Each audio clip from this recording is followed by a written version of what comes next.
Okay. Yeah, yeah, okay, yeah. Like, yeah. I mean, there's a lot of things that gotta happen between there and then, but yeah, yeah, Yeah. yeah, okay. I believe. All right, and please start pulling up your character sheets if you don't have them already. We are going to start with a gambit roll for introductions.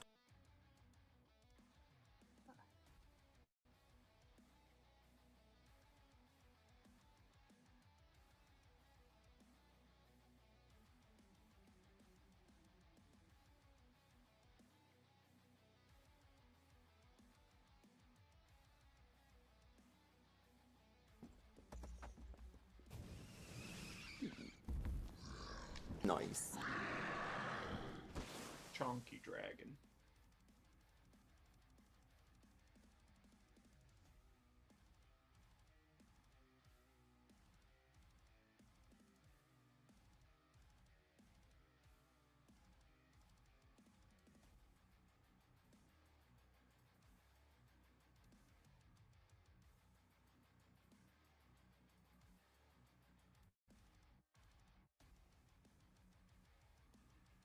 Your DM needs a couple more minutes or moments just to be sure I've got all the points for the beginning of all this.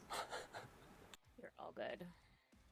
Yeah, take your time. Oh, that reminds me. If like I'm getting sidetracked, you know, roll a d6 or whatever die you want. I have like a danger meter, so then that way that'll be my cue to come back to your scene, especially if you guys split party. So we're gonna start using that if you want. It's there. Okey doke.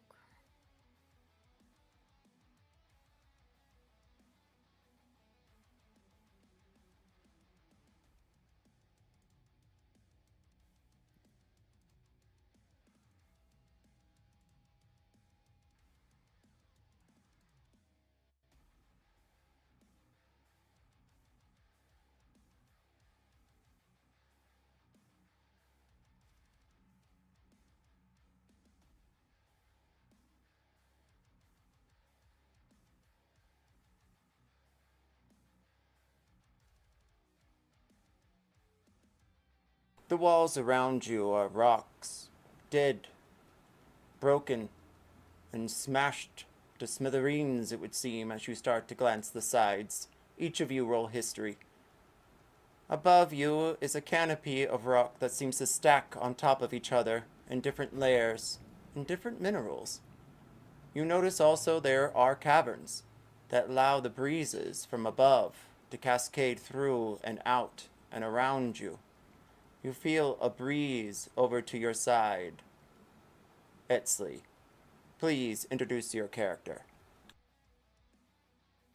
Eztli of the Vasooth tribe is a human woman standing at about 6'2", dressed in her traditional furs and feathers, armed with a skull shield and just her nails or claws, you could say, and her trusty familiars and summons.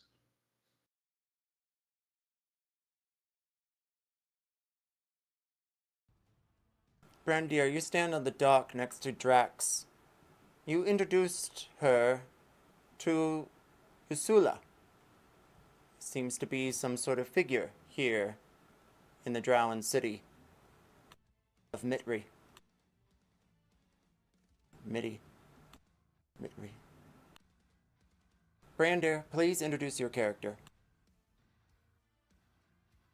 Brandir is a sort of like average height, kind of like a leaner, muscular build. Um, he wears leathers and furs, and he has long, dark hair that he kind of ties up in the back, and it falls over his face, and he has the beard to match. And um, right now, he's laying face down on the floor, um, trying his best to listen in to what's going on above him, and decide whether to intervene or to stay in his place as a, inferior creature. Eztli, you stare up at the cavern above your head that outstretches into darkness at least 1,000 feet up, and you sense something that watches over the city. Nothing malice, but more devout. King Drax, you stand there on the docks next to Usula. She has recently tried to create a bond with both of you, understanding something about this city. Introduce your character. Queen Draxella, just for this particular part of the world where it's run by matriarchs, is a 8 foot tall fire Goliath. She has dark red hair and gray skin and dark red, like tribal markings. She is a barbarian slash pugilist, and she doesn't really know what to make of Uslusa, but since she's become king slash queen of the goblins, she's trying her hand at diplomacy first and then punching things second.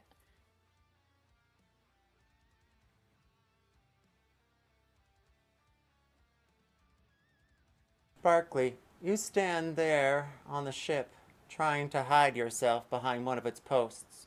You stare over at Usula, and you have a quickening that goes through you. You don't remember much of the Drow, but you do think you had seen one once. Introduce your character.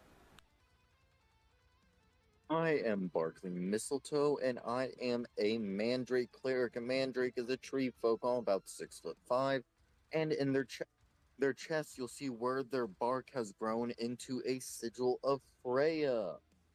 And the specific subclass of cleric is light domain for any of those that are curious. I almost forgot. You'll be needing this, I'm assuming. And then Usula steps forward next to Brandir and hands him a globe. Inside are 2 grinding stones. It appears as though they have, cracks on one of the stones. It spins around and you can feel it grinding in your hand. It tells time, and it looks like it's 3 3/4 cracks in to whatever they consider a day. Brandir looks up at Draxilla for permission to take this gift. Drax nods. He takes it and he starts looking at it. Usula has hair that's woven up above her head and cascades and braids down to the ground. You saw her momentarily ago stretch up about 1 foot taller, with rippling spiders coming out of her eyes. What was that, Brandir? I just think this is an interesting tool for him because he's a hunter and like keeping time and stuff like that is probably something useful for him. She looks over at Drax and smiles. I understand. And then she begins to walk away. If there's anything I can do for you, King Drax, my house is there. And as she points her finger, a web spreads out and launches itself into the air. The crowd around that's been scattered now by her demand peers up at the sky and sees it launched like a torpedo at her house there in the darkness against the rocks to the far south. It glitters and sheens, and you see the peaks rising up into towers. I'll be leaving. Yes? Drax bows respectfully. Thank you, my lady. King Drax. She steps forward again. Brandir. Brandir quickly puts the item away to also prostrate one last time before she walks away. And then he says, "Permission to get up." Yes, you can get up. Okay, he slowly gets up, kind of like looking around him as he does to make sure there's no you know, matriarchs nearby other than Drax. And what's everybody else doing on the boat right now? Like, if I turn around, are they all just hidden? If it helps, Eztli is probably like nearby Drax just to represent them. Nice. So Barkley's like peering around the boat, like halfway hidden, very poorly, by the way. Way just kind of like looking out, trying to see what's going on, but not get noticed.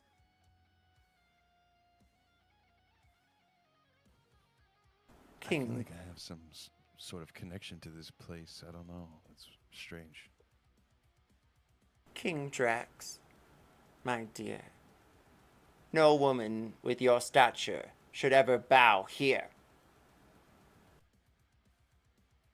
Well, my lady, I only wanted to show you my respect, but I will keep that in mind. Lift your head and know that you are righteously chosen. Everyone roll insight. Or religion.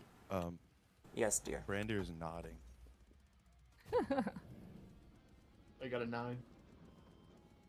Brandir, you may choose to lend help to whomever as you nod. Oh, I already rolled, but if somebody wants to take advantage and choose or in lieu of my roll, then I'm happy to lend that. I'll attempt it if you don't mind. Yeah, go right ahead. Good luck. Nice, I needed it. Went from a 9 to a 20. Barkley, you stare there from the ship, and you start to remember something about the Drow you once spoke to. You remember she said she was pulling weeds. Brandir, Eztli, King Drax, and, well, not Brandir, I apologize. You all have a sudden sense that perhaps there's more to all of you arriving here, and even she's aware of it, but the depths of it, especially for you, Eztli, you can tell, and maybe it's the city. It's crawling with spiders inside of the stones. But Lady Usula seems as though she's protecting all of you because of what she knows. Interesting. I think if during this moment Eztli will ritually cast oh, never mind. Just then, Oh, Lady sorry, Usula... detect magic. Excellent. You begin setting up your incense and candles as well as marking something on the boat. Lady Usula begins to bow and then stops suddenly and stares directly at you, Queen Drax. King. Queen? Queen. Queen just for this area where it's a matriarchy. I need to reload D&D Beyond because it's throwing me. It updated on the map, but it didn't update on the other. Yeah. Alright, fast. And we're back. Alright. She's staring at you. Do you say anything? Did you say anything? No. Is everything all right, my lady? Of course it is, Queen Drax. Remember, dinner is at 6. Okay. Eztli will give a nod. What, did she say that before? He waits until she walks away to say that, but I don't think so. What did she give you? Is that a timepiece? What time is it? It's like, yeah, it's about dinner time. Maybe a little earlier. So it is 6.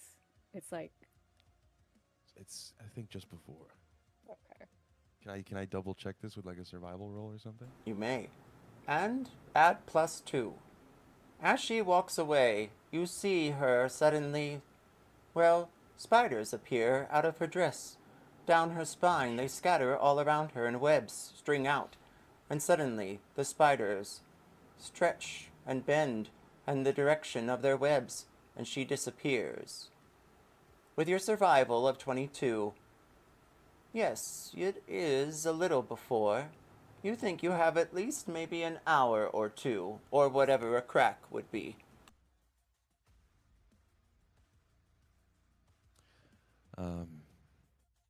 Well, I think we have time for one crack.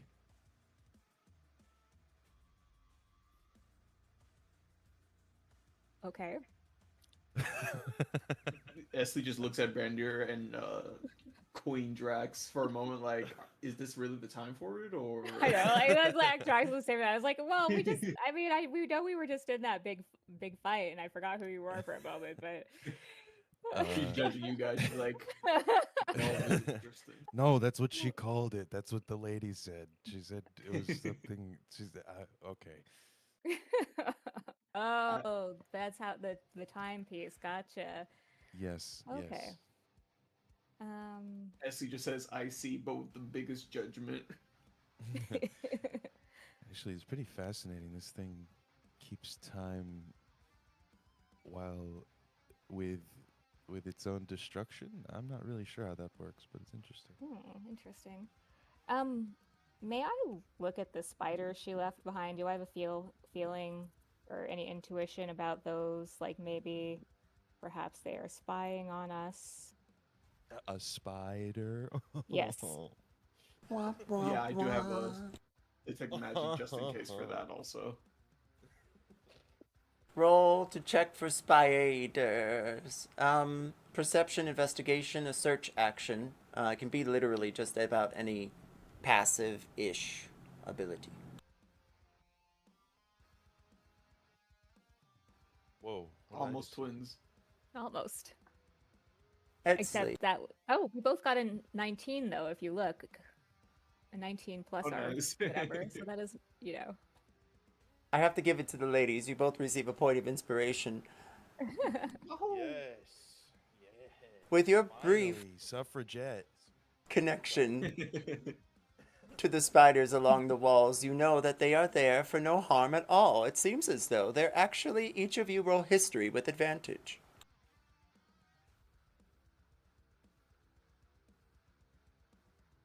Oh, and if it helps, Both 12s. if it helps, Eztli is very confused by the bond, but she is still in the mindset of she doesn't think the queen is trying to hurt us, if that helps, because she has that connection. In case the queen senses that, she does think she's trying to protect them for some reason. That's good to know. I already broke the bond though in my RP chat, so. Oh, gotcha. Because I was like, I don't know what her intentions are. Yeah, Eztli doesn't either, but she's like, you know what? Let me feel this out. Let's see. Also, I couldn't use reactions if I kept it, so. Yeah, I can't do it either. With the back of their I'm sorry. I have to step away for a second. I should be back in a couple minutes, but I'm sorry. I'll be right blue alert. With the back of their spidery ends, you can see their crystal hides look golden. They're enchanted and have the ability to mend. Interesting. All right. Well, if we have a crack, whatever amount of time a crack is, maybe we can go take a look around. See if there are some shops where we can get some supplies or whatever else.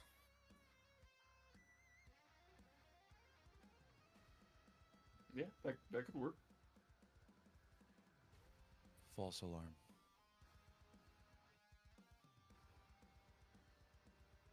That's okay. We spent the whole 20 seconds talking shit about you. Oh man, did anyone get a thought out? Yeah, we decided that we found out that the spiders seemed to be enchanted with like some kind of ability to do mending, and then we decided we were gonna maybe head into the town and like do a little window Go shopping. through a portal? No. Throwing you off A the little. golf course. You'd be surprised. I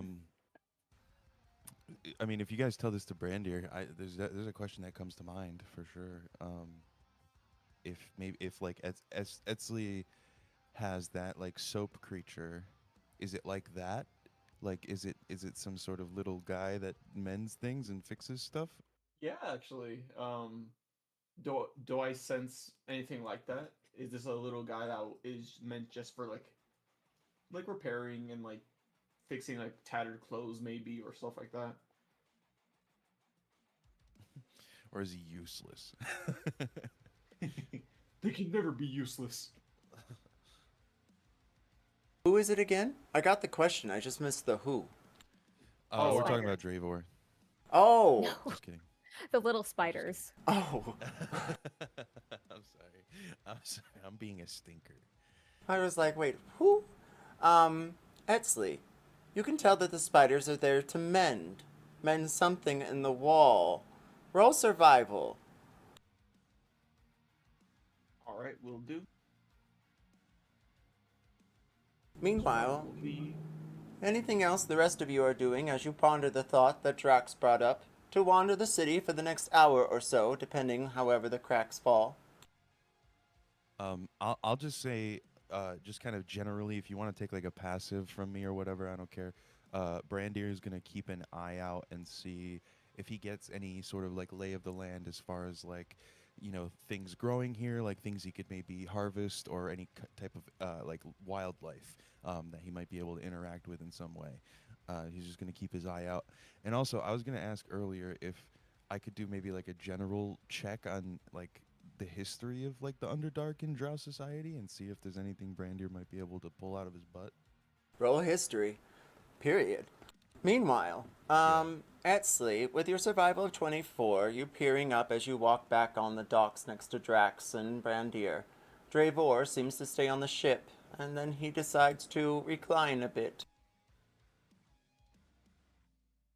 Meanwhile, If this is sorry, I'm being a stinker again. If this is regarding a fey fiend or undead, I get advantage. And I don't know if you would say that is regarding a fey because they have like fey ancestry, but if not, then I got a 9. Stinker, I think not. You haven't shit yourself. So, In character. well, Ashley's got something to clean you with. reminiscent to once of prairie dogging in the mall. Meanwhile, Eztli, you find yourself staring up at the ceiling and the wall and find that the spiders must somehow correct the cracks. You notice there, in between the small slivers of layers, it's like a dial of time. The cracks represent the different strokes throughout the day. Whatever happens at night, it's hard to say. Okay. I think Esley will just I think in the meantime she'll just cast speak with animals because hers lasts for 8 hours, so she'll just start to do that while she has detect magic on because they don't they're both not concentration. That's what she'll do. Oh, and she'll confirm they seem to just these little ones seem to just be willing to help mend these cracks. I'm unsure of what will happen. But Hopefully, at hopefully they ahead. don't break my clock. Agreed. I believe their duty is to make sure your clock is repaired or maintained at least for now.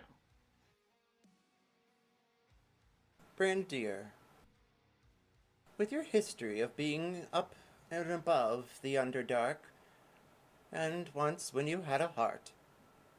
It's hard to say if Drow ever played a part in any of that, but you do remember the slurs that the farmers would use against them, even though they had nothing to do with the harvest that summer. But then you remember an inkling, something possibly you remember. You stare around at the collection and assortment of different jewel-like mushrooms that glow and provide some sort of low light, enough to see the streets in front of you. And one other thing. You can tell that the mushrooms, some of them may be poisonous, but you have no recollection of this fungi species.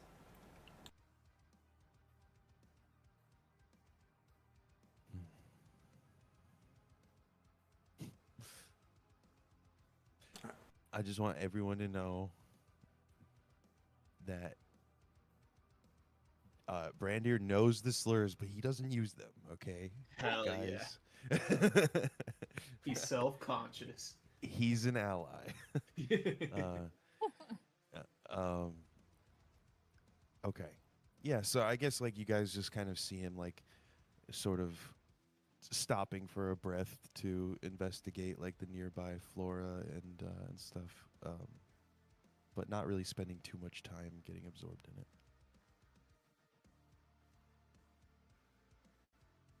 All right, adventurers, I turn it over to you. You're there at the docks and you stare at a city built like cathedrals. Each building stretches up to another. With a passive perception of 10, you can see an outstretch of tents leading down the road. And with a 10, you can tell that there's something magnificent like a portal to your right. And meanwhile, as you stare out with a 14 or higher, you can tell that the railroad system is above head. That's not hard to see with a 10, but what looks like a small flat passenger station. But then you hear the roaring of a horn back at one of the other districts you could have chosen earlier. And it looks like that's the proper train station, as well as a small district with housing. With a 20 or higher, you can see the spire that is Usula's home, a large estate, and it looks as though they're putting banisters up in the background. Oh, and you see a puff of fire.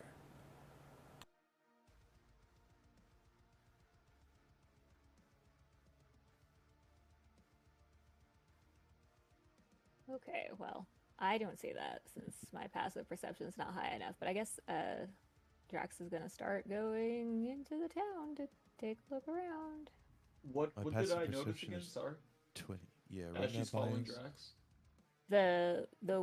The lady's house and something It's on smoking fire? behind it.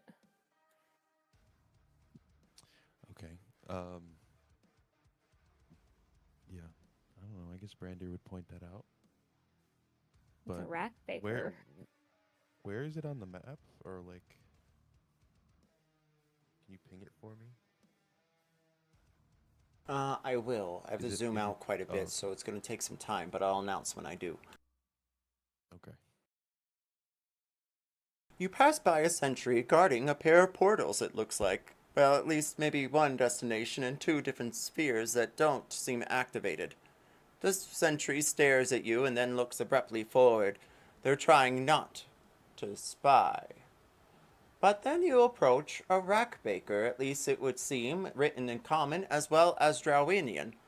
You can tell that there is a marking of 1 gold, you think. And you see what looks like to be shelving. And each of the shelves have a small wooden knob, and attached to the knob is a baked piece of bread that hangs like a knot. It's woven. And silver gems? No, it almost looks like grapes. At least you think they are. Possibly a rendition of Bobo berries.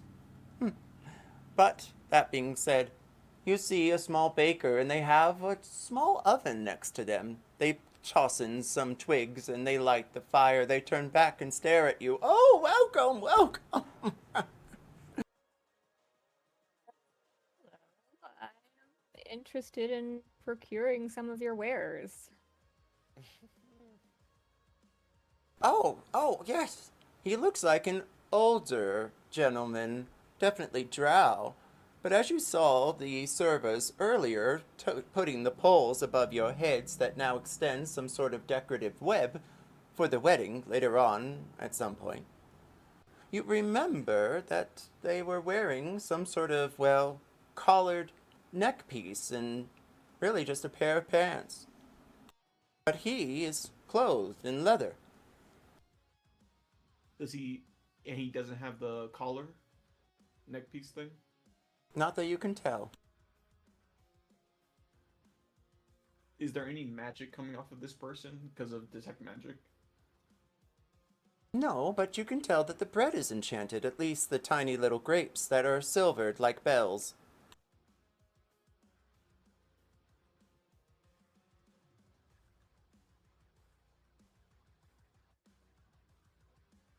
I have great, rack bread, he says. It's all been dusted with a fine gold. Well, platinum, I guess, for some eyes. Well, and then you notice something, Eztli, the glint on the grapes. Your eyes seem to be attuning to whatever the Drow would see, and on the bread look miraculously like gold nuggets, each of them. And they're enchanted with abjuration. What is enchanting this bread? And she'll gesture with a finger towards the gold specks or nuggets. Well, it's for anyone that's participating really in the Tunnel of Love this evening. And then also, he says, as he scoots over to the bread, pulling one off the knob and then the other side, he lays it with a smack on the table. It seems awfully heavy. And, well, it's also celebratory for the great wedding. This is for those in love. And she's asking this not for herself, but for certain people in the party. Wait, is this not edible? Let's find out. For Like, some I think guts. Drax actually does ask that. For some guts. And he stares at you from top to bottom, and then peers back, trying to look over your shoulder. Some of you. Maybe. I don't know anatomy. What does this bird do? It gives you stamina, fortitude, the ability to get through. The rings of love.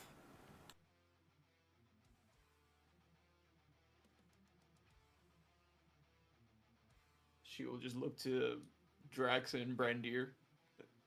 Is this something you two would want? I don't know what the Brandir- rings of love would be, but I mean, Brandir's I'm not distracted. the one. Yeah, I mean, I'm not the one Brandir's in love with, so I don't think that's for me. Especially since I thought it was food and it doesn't seem edible. But it's an interesting idea. Maybe I'll buy one anyways because it made a really loud thunk and it might be good for hitting someone with at a later time. One Remember, crystal anything bat. is Still use it edible on- once. What was that? I said, remember, anything is edible once. That's true. Especially for Barkley with what was your intelligence -1? Oh, my Brandir's like intelligence is surprisingly just a 10. Okay. Brandir's just hanging in the back at the moment, and he's just like as this is happening, he's just drawing like a little mushroom in his book, and yeah, I think at first he probably shows a bit of interest, but then once Drax immediately shuts it down, he kind of like he kind of he accepts it, he understands, but like I think there was a moment of excitement where he wasn't really thinking about it too hard. Yeah.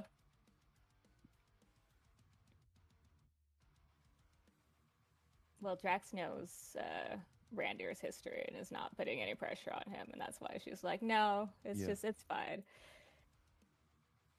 Brandir, I'm pinging right now.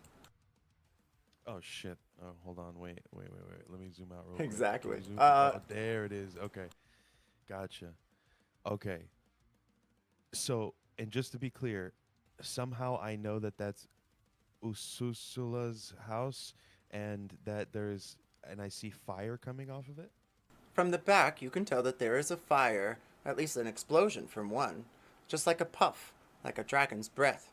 But then, the reason why you remember that's Ursula's is because you saw her send that guiding web bolt across the air, and it landed there. All right. Well, yeah, I think Brandir would have pointed it out at like once he saw it. Um, so I guess maybe we could just retcon and say we saw it now. I don't know. Um, unless Eztli had anything, but because you also noticed it, right? One crystal back.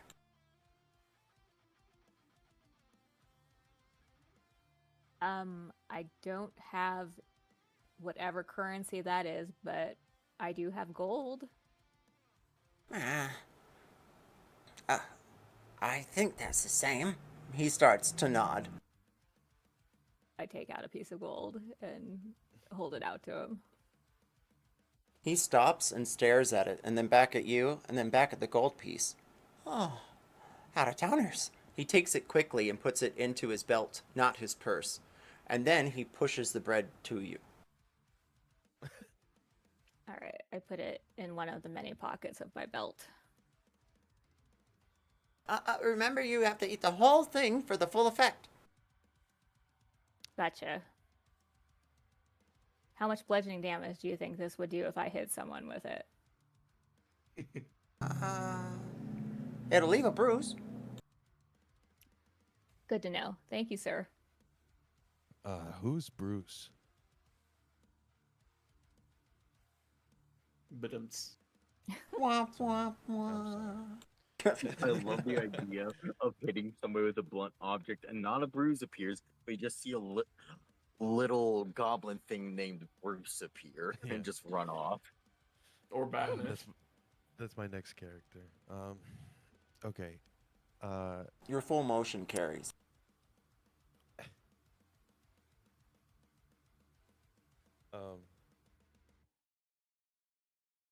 Do you think that's a custom or something? Are we missing? You see that fire? Does that look normal? I don't know. You all see a Other large ground, it puff of seems black unsafe. smoke appearing over Usula's place. She did say dinner was soon, didn't she? Could they be cooking, doing some kind of bonfire or something? Perhaps Or- we're having flame broiled burgers in the Drow Palace. I don't know. If you're worried about it, we can go check it out.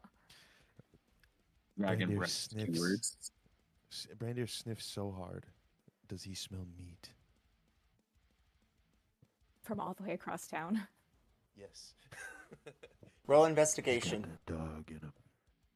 I mean, he is Doge. He starts growling a little bit as he sniffs. He's sniffing so hard. Oh wait, that's perception. Sorry. So that's a 15. You said investigation plus 4, so a 19. You don't see another puff of smire. You don't see another puff of fire over Usula's place. I'm trying to make sure I got the S ready every time I say her name. I smell Oscar Mayer. Smell Oscar Mayer. Yeah, that's no.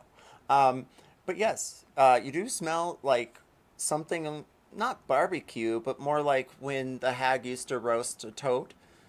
However, you can tell with your investigation check that it doesn't seem to be anything to cause an alarm. Even the sentry that you passed by was staring in that direction, and there doesn't seem to be any alarms.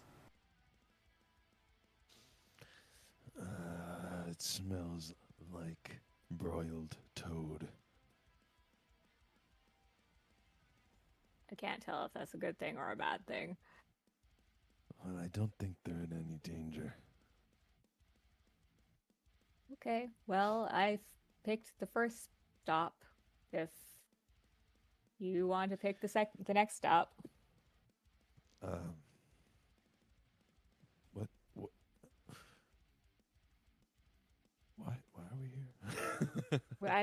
We're just looking around as we wait for 3 cracks after the other crack, or whenever the time is for dinner, I guess. Yep. Yes.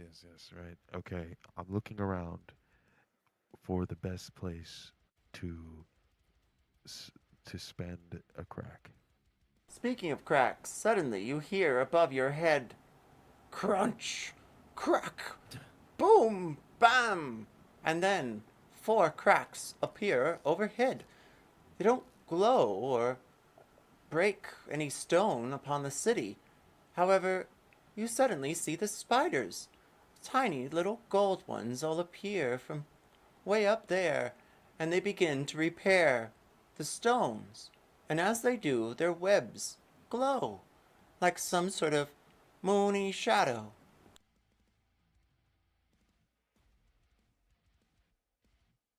It's 4 cracks.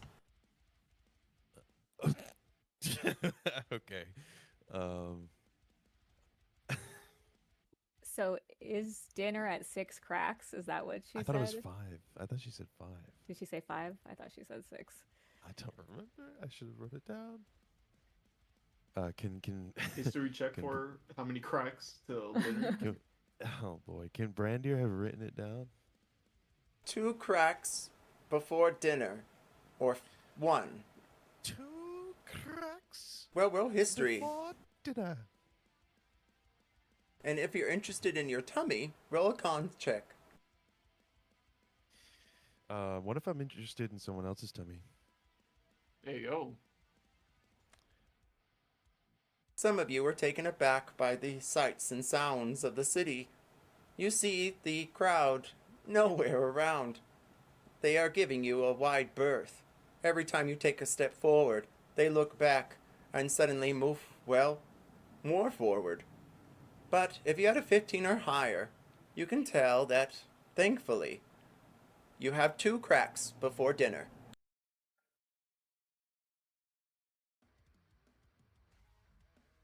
The number was 6. Uh-huh. Waka waka. Well, Drax has proposed yet another question to the party of Utgard. What do you all decide to do next, as you have 2 hours to kill, it would seem? Or you could rendezvous time and speed up a bit and be ready by 6 p.m. Well, I want to look around. Do I see any place that stands out as a good place to just hang out for 2 hours? You know? Like, is there any good, like, little just lounge spot that's you could just kill 2 cracks? Roll insight or perception. I think during this, Eztli will just do an animal handling check to try and summon her little bear.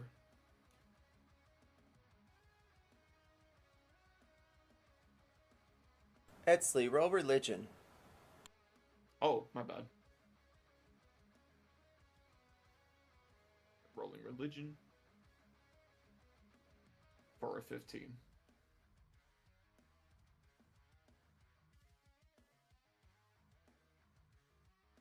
After you get done lighting incense as well as candles, you are able to then take an end of a stick and burn it like a twig.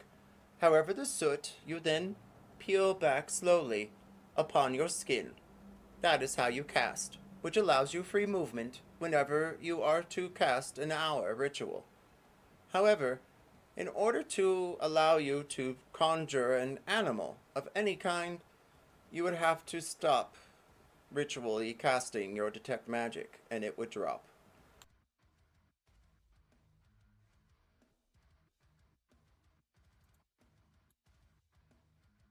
You continue.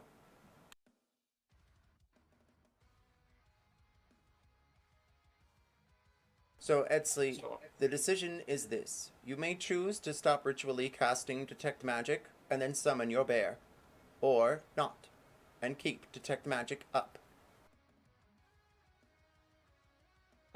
I guess I'll just keep detect magic up then. Noted. Anyone else? Um, well, since Brandir's not being helpful and going forward, as I said, What? Drax is No, just.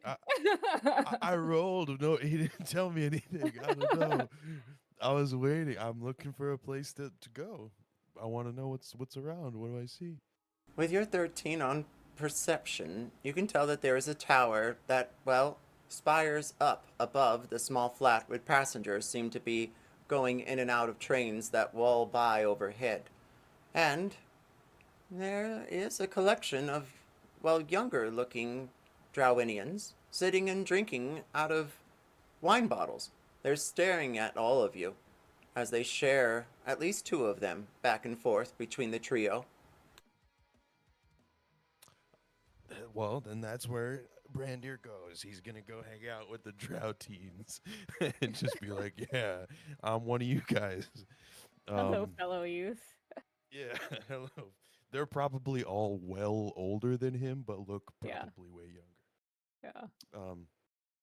He's gonna go up, and as long as they don't immediately go on guard or anything, he's just gonna be like, "Hey, you know where I can find a bottle or two?" And he's just like trying to be cool. He looks like such a fed. As Brandir goes off, Drax pulls out one more gold coin and puts it on the counter for the old guy, and like grabs another one of these quote unquote breads and puts it in a different pocket, and then like heads out and continues down the street to continue window shopping. That's a good moment right there. Happy Lovers Tunnel Day! He puts it back into his waist next to the other one. That would be such a good like end.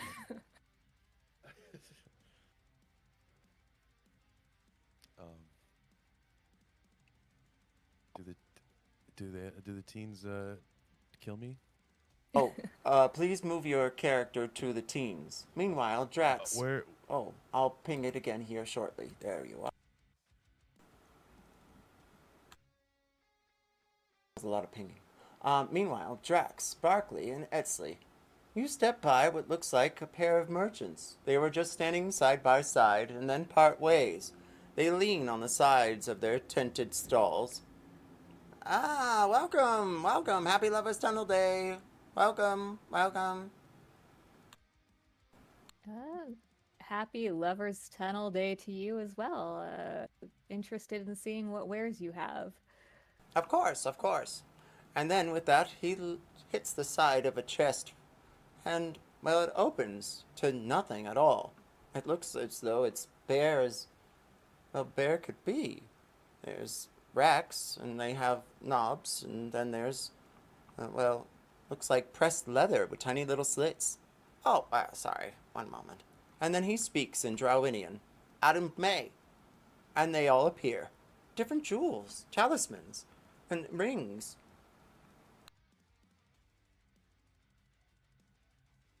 Well, that's a neat trick. He stares What at kind of you. rings? Roll insight. What's that? Can I roll inside also? You may. Brandir, as you step up the stairs, they wind around a column. And finally, you find yourself at the top of the flat.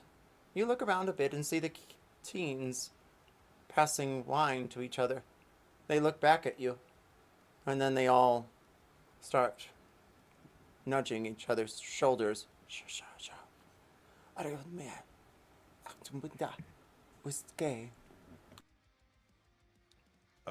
Common?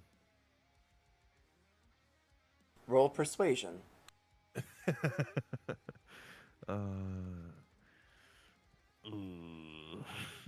Oh, not bad. Okay. Meanwhile, below you, still within your passive perception, you see Eztli and the Queen talking with the jeweler. Yeah, it's out-of-towners, right? Alamay. And then you see the jewelry disappear. Alame. And as long as you don't say Alame and then they disappear again, you're okay. Alame. And then they reappear.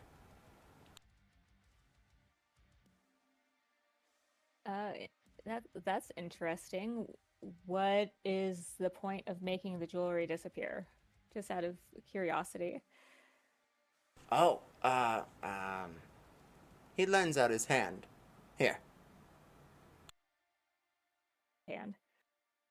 And then he takes out, well, not a ring, necklace, maybe. And then he looks, he finds at the bottom of the chest that's open now, a cuff. He places it around your wrist. Alame. And then you vanish instantly. Do I know that I vanish? Do I see my like arm disappear, I guess? Oh, yes. You put your hands in Okay. front of your face, but nothing's there, and then you look back at him. And he's looking over at Oh. Eztli. Alame. And you reappear instantly. That's very useful. How much? Eztli, you can tell with your 20 on insight that he means no harm to you. Even the city senses that he's, well, have his own path within it. Meanwhile, Brandir, with your persuasion of 15, the children, teens, look at you. It's hard when you're almost 30 or 40 years older than them. Excuse me. You stare at them for a moment, and one of them, the younger woman, she takes the wine and then the other bottle and turns her back to you. The other two stare at you a bit. You can sit with us, I guess. I don't want to cramp your style. I just thought maybe you could show me where I could procure some booze for me and my friends. And he points down there. I'm with a queen, actually. Oh, she's a queen? And they're staring at Eztli. Oh, not me. It would be well. Queen Draxilla. Oh, And she would gesture towards. you're below the scene, and then Brandir's above. But if you have I would say a passive perception of 15 or higher, you could hear the conversation. Oh, never mind. Oh no. Well. Yes, in her own right. Yes.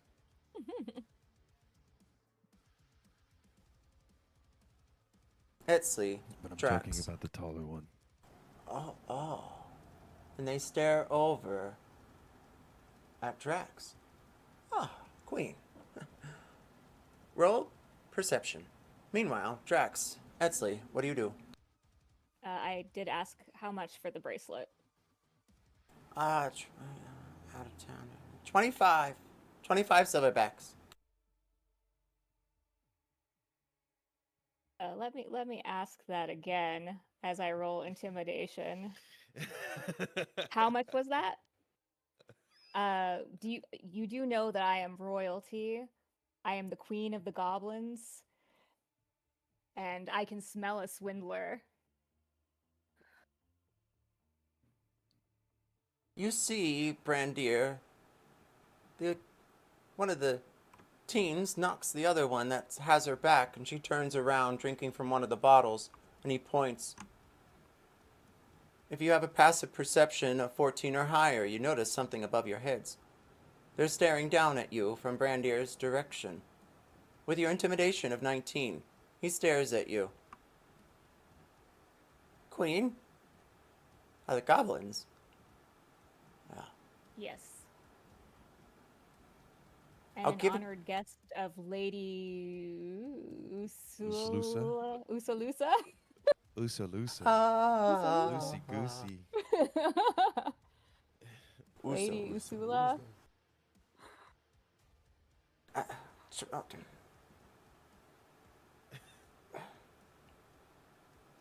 24.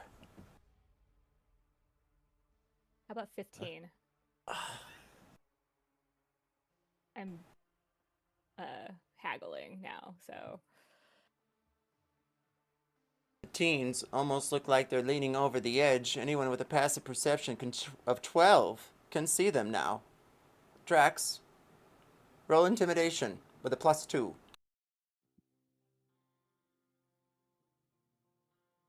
Oh, that's a nat 20 for 26 plus 2, 28. Lawless beard. Fine. 15. What's the call? Hi. Because I don't want any gruff from anybody. He slaps down a ring next to it. And then he peers back at Barkley. Yeah. And he pulls out a long, silvery strand of what looks like silver banded together like webs. 16 for the whole lot. And you can tell Yusula. Oh, Drax, what's their name? The jeweler? Yes. Good question. Party? Gary the Jeweler. Oh, Lord. Montclair. Drax, is that motion carried? Montclair? That doesn't sound like a very Drow name. What? Guess says who? Okay. How about how about Jerry? Fuck. How about Zurich? Sure. And you can tell her. German, Drow, the same thing, right? Zurich Zurich. gave you Oh, a with an fine X, price. right? Okay. I'll tell you what. I'll give you 20 if you throw in another bracelet to match this one, and she'll hold up her wrist. And he turns back at the chest and pulls out another one. As he reaches in, you hear the clinking of metal and tin and drops it down on the table or booth end. What's the call, Drax? Hi. These rolls are like instantaneous. This is great.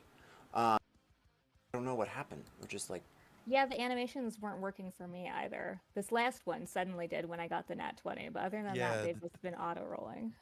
Same thing for me. The last one was like, ah, and I was like, that was fucking sick. Like, where was that the whole time? I had to turn my dice off so my computer would stop trying to burn itself every time we all rolled. oh my gosh. Dude, your computer's a real protester. It's a That's- Chromebook, so yeah. That's how you get shit done. Drax, did you say low? Sure. Shit. Let's do that again. Drax, what's the call? Hi. Oh, 26. Okay, so, he stares at you. Fair trade. And then he extends his hand for a shake. I just put the 20. I just dropped 20 gold in his palm. I don't shake his hand, and then I swipe the stuff off the counter. I put the extra bracelet in one of my pouches, and then I hand the ring to Eztli, and I hand the other thing to Barkley.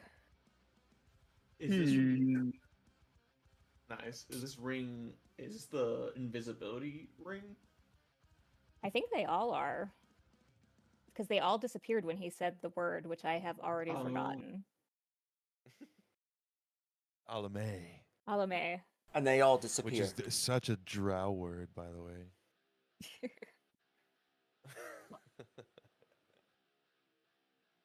Say while Barkley's holding it, he disappears. He's like, He swallows it. I mean, Barkley dies. I'm sorry. Go ahead. It's not much do better than they what I was all, gonna like, do. so do they just work anytime anybody says that, or does it, like, if you put it on, like Drax has hers on, and then, like, only she can activate it, or, like... If you are wearing it, you disappear with the item. If you are not wearing it, the item disappears in your hands. And then, if you're not Okay, very but- careful. Right. Well, I guess what I'm asking is, if I say it and I'm standing next to Eztli, who is wearing the ring, is Eztli also going to disappear? Oh, yes. Oh, well, that's not as useful. as I was hoping for. And I glare at the jeweler, but hey. it's still useful. As long as Yeah, nobody it's goes good. around shouting, like as long as the don't the think town anyone's gonna guard be is not shouting going down the that. street. Yeah, Hold you're on. like Wait. Alame, Alame. That's a very Can specific word to shout out. can we test if it's volume based? You know, like if you Yeah. whisper into it, does it work I on think yours only? I think as Drax is stepping away from that vendor and over to the next one, she's like like to the bracelet. Like she's whispering at the bracelet, like she's talking into like a smartwatch or something. Yeah, like your Secret Service just talking down Right. your sleeve. Yeah. Roll a charisma check DC 5 for whispering. Because you're not actively trying to be sneaky.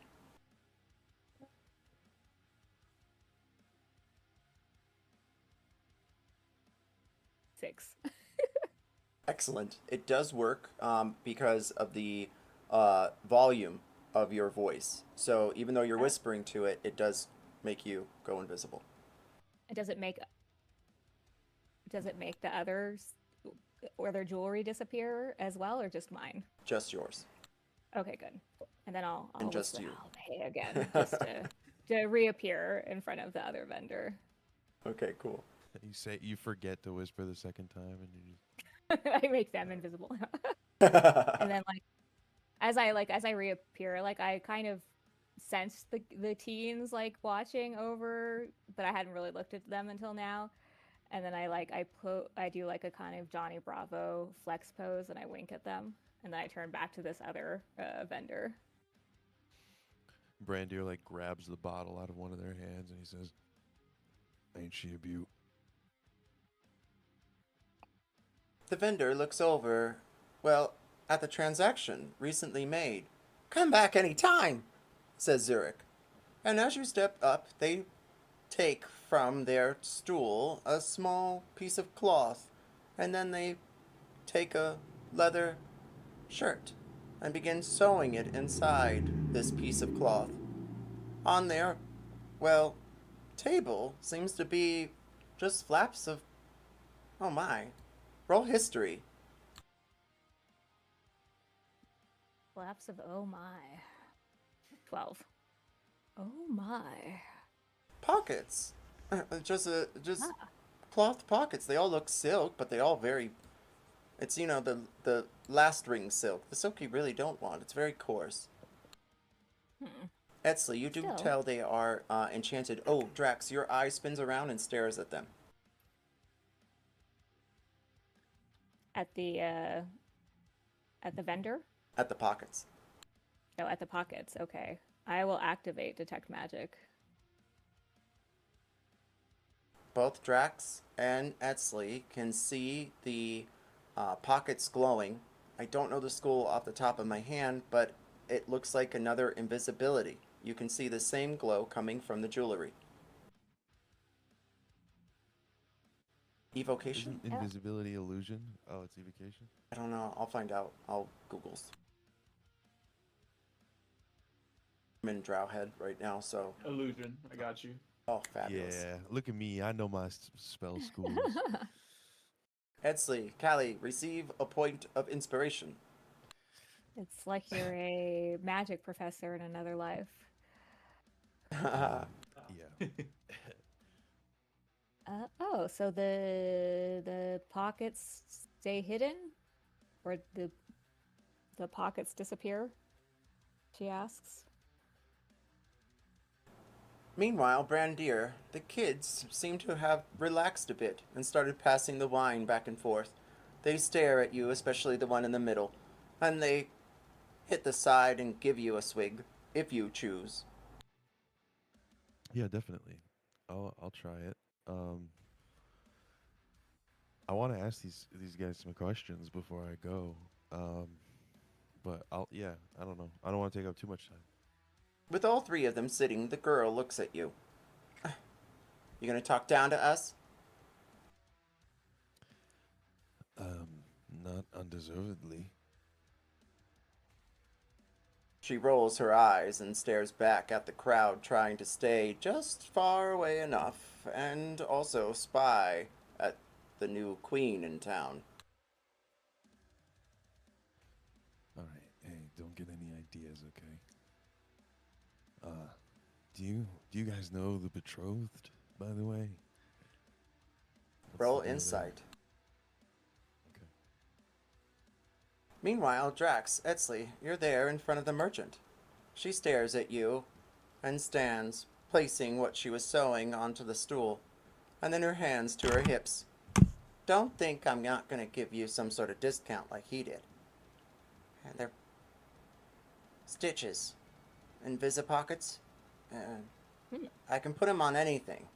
You can hide one thing inside, and it's usually unseen. That's very interesting. My belt actually does something very similar. And she points at her belt of many pockets. You see the Or many girl pouches. in front of you look at the belt and then breaks out opera glasses from her small bag. Sick. Oh, Now she needs to make a DC 17. What did you say? Wisdom saving throw or sure. something like that in order to see the pockets? She Did I write it fails. down? I don't remember. Yeah, I just wrote DC 17. I don't know. I don't know what the actual DC or the thing she should be rolling is, but yeah. Wisdom sounds great. Let's put a WIS next to that. Sure. Okay. She stares down at the belt with the opera glasses. Oh, it looks nice. And then she closes them and puts them back into her bag. It's 50 crystal heads for one of them. She looks around at you. Each of you roll history.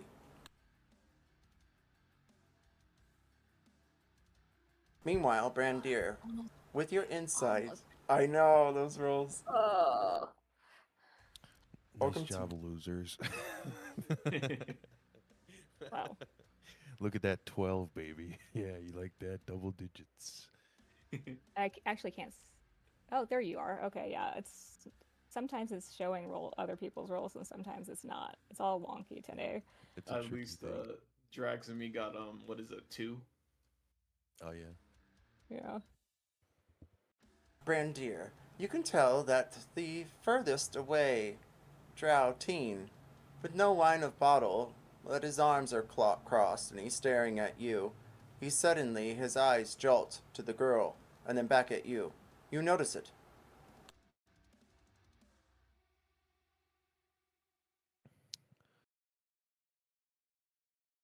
He, whose eyes? The blue Who? figure Yeah. to the far left, eyes Okay. the figure to the far right. Okay, and that's the girl that was asking me if I was going to talk down to her? Yes. As you stand Okay. drinking their wine. Yeah, and this guy that's doing this eye stuff, like, is he armed or anything? Or is he just normal, punk kid? Roll perception.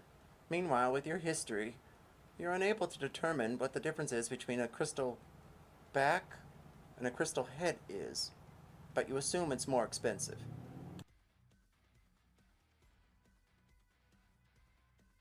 It's kind of under my breath, Ashley. I feel like gold is worth more than whatever the hell a crystal back is.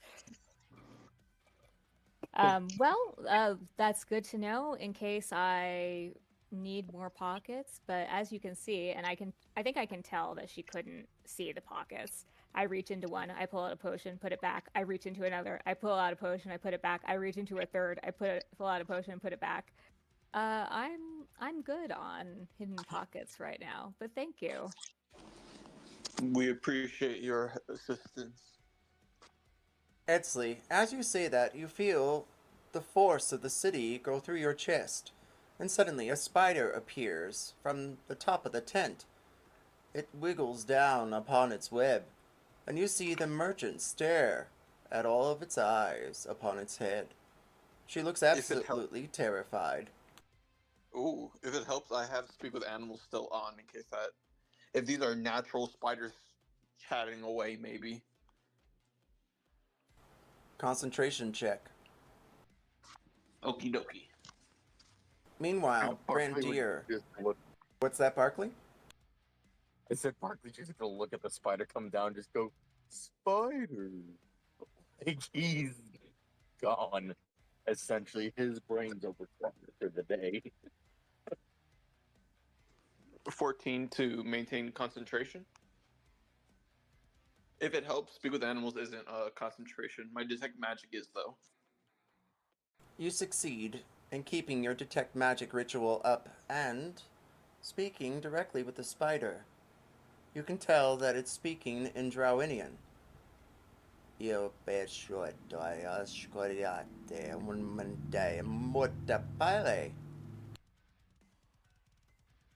She nods and then she stares over at Barkley. Meanwhile, Brandir, you can tell that he is a spellcaster. He doesn't have a dagger, but he has a wand. It's hidden behind his back. He has no bag to conceal it.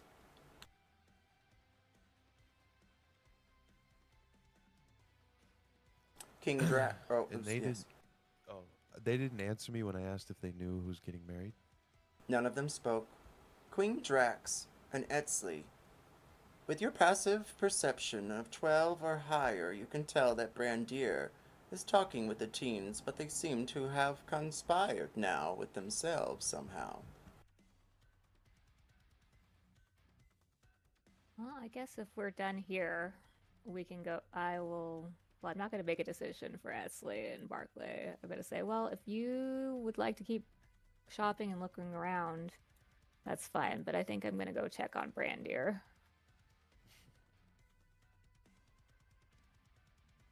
Okay. I'll head up.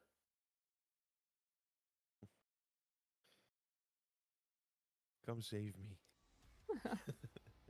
I stepped away, but I will just follow Drax. You don't want a Barkley sit?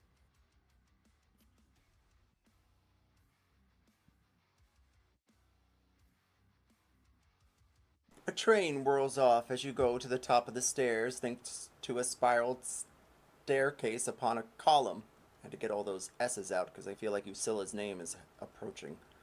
Meanwhile, you see there in the crowd it begins to disperse. Each of you, from your perch, roll perception now. The teens look at all of you, the trio, now a quartet. They all stand except for the girl. She takes one of the wine bottles and begins to hurl it into her mouth.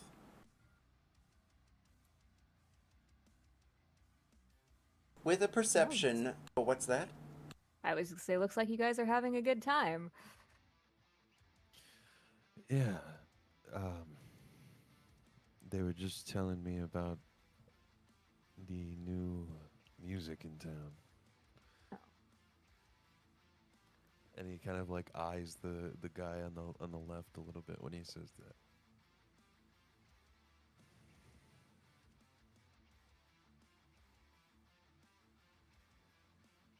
Brandir, with your 23, you can tell that there, near the well in the middle, a serva takes his pail and drops it immediately to the ground. He pats his chest with his open fist upon himself, and you see the woman stare back at him. She seems beautiful. Her hair is done up much like Usilla's, and she's followed by two other Drow ladies. They're wearing long dresses that sprinkle against the ground behind them.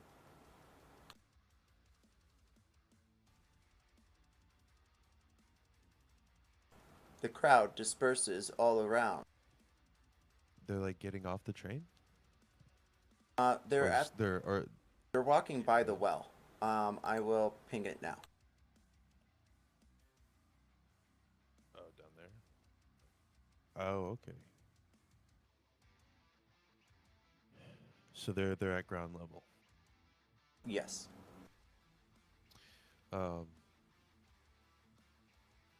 He'll take a swig if the bottle is near, and kind of try to inconspicuously like gesture towards them and say, are those some sort of royalty here? Is that a lady? Drax, the drow in the middle looks over at you and he stands. We're just here partaking the sights, I think. And then the girl behind him abruptly stands. Royalty. Royalty. And then you see her wave her hand upon herself, and you feel, Brandir, a thud upon your chest. And you see her clothes change from dark, street ones to red, a dress mimicking those of the other two drow approaching. Are they friends of yours? Each of you, roll persuasion or perception.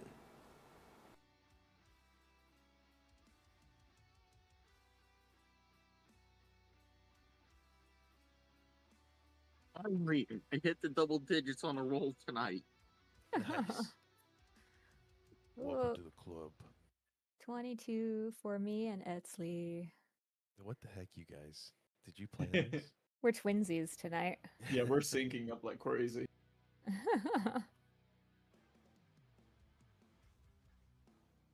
You notice the girl look directly at Queen Drax. But the other boy at the corner, the teen with the wand, he puts both his hands behind his back, but he tries to be sly about it, moving them slowly into his pockets and then back out again.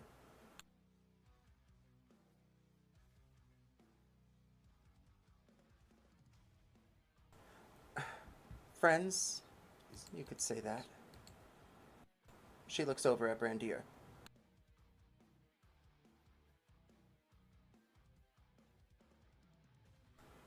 Well, Or members of your house, perhaps?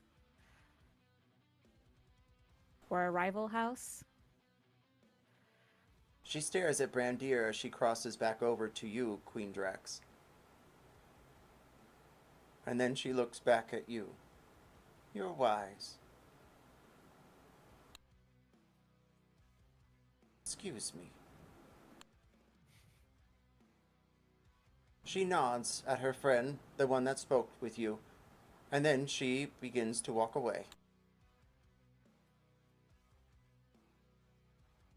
Her dress fluttering behind her as she descends the stairs.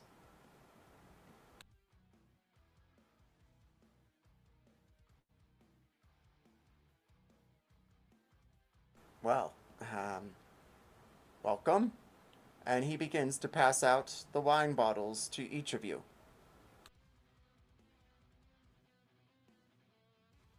So, as many people have pointed out to us, even though it's very obvious, since we're the only drow, we have only people who aren't drow that we've seen here. We are visiting.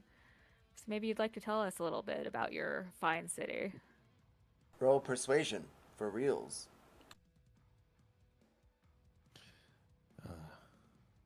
Yeah, and don't hide anything. Let us know. We're always interested in the underbelly. With advantage.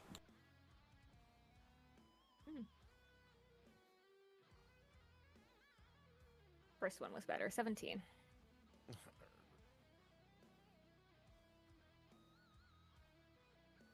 You can tell that each of the dresses that these maidens wear look remarkably similar. They have large shoulders that crouch up like wings, but almost more like spider legs. And their silks draw themselves down to the ground. They're dark and muted tones, as well as the woman in the middle. But the fiery red, they look directly at her. Everyone roll insight. With your persuasion, Queen Drax. There's a wedding tonight. Well, if everything goes well enough. But yeah, there's a wedding tonight with her, Mary. And you see The woman approached the other in red. Oh, I'm so glad you're here. I wouldn't miss it, dear. And they begin to walk over to the first vendor. Ah, so that's Miri. That's the Miri everybody's been talking about. To be clear, that was the woman the girl that talked to us and left and is now in red, or is the other one is Miri? The other one is Miri. Okay. And what about your friend? Oh. Roll 1d6.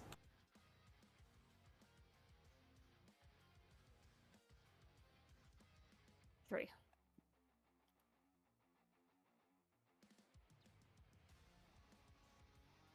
You know that he says the name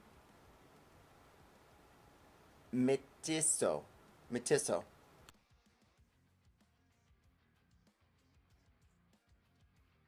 She's Mitiso. She's one of Miri's friends. He puts up small fingers on either end of that with quotation marks. I see. So who is Miri getting married to? He whispers in hushed tones in your direction. Brandir, you can hear. Barkley and Eztli, you hear the next words if you have a passive perception of 10 or higher. Her name's Mal. Supposed to. He takes his two hands and melds them together. Join the houses. Ah, says the other one. And just as he does, he begins to leave. Wait, was that not one of your friends? I don't know. I think Miti knows him, or Misuo. That was not suspicious at all. Okay, well, I appreciate you sharing information with us. It'll definitely be helpful for our stay here. Yeah. And then he takes the wine bottles away from Brandir before you leave, once you do.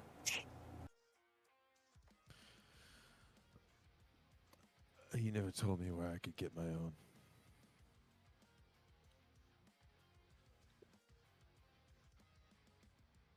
Oh. Roll persuasion.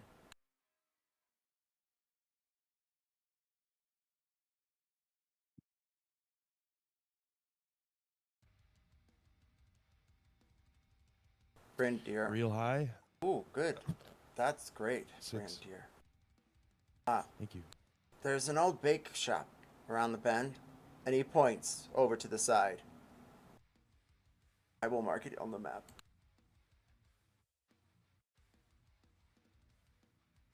Tell him that. And he gives you his name. It cannot be Zurich, number 2. Zanzibar. Tell him Zanzibar sent you. They should take you around back. What? Where? I don't see. I'm looking around. Give me a ping, doctor. Okay, there we go. Nice, beautiful. Look at that rain of pings. See, this is the All machine right. that goes ping. Ping. Brandir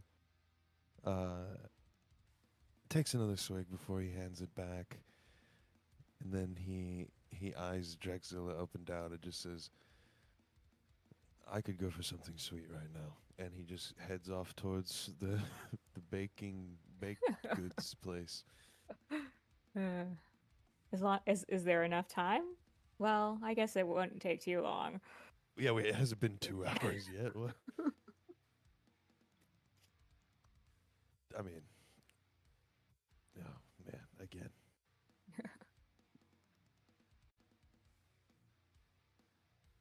Everyone who's joining Brandir and Queen Drax downstairs, roll perception, including Brandir and Queen Drax.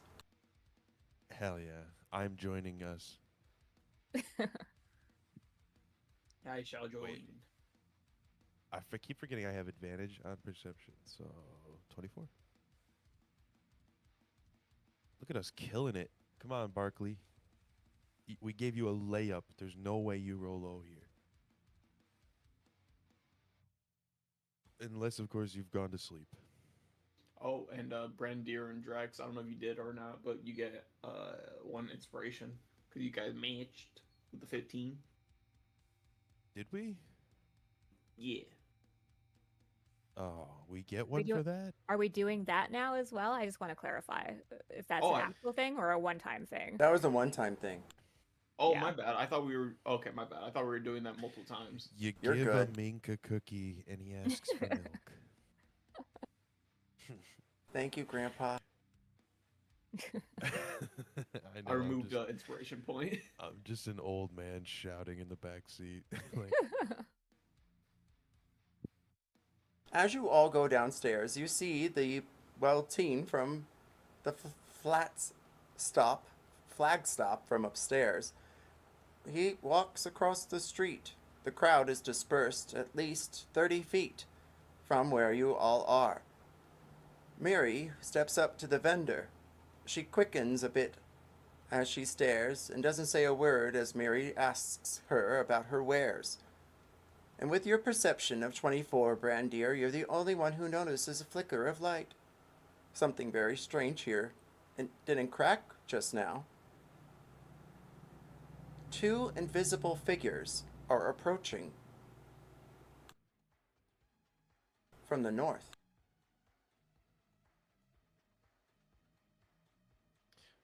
they're approaching the flag stop, or they're approaching like on foot where we are. On foot, where you are. You can tell they're moving slowly, not quick like they're running up to the shops. Your investigative skills are getting better.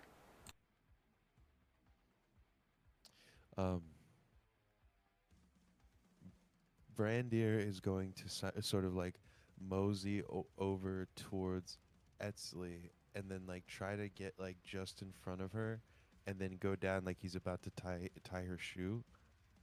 And he's just going to whisper as he does and say, "Do you still have detect magic up?" I do.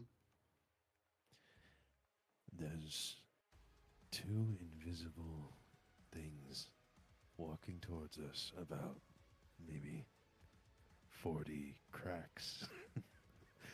I don't know if that's also a measurement, but anyway, they're behind us and they're coming towards us, back from where the jeweler was, I think. Oh no, further down, Old Serva.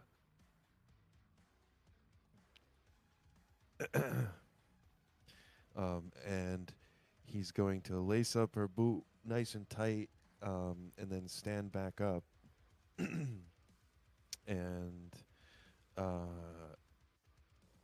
like keep his head down and keep walking forward.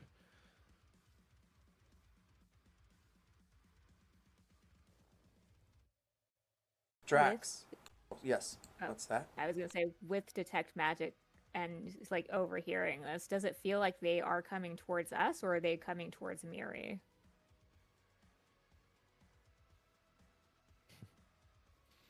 Drax is the person when you're like trying to be coy and she just turns around and looks. No, I'm not turning around and looking. That's the hag's eye. The hag's eye is looking.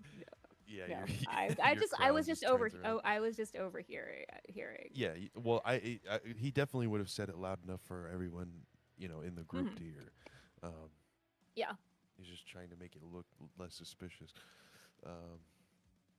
Well, I rolled poorly. The queens have the roll before something happens. High or low? What's the call, queenies? Hi.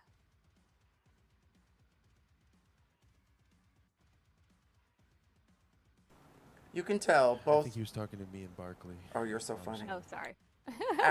Eztli and Queen Drax, you both notice there at the corner, just around the bend of the stairs you all walked off of, there is a figure, and they are invisible, but they are still crouched around the side.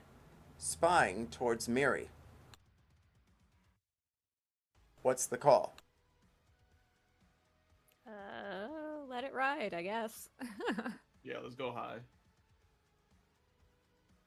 Mary goes into her pockets, ready to pay the stitch. And then you see the figure in the corner begin to approach. And I then think as this Yes.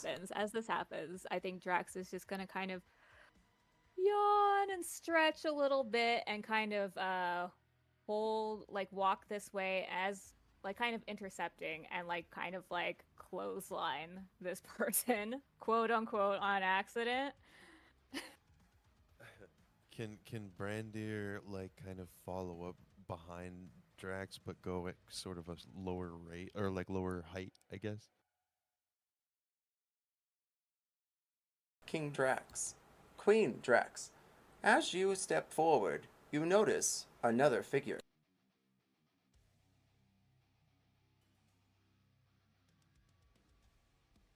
I'm fixing things.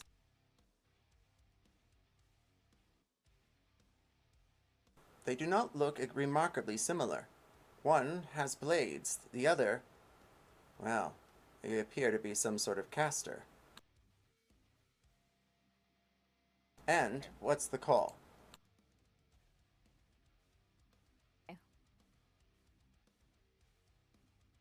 You receive advantage on your attack as you stretch your arms and then look back as Brandir takes your side next to the lady in red. Okay.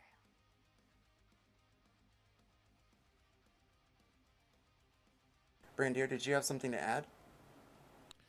Oh, I was just like basically trying to, because from what I understand, you're just trying to like get in the way of whatever this invisible guy is doing, right? Yeah, it seems like they were making a beeline. Yeah. So But yeah. I'm just trying to like if they go under Drax, then I'm trying to be there. You know what I'm saying?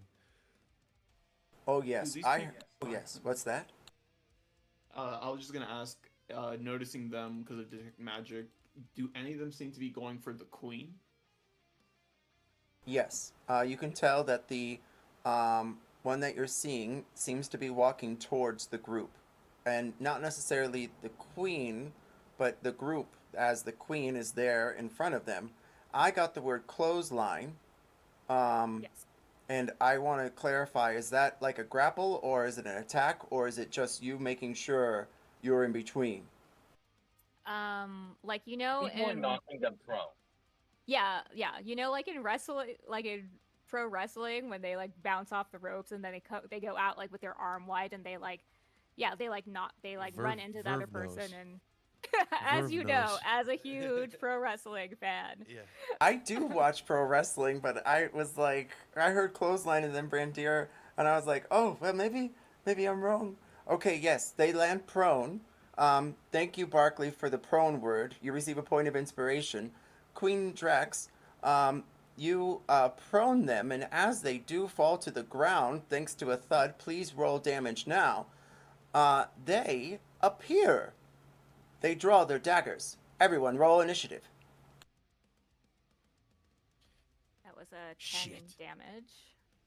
Oh, You don't advantage, want to right? breathe like If we're Yeah, near advantage if Brandir. you're 30 feet within or within 30 feet of me. Not 30 feet within me. That's That's Saturday night. That's for the that's for the long rest action. within the past 4 rolls, I've had 2 nat ones. This is hilarious. Oh, I'm gonna use my thing where I can roll an additional d8 and add it.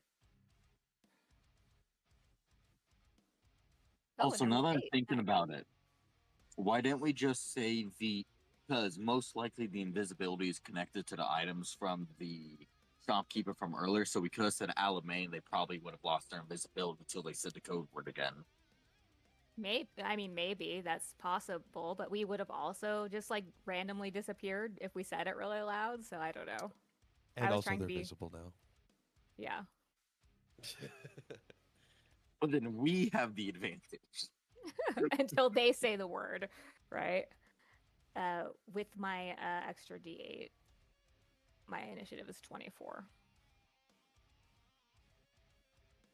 Our initiative call going out. 13, Barkley. 23, Brandir. 10, Eztli. 24, Queen. Yes. 24 Queen. I know. I'm like always stuffy. Okay, so Queen I didn't. Drax, I know, I'm just playing. Queen Drax, I'm gonna have to probably announce you as Queen. Is that okay? Or do you want me to push to try and get to Drax? I think just Drax is fine. Okay. So I might adjust your name because on a short call I won't think that fast. So just be That's fine. prepared. And then we'll scoot it back once we get out of combat. Okay, that's fine. That was a big motorcycle. All right, so we're gonna go on a 10-minute break. Give you guys to 50 back, so it gives you enough time to go take a crap. I mean, take a crack. And I then. do that during session. Oh, okay. I wasn't sure. I know I heard noises once at a mall. I'm on the toilet. All right, and don't forget to chirp at your birds and feed your cats and walk your dogs. We'll be right back. Thanks for watching. Like and subscribe. Pizza party, pizza party. And then we'll be back at 50 after. I'm gonna grab a drink.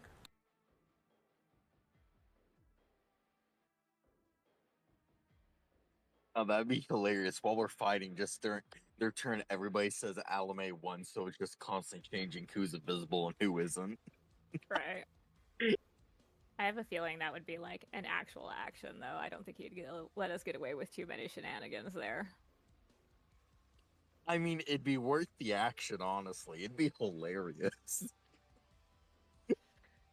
Well, I can't control you. I can't control what you do, but that is not what I'm doing with my action economy.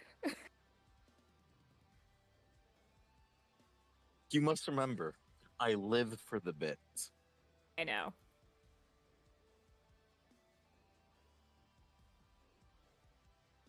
Alright, I don't believe that money can ever be wasted as long as it goes towards a good bit.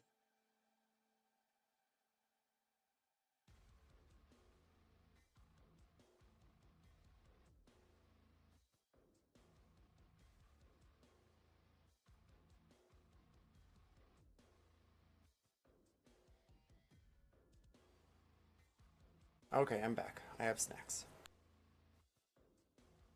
I do have one question really quick. Yeah. What time of day is it? Like, is it night or day right now? Ooh, you'd have to roll survival for you to get your bearings. Like that would be a bearings check. And we're in combat, so I'm gonna make it 10. It's somewhere Alright. between 3 and 6 cracks, and 6 cracks is at dinner time, so I'm gonna say late afternoon. Because I'm gonna have to think a lot. to get Unless that. they're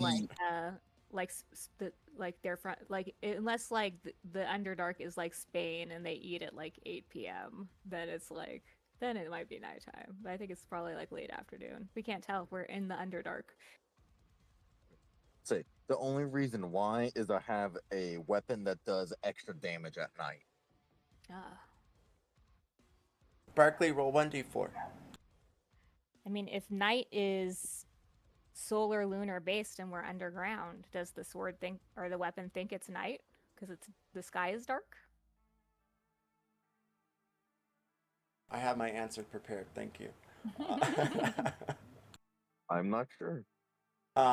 We can do a DC 10 if you want to do it now, the survival check. If you do not make the DC 10, then at least there will be variables of success.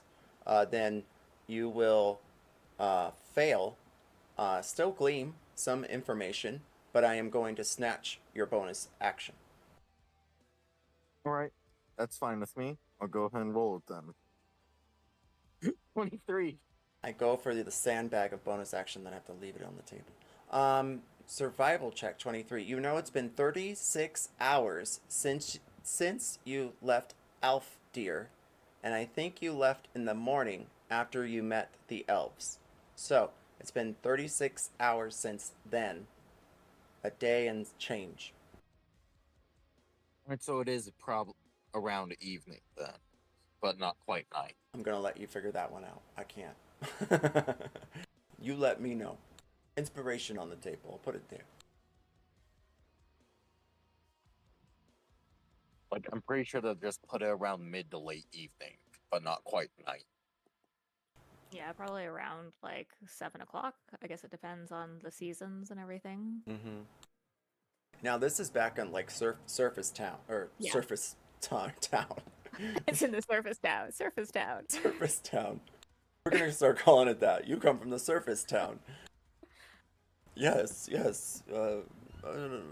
Oh God, that'll start a conversation. That's a conversation starter. Surface dwellers. What's that? I said, you surface dwellers. Oh my gosh. Queen Drax, I got a question for you. Mhm. It just escaped me, but it'll come right back, I'm sure. It was pseudo important. I think it's something to do with combat. Oh crap. Okay, we'll think about it. Does it involve initiative, maybe, or the turn? Oh, Queen Drax, that's right. You Okay. said you were going to change my name on my token. Yes, Do you want me thank to do you. that? Okay. Queen Drax. I keep just Queen Drax over and over again.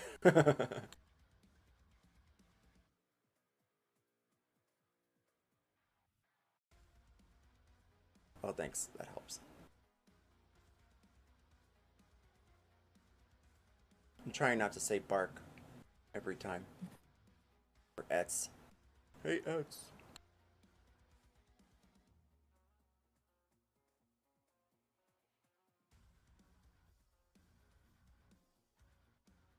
Brandir, I'm like forced to say that because if not, then I'll sound like I'm branding people in the middle of the combat. Bran, you're up. Who's getting branded? No one. Why did you say Bran? No. Damn it. You're right.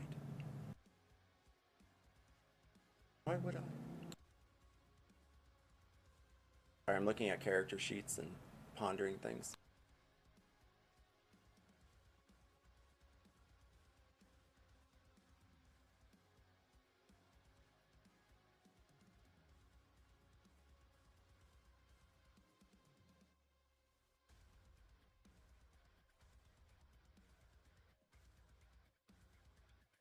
Also, I love that for the overhead crane flag stop that used the Cuttlebug icon from Obajima.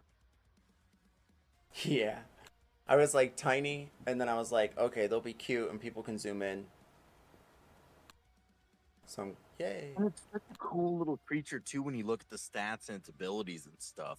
And you can wild shape into it, too. I'm definitely going to have to play a druid that wild shapes into that. I don't know if there's a Doritos bag on this one. I think I hid 2, but I could be mistaken.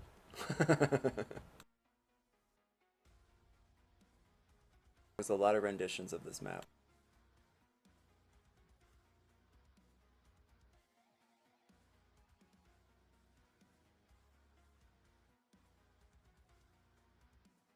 I don't see one.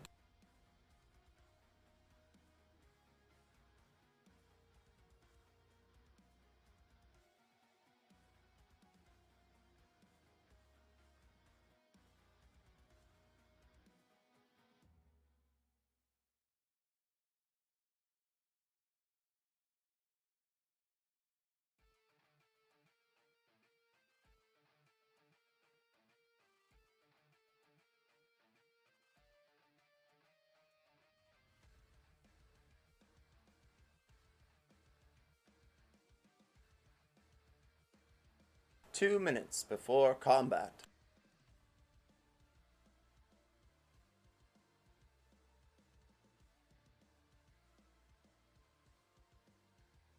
I'm so excited I could just spit. Never understood. Wait.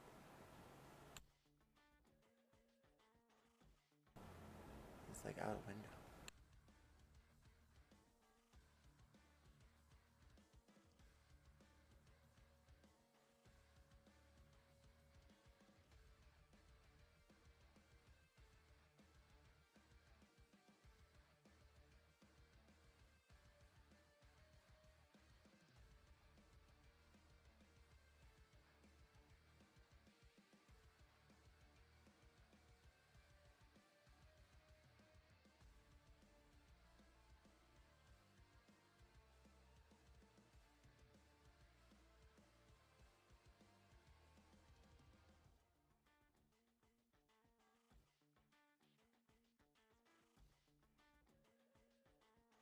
If I hit a Doritos bag, I hit that sucker real good. So good luck. I don't know. Alright, that being said, we are 1 minute from combat. Anyone have any final thoughts or words before we go into initiative? Good to know. Alright.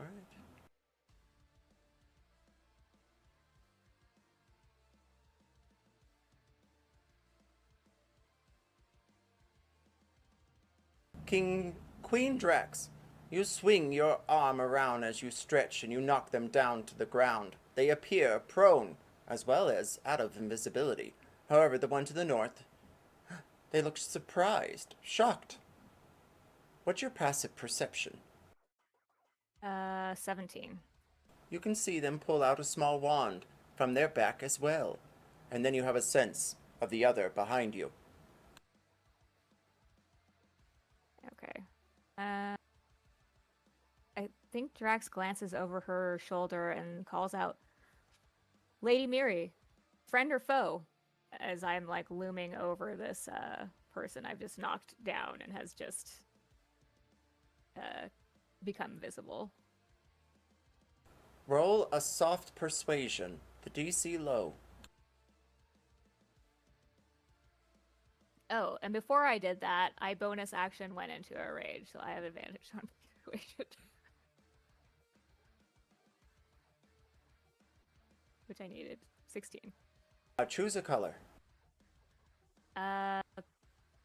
Pink.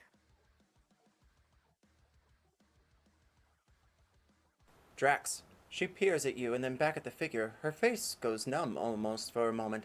Her coin purse hits the ground. Her entourage looks at the coins. Meanwhile, Miri. Foe? A foe? She looks at their clothes more than she answers. Okay, that's all I needed. I'm going to attack this person. With my great axe, I think. And since they're prone, I have advantage, I believe. Yes. 19 to hit. With your 19 to hit, it strikes. Roll damage. They try to put their blades up, but miss yours. Okay, that's 17 damage, and then I will use my second attack.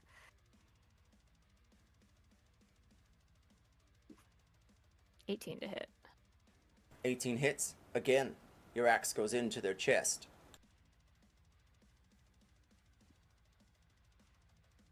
Another 17 damage, and then... yeah, I think that's all I can do. Bonus action rage, 2 hits. Glare down at them menacingly. That's about it. They spit blood out of their mouth. The teen above you, now next to Eztli, their mouth drops open, in shock and surprise. Brandir, what do you do? I think the first thing he does is he just takes a quick look around to try to make a head count of the teens that were with him before, to see if this has anything to do with the weird looks he was seeing. But before thinking too hard about it, I think he's just going to so you just attack this guy. He's not grappled still, but he is prone. He is prone. Okay. So then I will walk up towards the other guy. The other guy's still invisible, just FYI. Oh. With your passive perception, because Drax is a 17, Guys, this anyone higher would have the same. You do know the man behind you drew his wand. Oh, this guy drew the wand. Oh, let me clarify. Apologies. She is the woman in red. That is the teen from the flag stop. Okay, so he drew his wand, but is he against us? You don't know.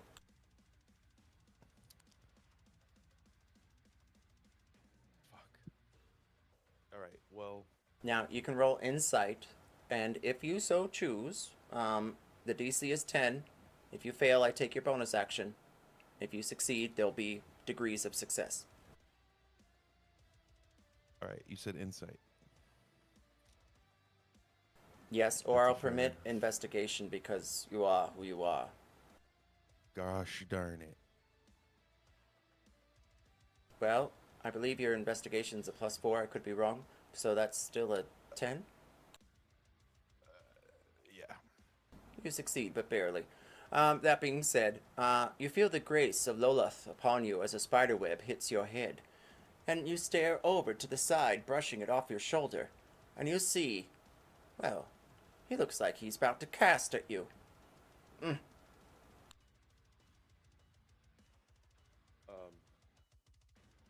fine. If if I see that, then I'm gonna go for him because we already have this connection now. So, Brandir, uh, Brandir just turns like his head to Drax and just says, "There's trouble behind us," and he's just gonna keep going forward with his shield out. Um, and Go, let's I've got see. this. Let's see. Oh, wait, no, I have 40 movement. Okay, so I can't get to this fucking guy. I'm gonna walk over to him. Like with my shield up, pointed at his wand, and as I'm like walking over, I'm getting my rapier out, and I'm just starting to swing it. Um, and and then I walk over and I strike.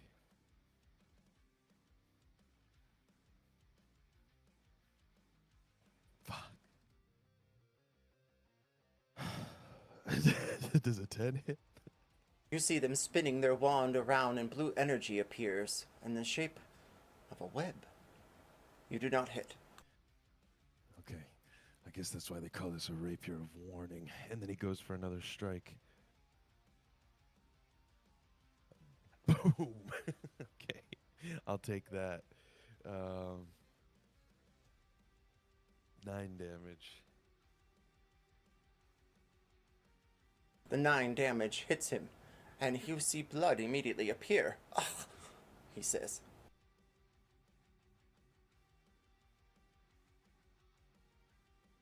What are you doing? For free Miti! Aye! Says another gentleman, a voice in the shadows.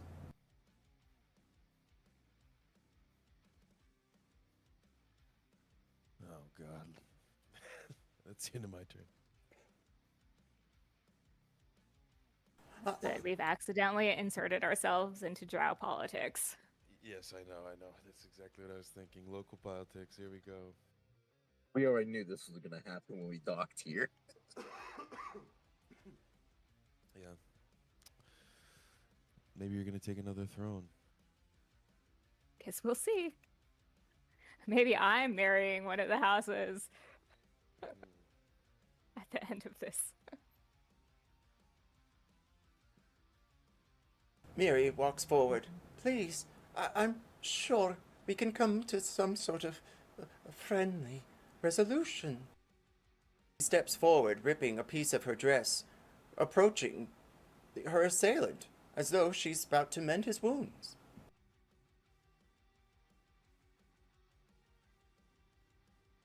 She tries to... Well, What's that? I just say, well, that's up to you, I suppose. This person looked like they were getting ready to attack you, and so I just wanted to intercede. And you said foe.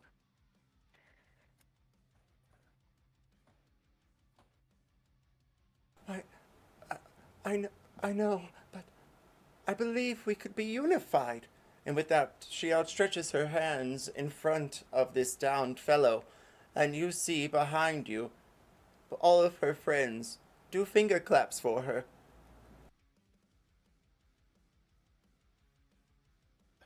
And then a rain of bullets.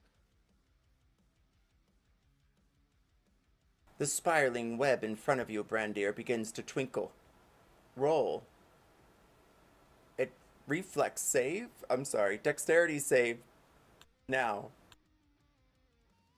Which edition are we playing, dear? I know, 3.5. I'm good at this one, so 24. With your 24, you succeed, and you dodge the web as it launches itself towards you, and as it does, it burns like fire. You are taking half damage, 8 points of fire.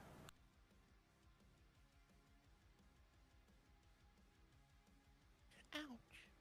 Out of our way, he says, finally.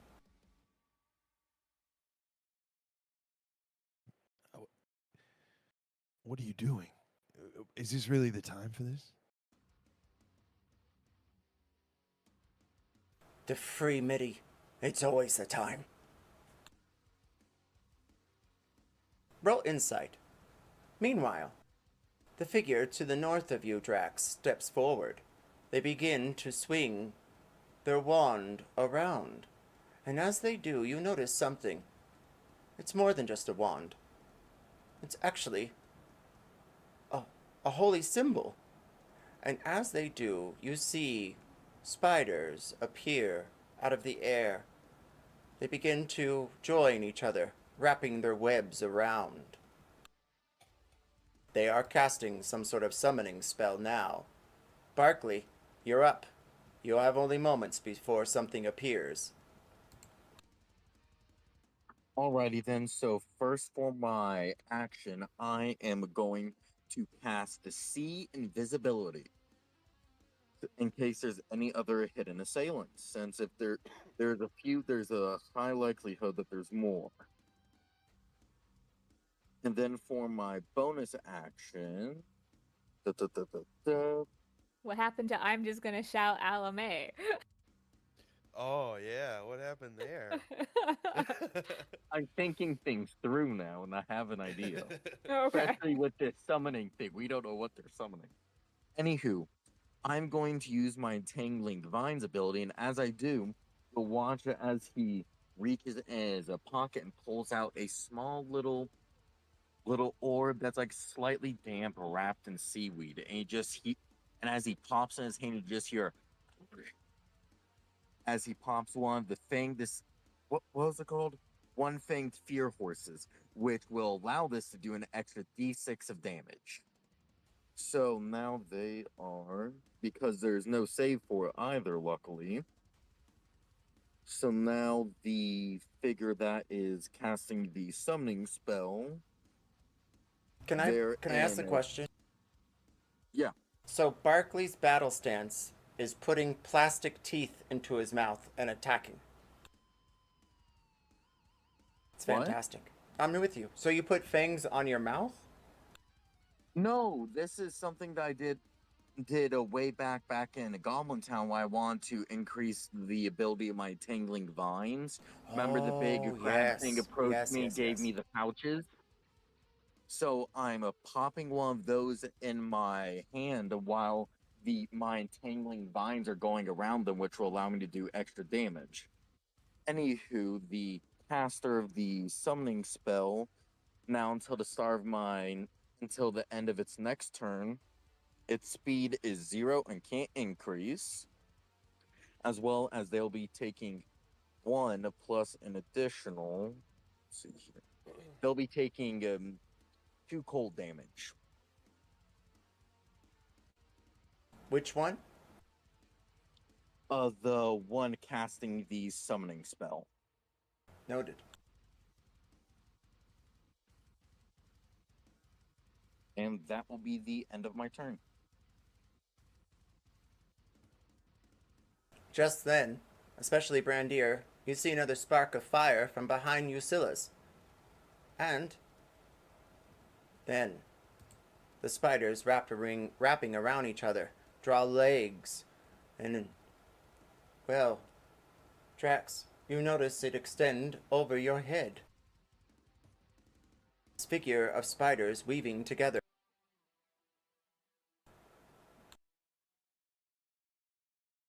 They strike at Miri. Their legs, like spears, go through her chest, and she falls to the ground. I'd actually like to use my reaction really quick. I called it.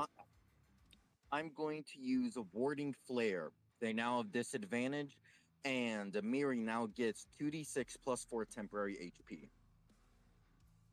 Roll that beautiful bean footage. Can I use my reaction? You may. Do I see this creature within 30 feet of me making this attack? You do? Well, wait, hold on. I think so. Oh no, they're 44 feet away. Okay. 40-ish.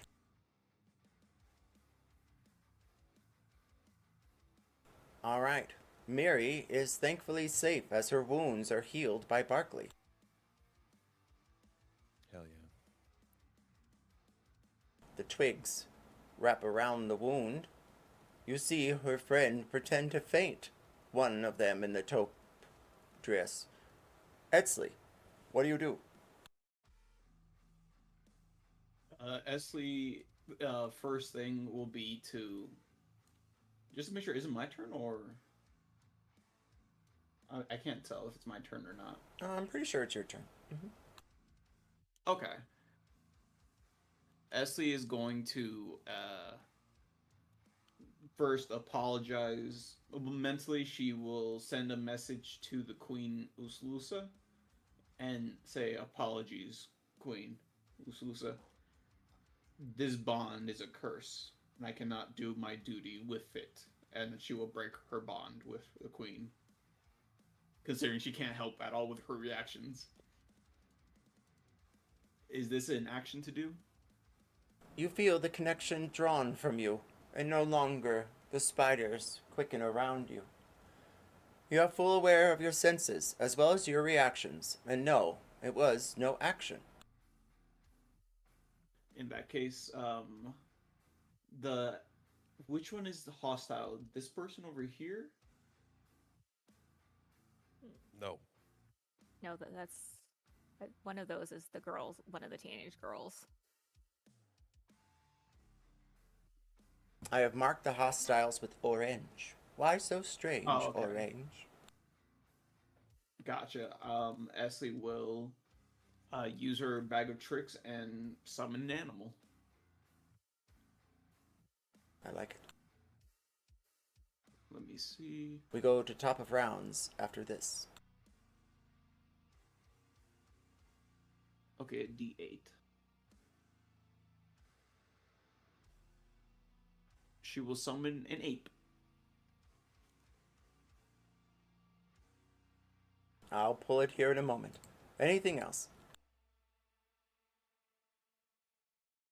All good. I summoned the ape. I'll put the ape right here. And that'll be then my turn. An ape appears on the market square. It beats its chest and then rolls out of some sort of hay up to the dryad, or drider, as well as the caster. Drax, you're up. I'm gonna shout at Vera, "You need to get out of here!" and come between her and the Drider over here. I think I'm gonna cleave, so I'll hit both of them, but I'm going to aim for Drider first. Or actually, yeah. Oh, no. We're not doing that. I'm going to use a point of inspiration. Oh. And try that again. Slightly better. Does a 16 hit? We're checking. It does not. You clash the natural armor of the beast as its legs take the hit, but you swing your axe back, and you see no damage dealt. I'll try again. 22 to hit. It strikes this time, taking off one of its ends.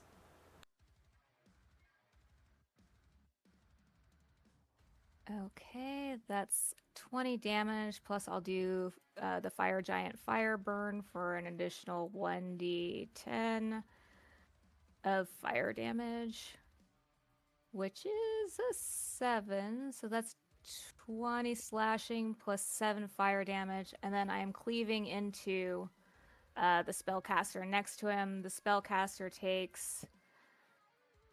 Oh, I don't think my rage is activated. Hold on.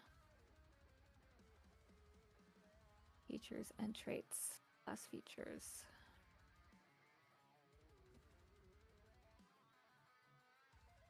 Where is rage? What's the question? I was looking under features and traits to activate rage. Okay. Oh no, it is active. Okay, good. Right. So the cleave does the same damage but minus my modifier. So that is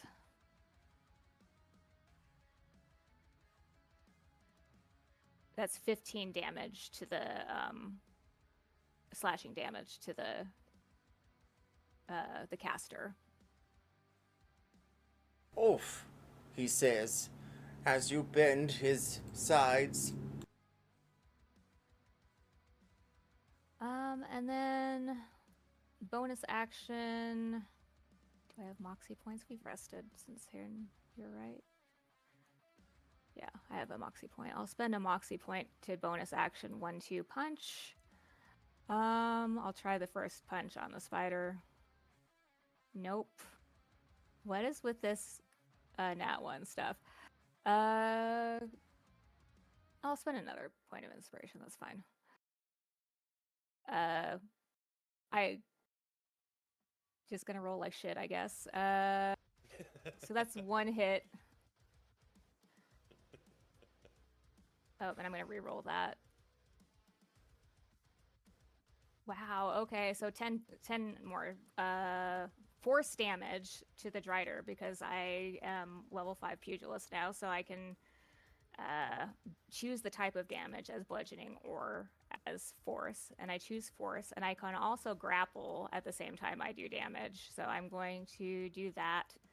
They need to make a saving throw. Let's see, what is it? They fail. Okay. So they are the Drider is grappled now. Oh dear. Choose a color. What's gonna be less confusing? Blue? Green. I don't know. Maybe blue was the right answer, but we've got green now. That being said, King Drax tries as she might with each swing.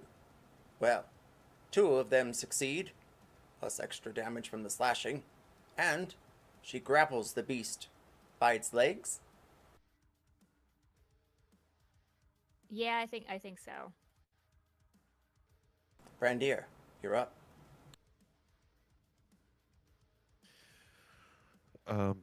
How's this guy looking in front of me? Like, you said he was bleeding, but is he... From your mighty swing of the rapier, it drew blood on the first hit. He looks weak. He's a teenager, for God's sakes, as he pulls out his wand and begins to cast another web again.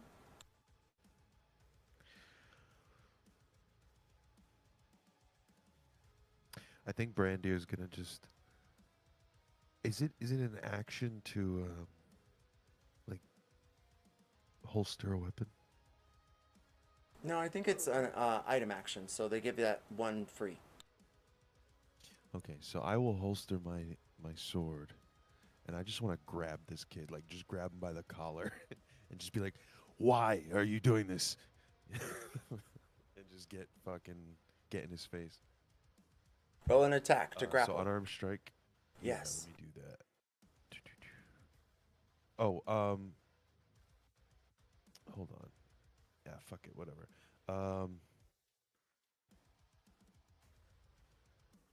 Boom. Do I have to roll anything else? You grapple him. You take him by the collar. His wand still casting. He's whispering words. Roll intimidation.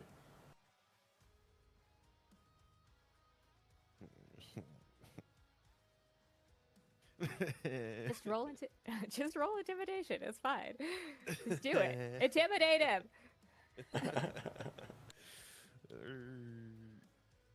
Could I rage first? Right. You may use a point of So- inspiration. Oh, I forgot. Should I? Give me one of those beautiful I'll do it. marbles. Yes, thank you. Yeah, you could take my marble. Did Drax just What? spend a point of inspiration for you? No, I forgot to. No. The Oh. second time I rolled a nat one, I used another one, and I forgot to do it at that point. Marion would never do that. They're not that generous. I think they're playing a good character. 14 on intimidation. Drax would do it. Axwood. I don't know about Marin.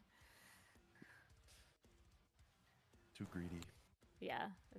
All Diablo players are like. Yeah. They dug too deep. Too greedy. He stares at you, Brandir, and stops casting. I just want a free city. All right, well, there's better ways to go about that, okay? Have you ever heard of civil disobedience? Drax shouts over his shoulder. I think that's what they're trying. This isn't civil. What are you talking about? You never read Walden, did you? You know I can't read. Dravor's somewhere like, I knew it. Right? You see Miri saying nothing as she is pulled back by her friends. And then, the casting assassin stares at you, Brandir, and drops his wand, and then kneels in front of you, if you allow the grapple to break. Yeah, I'll let him go. This wand. We got bigger problems also. Yeah, okay. Does he allow me to disarm him if I try to, or does he fight it? If he fights it, I'll let him keep it. But if he gives it off to me, then I'll just take it. He does not try to fight you as you take it from him. Okay. I'll take it. Is it his turn or is it my turn? His turn. My turn. His turn. Okay.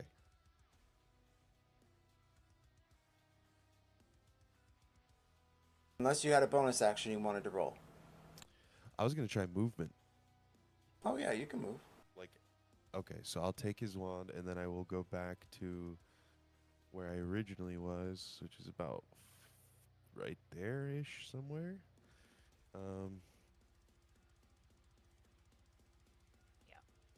Excuse me, ladies. No, Ooh. he doesn't say that. That's. I'm sorry. He just puts his head down and tries to walk past them without being noticed. And then when he gets over to the guy, what's this guy's state now? Because Brandir's been facing the other direction the whole time.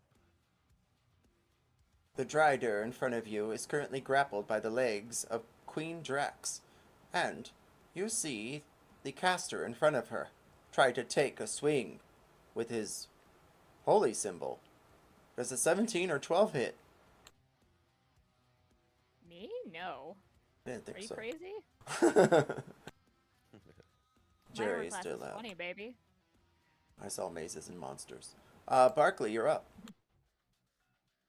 Alrighty then, what I will first do is for my action, I will go ahead and use my channel divinity, Radiance of the Dawn. And let me just double check. And everybody of my choosing within a 30-foot emanation originating from myself needs to make a constitution saving throw. Everybody of my choosing, so that's essentially just the people attacking us. Let me just get that 30-foot emanation set up real quick for the visual. That's the one. What's the DC again? 15.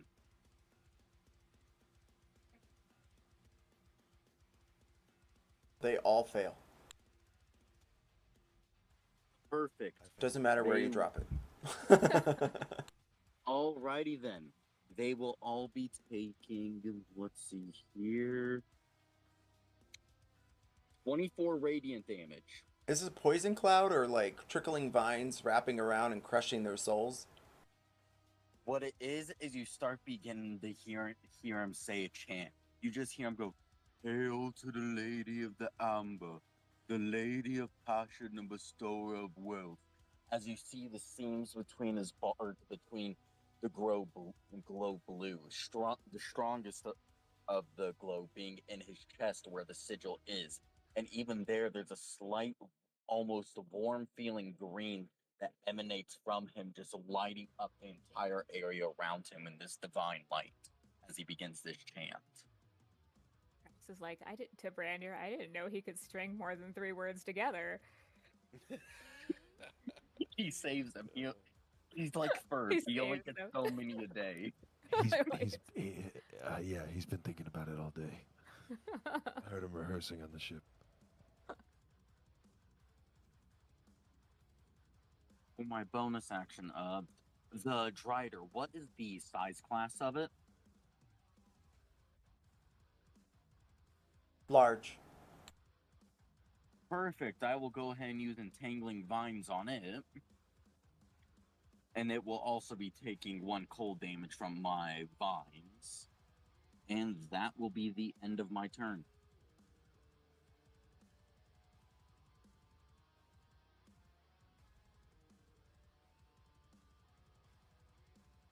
You see the vines wrap around Drax, and they deal damage to the Drider. But as they do to the figure to your right, you hear their bones snap, and blood pours out of their mouth. They're dead.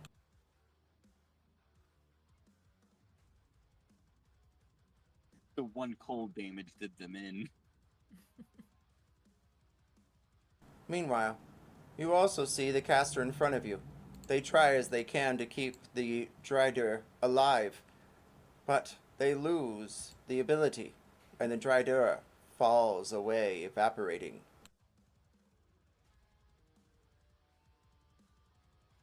All that's left is this caster. Eztli, you're up. Eztli will look to the remaining caster, and she's going to give them a little. She's gonna cast Starry Wisp, throwing what looks like, using a drop of her blood, she will summon what basically looks like a little orb of light that she will send straight to the remaining caster. Amazing. Let me roll that attack for a 17 to hit them. 17 hits. Dealing 11 radiant damage. And they are now emitting dim light, so they cannot benefit from invisibility. They snare at you, and over at Barkley too. He spits out into the ground. Anything else, Eztli? That'll be the end of Eztli's turn, and the ape will make 2 fist attacks on that caster. They only have a +5 to hit, so let's see.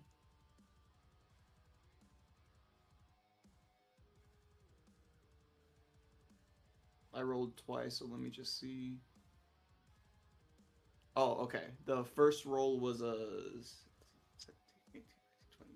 22 or no 16. 21 for the first attack. The second attack is a nat 1. Eztli, your ape launches a large, muscly attack on the back of the caster's head. For how much damage? It will be Roll to knock Six- out, not to kill. yeah, it'll be 6 non-lethal bludgeoning damage. As it just goes "Wah!" and just tries to smack him. Kill him. He falls prone to the ground, unconscious. But meanwhile, your magnificent ape takes another swing with their other fist and whirls themselves around. What's the call? Let's go high. They swing so fervorously, they hit the side of the post. Roll damage.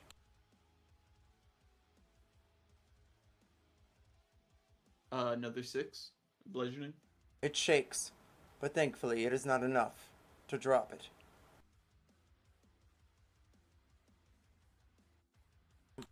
Drax, you're up. You see, it looks like all the figures are dead, and you are out of combat. Everyone roll 1d4.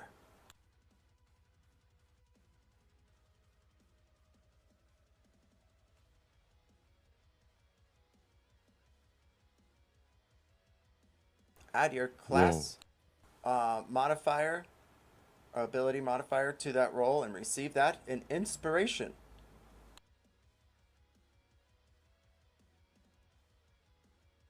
Sorry, was it just for Brandir? Everyone. Oh, okay. What's the roll again?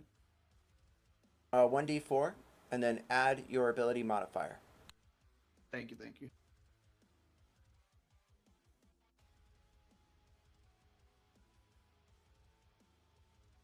Aw, we're gonna level up together. At the same time? Same here. Do we All have right. time for that? All right, 3, 2, 1. Oh, no, wait. Oh, wait. Let's see if, Oh, boy. we gotta wait and see if, Eztli can level up too. Oh, Yeah, hold on, MDK. Don't do it yet. Yeah, hurry, Eztli. Don't I send have it. it typed and ready, but I haven't done it Yeah. yet. Roll, I know, roll. I'm like...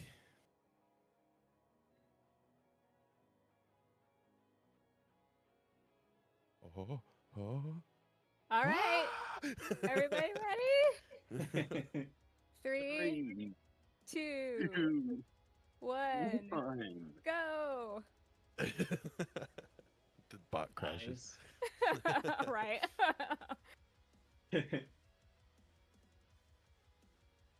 I mean, I hope now we ask Verb, is it okay if we level up? Yes. We still have an hour After and we a half, did it. probably. I was gonna say guard your soundboards because I was gonna do a thing, but I didn't want to do it until I announced it. So I'll give you a 3, 2, 1.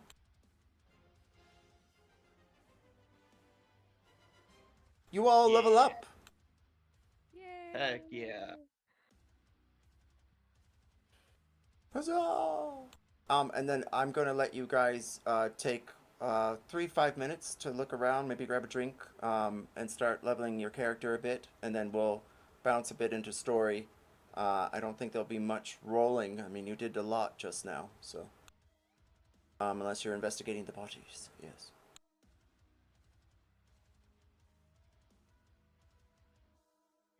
I don't think that's the wisest decision considering Mealy did not exactly even want us to hurt them in the first place and wanted to try to do it civilly if we loot the bodies in front of her. That's why you say Alame into your ribbon and then with the bodies. That's me. Ooh, Pugilist level 6, Combo Maker. When you deal damage with an unarmed strike against a creature, instead of also choosing the grapple or shove option with your heavy hitter, you can give yourself advantage on attack rolls you make against that target before the start of your next turn. Nice. Let's go, my wisdom is finally 20. Yay.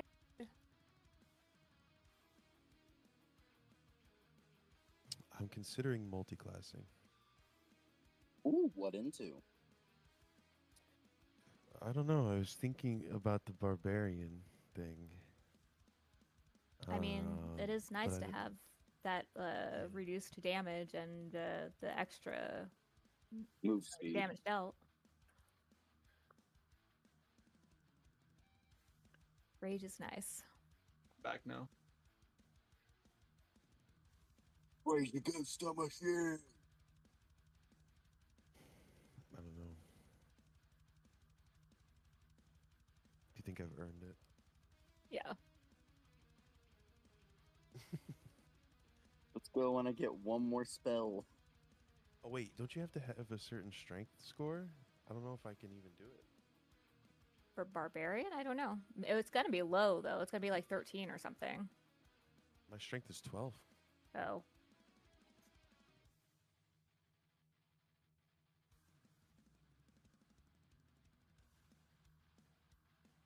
I don't try it and see if it'll let you.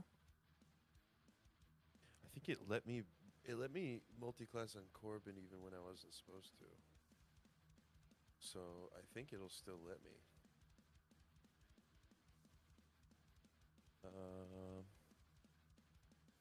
Yeah, all that's is an ability score of 13 or better in 1 or 2 ability scores, which the class is dependent on. So I think Dex is the other one for barbarians, right? I think Or is so. it Either con? Dex or Con. Both of those are high enough, so it's gotta. Yeah, I should be able to do it still.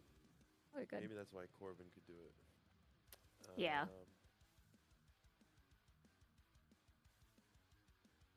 I'm You don't really actually thinking- multi-class into barbarian right now. It happens later, like during the long rest when Drax and Brandir get into a tickle fight, and he's like losing the tickle fight, and he's like, "Stop it!" And then he goes into a rage. Yeah, yeah. He just hits her way too hard with a pillow. Yeah, it's telling me my Wow. intelligence is not high enough. So What? that's another thing, I guess. Yeah. Yeah.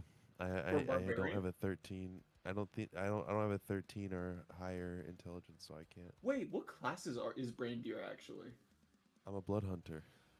Oh, it might be the blood hunters giving you the problem, maybe for the intelligence. I mean, because I think if you don't, what is it like? If you don't meet the requirement for your original class, I don't think you can. Yeah, Maybe but that's the problem? intelligence isn't the. I don't think that's my spellcasting modifier. Like that's not. I don't For think. blood Maybe hunter, it is. maybe. No, there's no way. I think it's wisdom.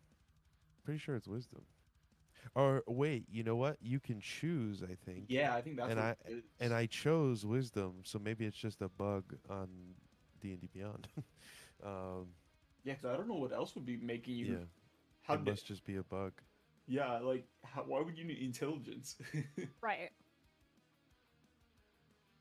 Hey, should I pick up for my new spell this really nasty curse called Curse of Damned Aging?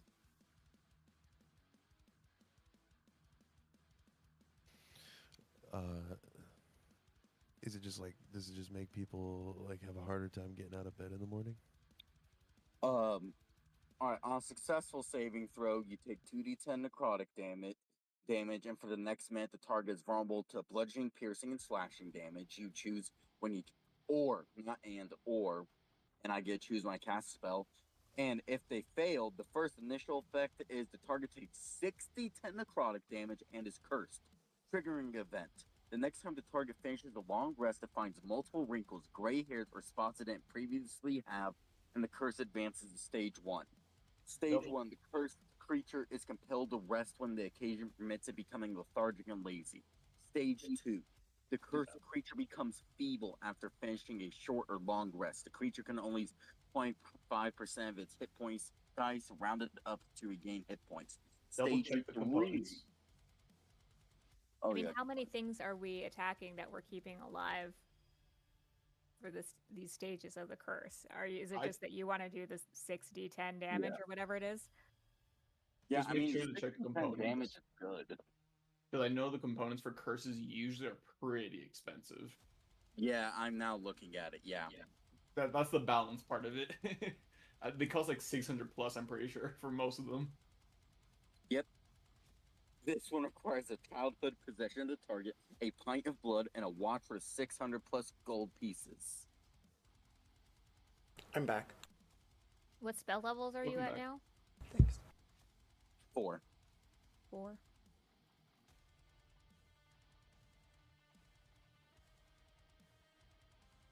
Well, congrats everybody for leveling up, and thank you guys for coming out tonight. I hope you're enjoying the game thus far.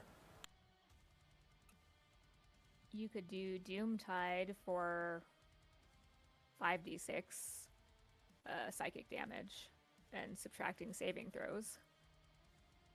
Yeah. That's concentration, though, so... Do you guys want to go to 40 after? So you can finish up with what you're doing? I just got back, so I'm not sure where you guys are at. I'm all good. I found out that I am doomed to never multi-class unless I get smarter. It's not letting But- him multi-class because he doesn't have a high enough wisdom, but he's trying to multi-class No. into barbarian. For the oh, record, intelligence. yeah, it's going based off of the default on this class, even though it allows you to choose which one. So it's just ignoring my choice and just doing the default. Could we could we fudge it temporarily? Like, could we put an item on you that, like, Crown of Intellect or something that gives you enough int, Just to make and sure. then try to multi-class and then remove it? I'm pretty sure, isn't there a setting in the very first tab of your character creation that lets you ignore multi-class requirements? Oh, that's probably easier. Yeah, yeah. Oh, yeah, look at that. Yeah, I Maybe think that's go for why that. Corbin can go up. You're so smart, Mink. Thank you. At least, of course, if Verve is cool with that. I mean, I'm not the DM. I can't. Totally. Oh yeah, also, Multi-classing is illegal. for the record, I get Grim Psychometry at level 9, which is pretty cool. But I I'm don't totally know how cool with it. helpful it actually would be. Nice. So I think I'll just do. Actually, fuck, man. I'm just sticking to pure druid. It's such a hard choice. Poop. I have 2 4th level spell slots now. Ooh. You can now do 2 walls of fire. You know what? Screw it. I'm just gonna stay. I'm gonna stay. The Grim Psychometry is too cool. I can't pass it up. I never got to use it before. When you reach 9th level, you gain a supernatural talent for discerning the secrets surrounding mysterious relics or places touched by evil. Whenever you make an intelligence history check to recall information about the sinister or tragic history of an object you are touching or your current location, you have advantage on the check. At the DM's discretion, a suitably high roll might cause your character to experience brief visions of the past connected to the object or location. That's pretty cool, right? Yeah. I'm glad you told me that now so I can prepare. I'm Yeah, we're gonna both. start using it on everything. I need to If find it my helps drink. her- I'll be right back. Oh yeah, go ahead. For my spell, I ended up deciding with Aura of Desecration. Okay. Sounds sick. Yeah, it's essentially like it's like the thing I just did with my holy symbol, except for it lasts for 10 minutes. I made tea. What's that? Anything I gotta answer? No? Okay. Oh, I was gonna let you know, Verve. After the session, I was just gonna ask you more about the one shot to ask about like magic if in like real life because it's in the 90s. That's all. Oh, yeah, we should have a discussion about But that can be after. yeah, we'll probably do it on the next break. Alright. Unless there's any new business, old business, or something business, bring it forward. Or we go back to Miti, the city of the Drow, here in the Underdark. Are you okay? Eztli will call out to Miri. Her ladies around Any her wounds? surround her and assist her up. She guides her arms up into the air, and they stop. Thank you for what you have done. We were able to secure one of them. She turns back to the teenager kneeling. Oh yeah, we kept that guy alive. We could have killed this guy. They might not be working together though, so Yeah, at least the spellcaster's still knocked out. yeah. Do you have any wounds, Miri? Or any of your companions? She's looking for any injuries on them.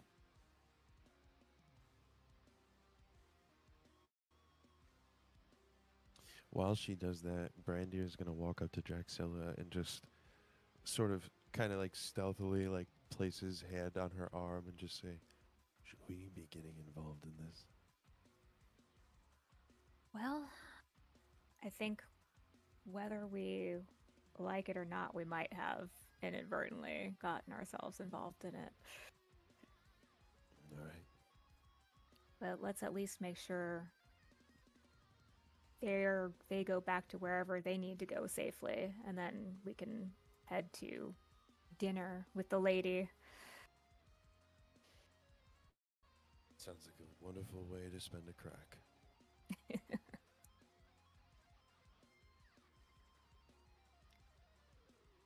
Lady Miri, do you know why these people were trying to attack you? She speaks with the ends of her fingertips. No, I'm... Roll persuasion. I'm still raging. Just FYI. Seemed like a crime of passion. 23.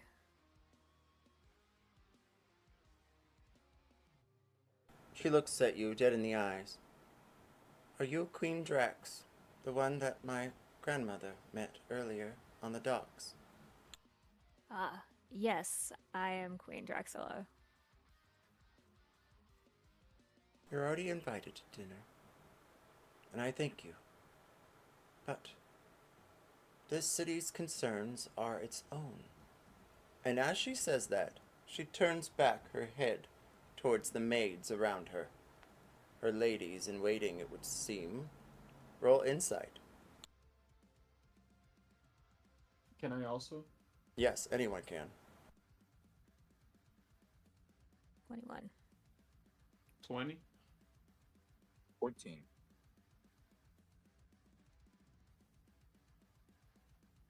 She makes such a display about it that you can tell she has no way of hiding any of her, like, poker faces.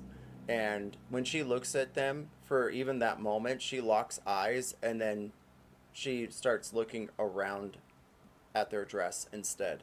And then she turns back to the rest of you.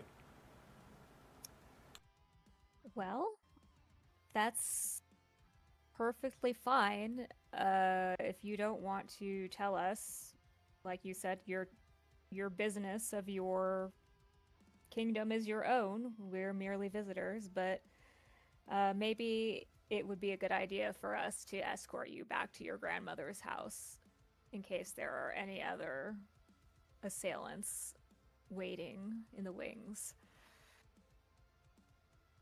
Of course. Yes, I'd appreciate that greatly.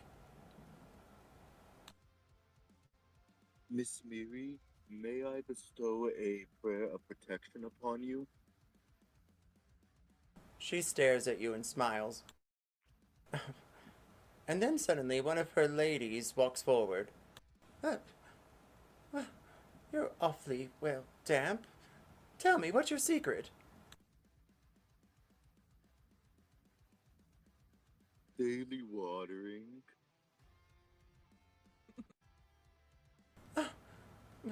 Do you use any procurements or perfumes or oils? Just what Mother Goddess Freya naturally bestowed upon me. Mother Goddess.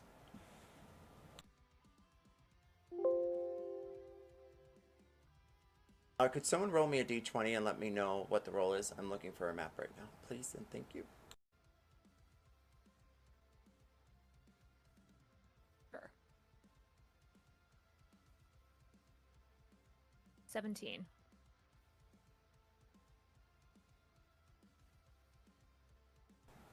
Freya. Oh, yes, my woman, long dead, used to speak of her. Is she your patron? And as she says that, she stares at your leaves and, like, her head tilts. Yes, she's my patron. She grew me and my brothers and sisters. Oh. Oh. Could someone roll me another, actually D20 this time? Thank you. I got you. A 10. You should probably speak with the. Oh. And she takes her finger and extends it over towards the south west corner, just above a bit, where the tower is. Could you ping it for me real quick? Of course I. Just a moment. Sorry. All good. It's that first question mark right here. Thank you. You're welcome.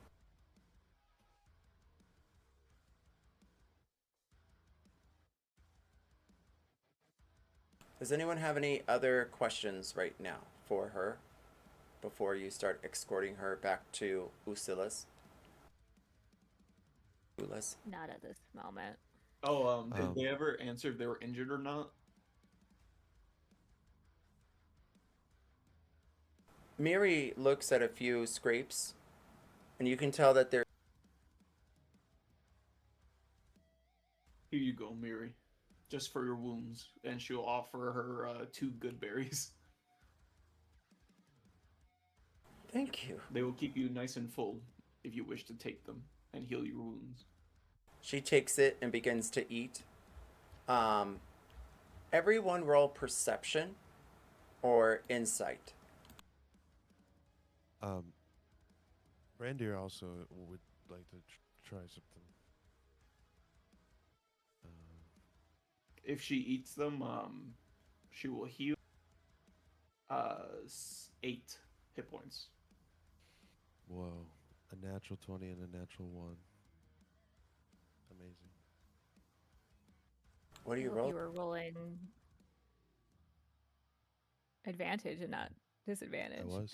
Okay. Yeah, good old advantage. She also never did give Barkley an answer to whether she wanted a prayer of protection or not. Well, it's because you're so wet from watering that her handmaiden got distracted. Is it me or is Barkley the Ringo of the group? Yes. He sticks out like a sore thumb, but that's why he's so memorable. True. And that's exactly what happened. And then Miri remembers your question because you said it again, so thank you. And she says, "Why, yes, I would. And what's your name? What's all of your names? I should know them. You are, well, surface towners, and I should not bequeath you the same rights as this city would have." And she seems to be stuttering almost every word because her maids or ladies are staring at her, like burning a hole in the back of her head. Can I roll an insight check on the on the maids? Because it kind of feels like they're maybe not the best people for Miri. That's what It Essence sounds like they're mean girling her. Yeah, like she's worried. She's getting kind of a little worried for Miri with her so-called maids and attendees. Do they seem malicious to her? Like they're or mean girl vibes? Yeah. You definitely get the vibe that they seem more in control than she does right now. Gotcha. You may roll, I was going to say history, but you can also roll insight again, and I'll give advantage on the insight. I'll go for insight for our 23.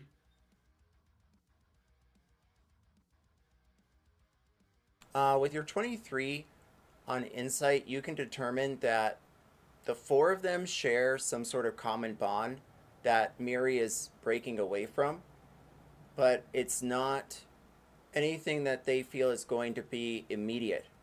It's almost something like the others expect to take time. And you get that more from the one you don't know the name of. She almost seems like she's staring at the other two and like nudging their shoulder to stop. Okay. Gotcha.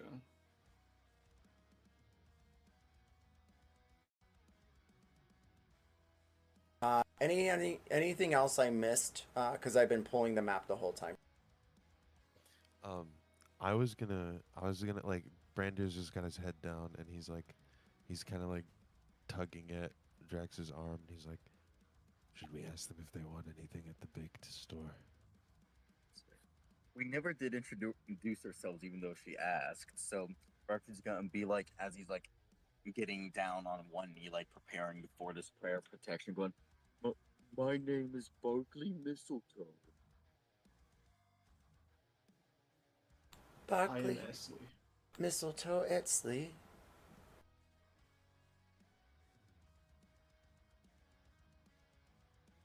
And Brandir, did you give her your name or no?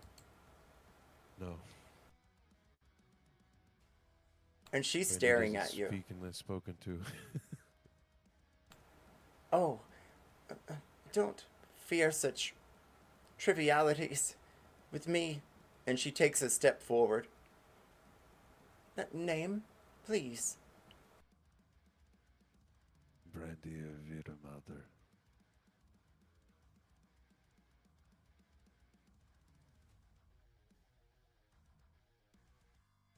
Brandir. And the last name again? Vidamother. Neither father. She stares for a moment. I haven't heard of a Leather Father before. There's a first time for everything, Your Majesty. I guess there is. Should we set forth then? Or is there anyone else joining us? Before we go, I'll go ahead and start the prayer. I'm kind of excited to do it because I actually did research into this. And you'll just hear as Barkley's on one knee, clasps his hands in front of him, and just starts the prayer. Hail, Slayer Vanadis. I ask for her protection under your falcon wings and War Maiden's shield. Help her to make peace among her enemies, and give her the courage to fight when needed. Help her to set boundaries for herself, so she may honor the boundaries of others. Let her be protected, yet open to love and beauty. And as he finishes the prayer, he'll pluck off a few leaves from his head and blows them into the wind.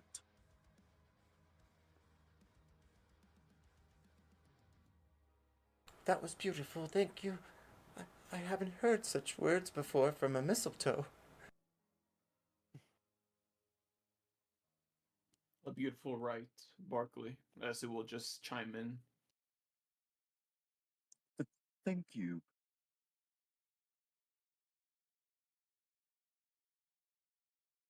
As you step forward, you go around the well and hear the crier of the city. Fall cracks! And he points up. You all see above it crack again, and the spider webs come out. They begin to mend. It looks like glistening stars in the air. And as you approach Usila's, you see, all of you, a spark of fire again from the back of the house, where more like a palace. It stands in front of you, a large cathedral-like spires on either side that guide up into layers of the house itself. Palace. I still got my ape. Hopefully they don't mind a little tomfoolery for dinner. You step forward. think- Oh, what's that? I would just say, I think as they're walking up, like as they're making their way to the thing, like Drax is walking next to Brandir, and she's like, "Hey, I have something for you." And she holds out her hand for his and reaches into one of the pouches on her belt and pulls out the other bracelet that she bought, and she slips it over his hand onto his wrist, and then she like lifts it up and like kind of bends down and like whispers in towards the bracelets, Alame, so that he turns invisible. Can we roll to see if yours goes on?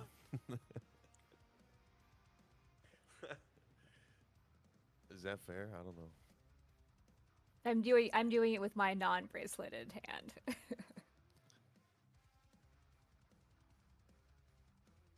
Brandir, you evaporate into air.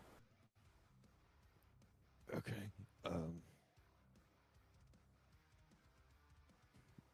I don't understand. Did you give me jewelry?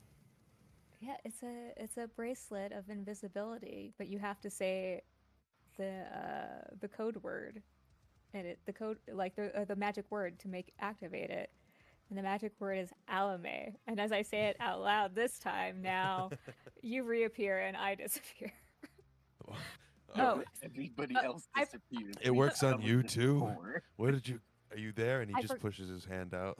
Just like Yeah. probably touches your stomach. Yeah, I forgot. Like it's like it it it's sensitive to the volume of sound. So like I lift my bracelet back up to my like mouth and like I whisper Alame like to it so that I reappear. Oh, okay. All right. And he's gonna like hold it up to his wrist up to his mouth and just say, Abade. It just says it wrong, and it doesn't work. And he's like, "What is it? I don't. Can you say it again?" She's like, it's Alame. This time it Oh, louder. Now Eztli goes invisible. Yeah. You see one of the lady in waiting. No, like, Yeah, some passerby also goes invisible. Eztli in the the voice of Eztli, because she's invisible right now, just shows it's just audible, and she'll just say, "Oh, not invisible, completely invisible." Wait, what? Yeah, you jumped. Run that Can you back. say that again? Because Eztli's now invisible, you just hear her say this from, because you can't see her, you just hear her voice, and she says, "Please stop saying the word." Oh, yes, of course. All right, I think I got it. Well, thank And then you. she will whisper it, so she will be visible again. This didn't run you what too word? much. Alame? What's it called here? The crystal back. Yeah. Yeah, I think it's worth less than gold, but I think I got a good deal. Well, now I've got to get you something. That's okay. I'll keep an eye out. You don't have to get me anything. I just wanted you to have a little something since I was shopping. Yeah, of course. And then he just walks forward with his head down. Just don't make eye contact with any women. That's a bit of a self-insert. My computer glitched. I'm back. Hi. Welcome back. Thanks. That being said, is anyone doing anything else as you approach? Eztli's just apologizing for the others' foolishness. How dare you? I mean, I would not call Queen Draxilla foolish if I were you. That doesn't seem very smart. She said what they were doing was foolish, not her. Oh, okay. Okay. Yeah, clarify.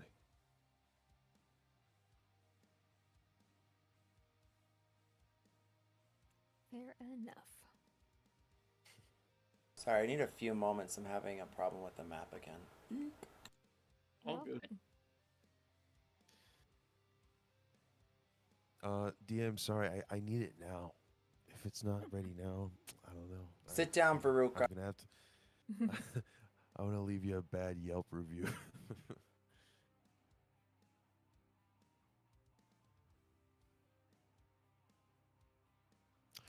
Chronicles of Derek has rats. Right. Oh my gosh. Ew, no. I found a whole nest of them. I on mean, my side. okay. We'll put them in the sewer. It'll be fine. Okay, so I gotta reload a map. For some reason, it keeps glitching and not letting me save this map. So I've got to basically pause everything for like another minute or two, and then we should be back. Should we level up again while we wait?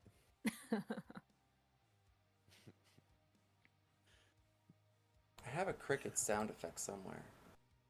Oh no. Don't do me like that, DM. Don't do me like that. Thank you. You're welcome. Wow. No. Betrayal. This is the bakery? Is this map the bakery, or do we go somewhere else? No, I think we escorted them back to the grandmother's house. What? The grandmother's house? Her grandma, Okay. Mary's grandmother, I gotcha. Sorry. Lady whatever, Usula.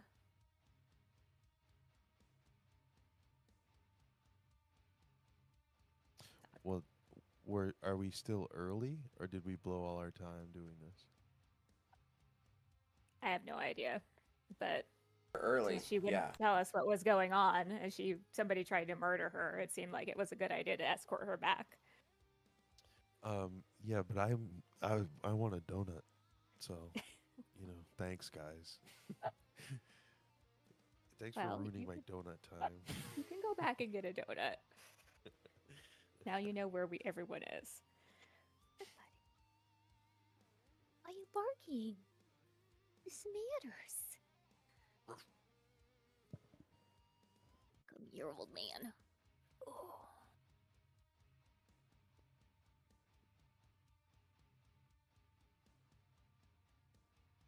All right. Map and maps are ready. Wow, that was a lot. Okay. Hello, all right.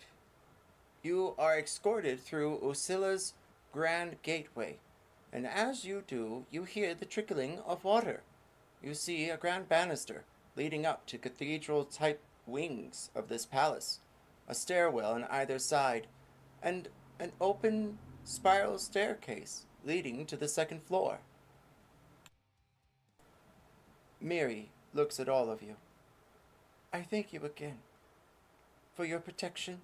Now, she looks at Barkley, and at the square, she looks at Queen Drax, and then Eztli.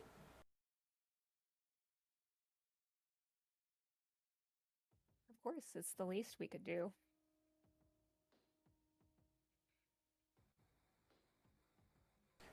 I'm sure my grandmother wouldn't mind you being a crack early. I will let her know, and I'm sure Melatoe can escort you around.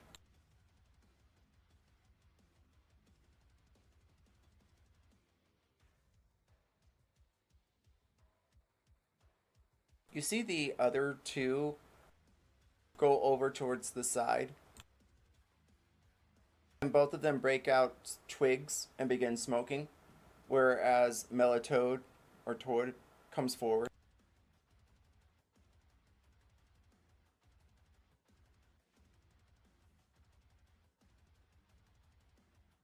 Well, do you want to freshen up first?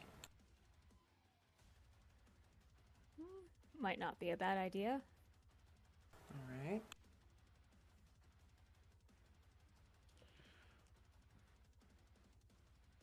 What's that? She walks forward and then waits. She's a lady that waits.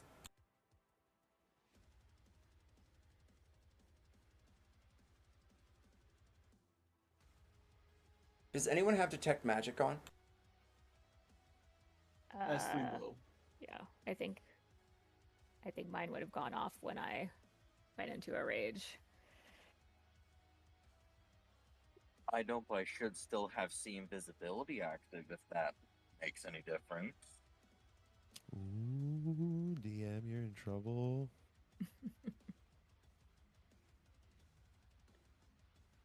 You have what again? MDK's gonna see. MDK's gonna see what you're The doing. invisibility. Oh, good.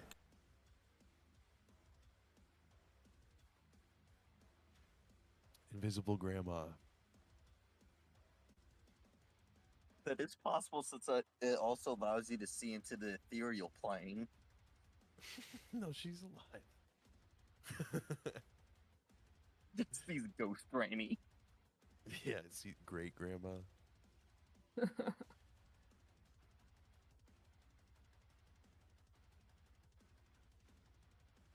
Drax, as you get up to the higher deck of this palace, you see columns leading up to the second floor. On the second floor, it looks as though there is a band, well, getting ready to play, as well as jugglers and people on stilts, well, starting to get up on them.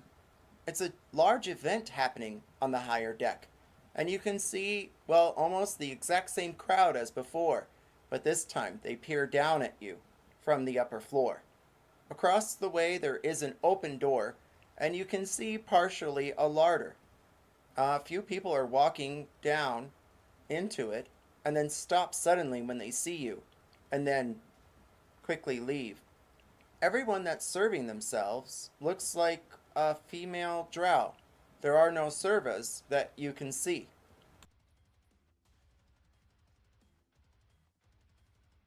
The rest of the party meets you, and as they do, Eztli notices much or less the same, as well as the carriage in the front. It draws her attention, as it is enchanted and moves on its own.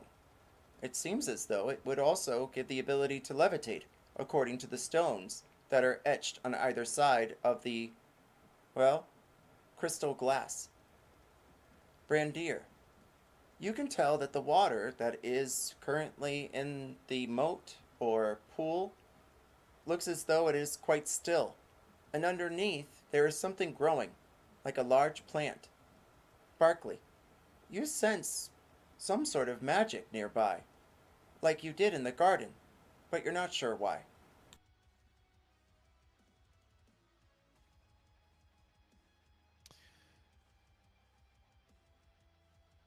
Alright, so I'm gonna go check on things and then I will be right back. Don't move too much.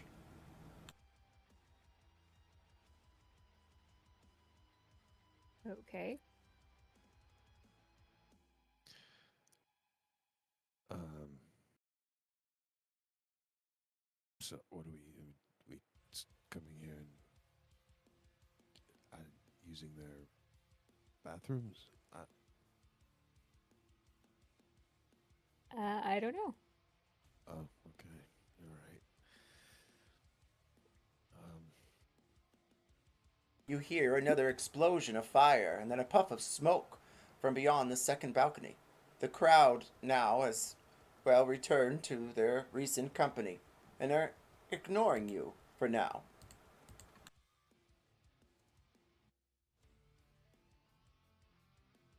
Eztli's just keeping an eye out for any other magics that pop out with her detect magic. You can see evocation and abjuration, illusion, and divination, all glowing from the back end of the house. All you see really is the glimmer of the magic against the stone that's been sharpened like cracks, but they point as daggers.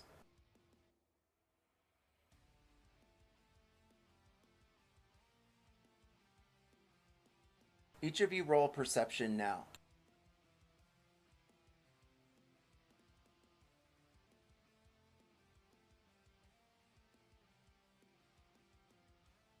24. 29. 26. 26. 26. Twinsies. That's two nat 20s. Wow. You guys, Eztli and Brandir receive a point of inspiration. And what's the call, gentle sir and lady? Wait. You mean Barkley and Brandy? Was it Barkley? No, Brandir. Oh. Eztli rolled a nat 20 for 29. Oh, because we both got natural. Okay, I see. Well, I mean, I took also the rolled nat the same 20 as a, thing as Barkley. crit success. So I ignored the number. I apologize. Sorry. No, you're great. That- You can that's say fine. 26 all day long. I was enjoying it. I was like, you're right. It is, but it's also a 20. Oh, and I said, look at that. Eztli's another one. So I got excited.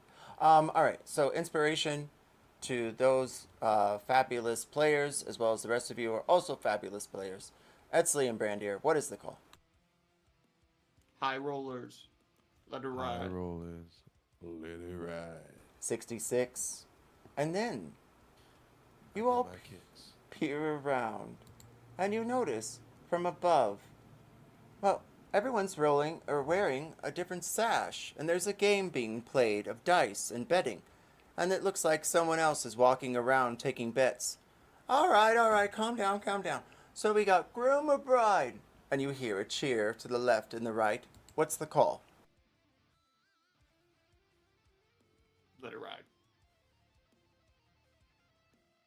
94. As you peer around, again, the other side, you can see the jugglers are now beginning to spin. Well, it looks like fire batons on either side. The stilts people are walking around. But then you hear a clicking sound coming from upstairs. What's the call? You know what it is. Let her ride. Everyone roll 1d4.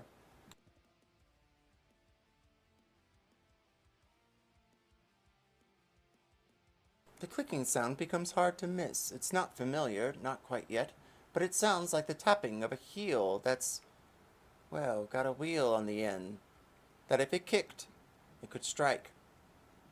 A click Heel Heelys, get ready, guys. and a clop. They go down the spiral staircase. I'm so glad I was able to catch you. Are you Queen Drax and her company? Yes. Eztli will give a nod. Well, allow me to introduce myself, Queen Drax. They stand for a moment and they peer at the crowd. I'm Mal, and they bow. And then they lift their head up. They stare around. A few people turn around, and then they stand again. I'm so glad that you are all here. I wanted to thank you for securing Miri's safety.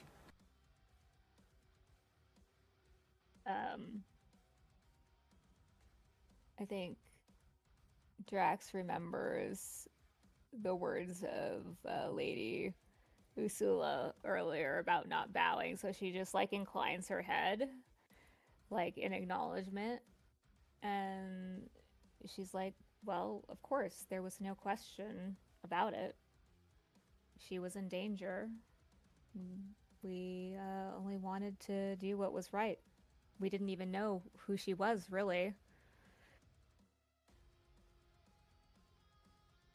Everyone received 15 points of inspiration. Holy. Are we gonna level up again? Well, again, I thank you. And you have the pull of the city from me personally if you need it. Beyond any faction.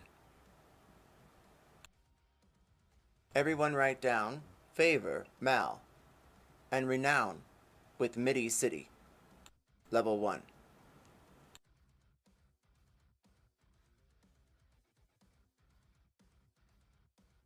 Well, what are you all doing out here? I think the fireworks might start soon. Oh, well, we were told to wait here, and so we didn't want to be rude. We were waiting here. Oh, What why? was- What? Sorry, what was the renown level of Miri City? 1. Thank you. Which one of her friends, companions? Well, which one was it? It was Mitzi, something like that. Oh, she'll have you waiting while she's probably contacting her father about the assassination attempt. Well, come with me. We'll go up the stairs. I'm sure we can feast until, well, Usula arrives.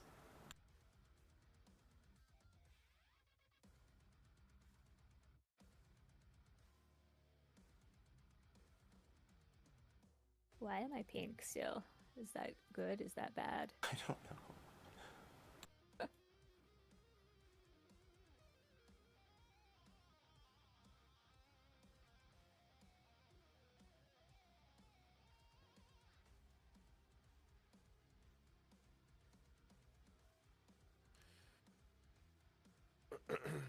All right, gentle heroes. Alike, you all see as you go upstairs to the second tier. Through the doorway, it is open, and you can see a display of high illusions.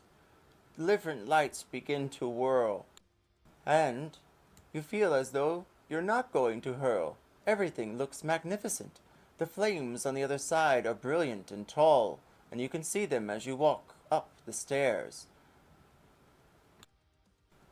To your left, Mal escorts you in to a grand hall.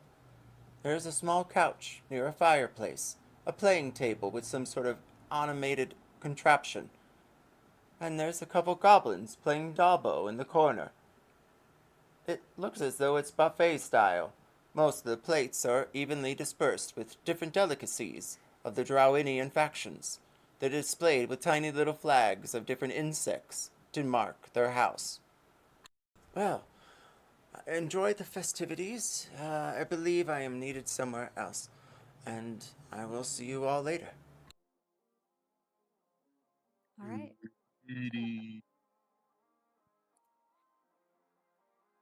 There is another tier to this house where the band is actually playing. I just wanted to clarify. So if you choose to keep going up the stairs, you can, and that will take you to the third level of this palace. Okay.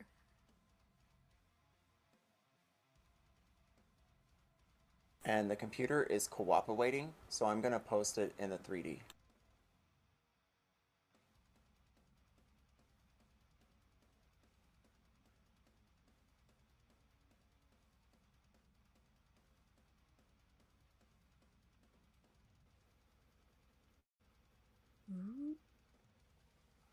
If you can't see it, let me know. Very nice map. Yeah, that's the third tier. I would say you would see a glimmer of that if you have a passive perception of 16 or higher. Something maybe in the window glass as you see from like a bird's eye point of view. If your survival is like 4, you have an idea of what the third tier looks like. And each of you roll history as you spy around the buffet. There are various drow here. And you see a, well, male drow, but he's evenly dressed like the others. He's procuring some pastry with some sort of purple puff within it. As he does, he makes some sort of delicious sigh and then rubs his stomach. It's, well, quite round. Where are we on this map? Great question. So speaking of 4, Okay. So you can go upstairs or you can explore right now if you want to. It's a giant party. Like the moment you step out into the archway, there's people like making out and they see you and they stop and they walk around laughing. And then there's like a trio of others that are walking by. You see servas that are dressed and following drow women, and then you see others that are just walking around in common or adventuring clothing or courtier outfits. There's very few other species here. You do notice the goblins. However, anyone with the detect magic, you would have noticed that most of the people here are wearing disguise self outfits in some fashion, or they're wearing that to disguise how they actually look. Eztli, I'm sorry, you would have noticed that from Mal, and we can ret something on that note.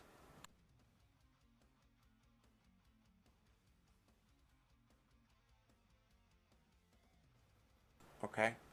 Let us know. in the comments. We'll be right back. I'm sure Eztli will be too. Barkley, Queen Drax, Brandir. What are the three of you doing? So this is where the guy is eating, or the fat male drow is eating at the buffet. Yes. And then the poker is playing in the corner to the further left. Guess wherever I see the drow at the buffet, I'll just kind of sidle over and take, like I'm looking at the food and be like, is it common to have the celebration feast before the wedding here? He laughs so loudly that people at the Dabo table stop spinning the wheel abruptly because they're like, what is going on? It's not worth watching what the die rolls into. And he looks at you and the rest of the party and then starts laughing even louder. And then suddenly you see a voluptuous woman come over, and she's wearing almost like a blue silvery outfit that's glittering with every light that is currently shining. And Bill Dodder, get back to your chair at the fire. I'm so sorry for that, me ladies and my ladies. There's no need to apologize. I suppose I asked a silly question. What was Trying the to learn a question? little I bit. missed it completely. And you see from her bag, she pulls out a long horn and attaches it to the end of her ear. Oh, I was only asking if it was common to have the feast and celebration before the wedding here.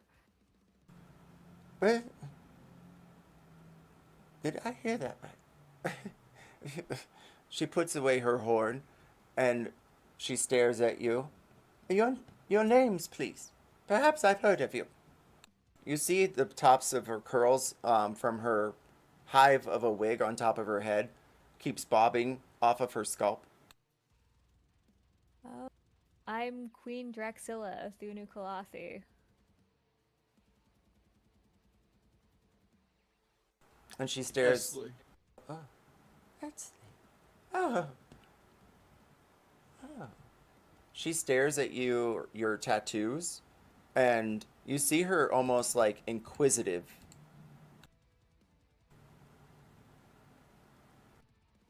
These are the markings of my tribe. She's also staring at Eztli's. Both of you, what's the call? Hi. Let it ride. Your markings. Are they? Well, what do they represent?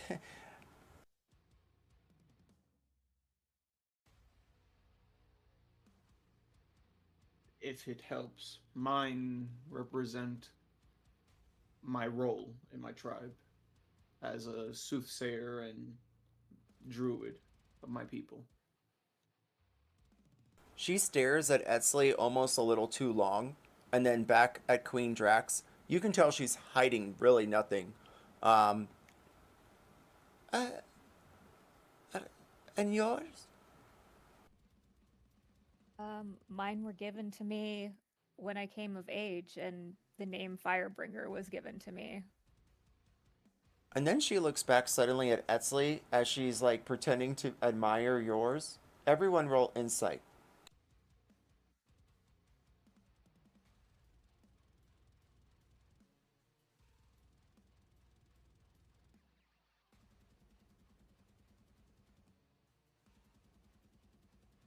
Did you say everyone or Eztli? Everyone. Okay. Brandir, you can also, but I'll base it off your passive perception and I'll come back to you if you roll. Barkley, what's that?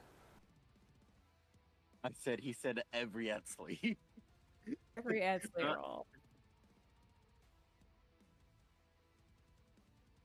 Brandir is standing behind Queen Drax, and he spies at the woman who turned her back to her, and over at Eztli. She's so inquisitive. Barkley and Eztli, you both can tell that you're being stared at, Eztli, and Barkley even feels a little chill for you. Eztli stares, and then what do you do?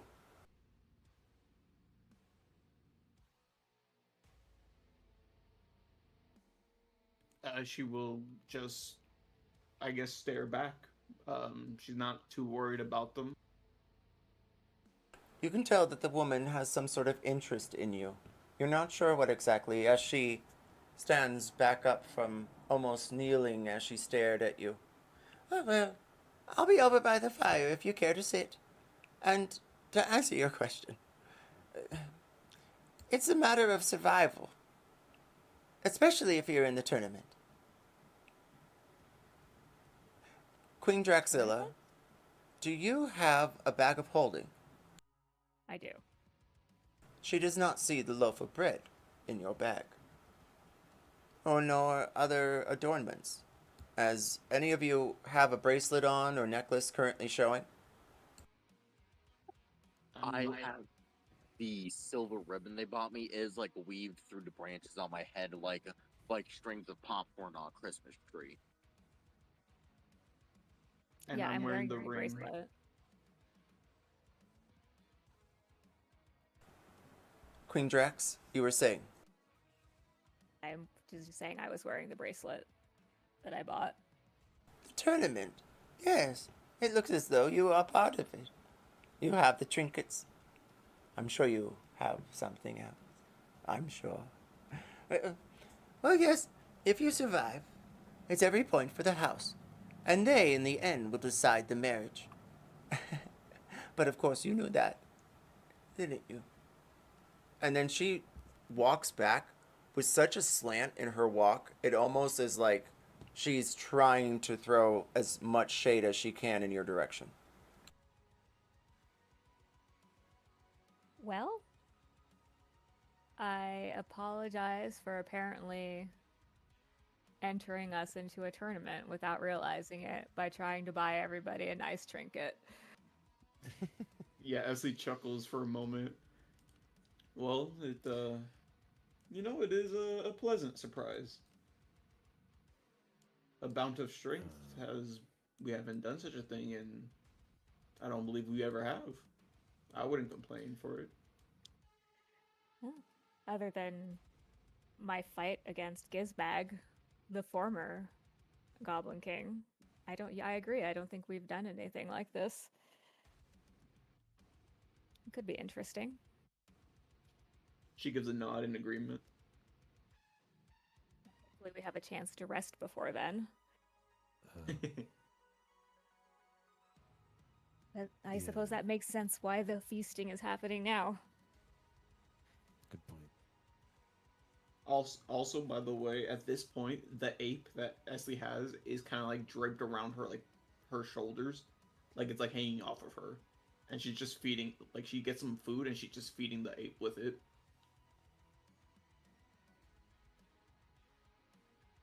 Everyone make a perception check.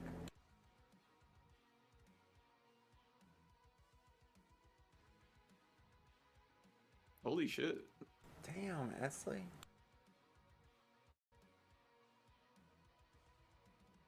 It's the power of let it ride.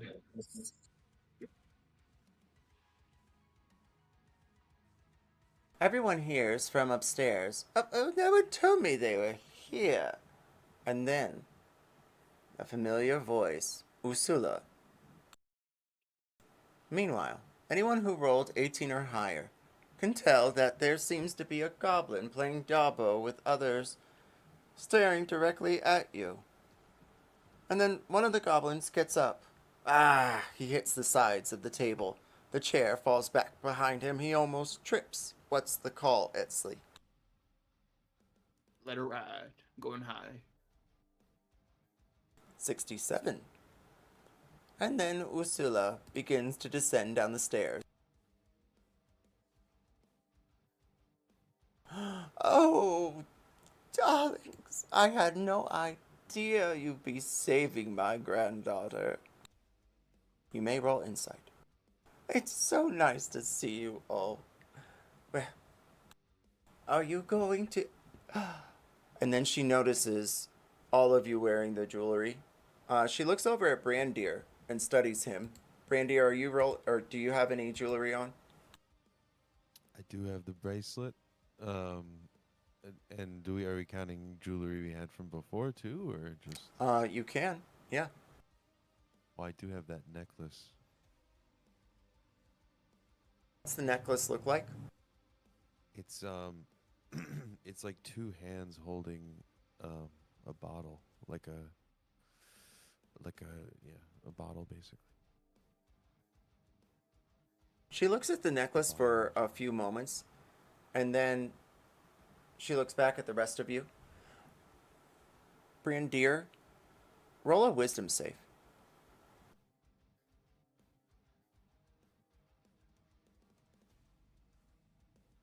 18. You feel a connection between you and her, and she secures it by taking away your reactions. But you feel the pulse of the city, and you hear her words for a few moments.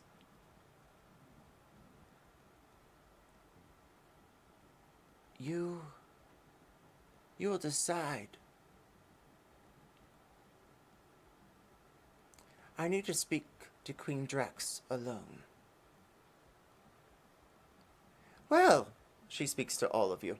I do suggest you try some of the pudding. We had it freshly shipped all the way from the Skaldark, I tried my best, forests. It took quite a fleet just to get past the scourge. Is there anything you need of me before I parlay and get ready for the tournament? Maybe, my lady, you could tell us a little bit about the tournament, or have somebody else explain some of the things to us. We didn't realize that buying trinkets meant we were entering into the tournament. Your people here have been very reluctant to share any information with us. Of course. She looks at everyone, and she notices the woman with the bad wig scratching underneath it, and she immediately stops and puts her hands on her lap and stares at the fire. Oh, of course you did. You met at party. What is the character's name that's with the bad wig and sitting with her husband? Zurich, I think. Oh no, new name.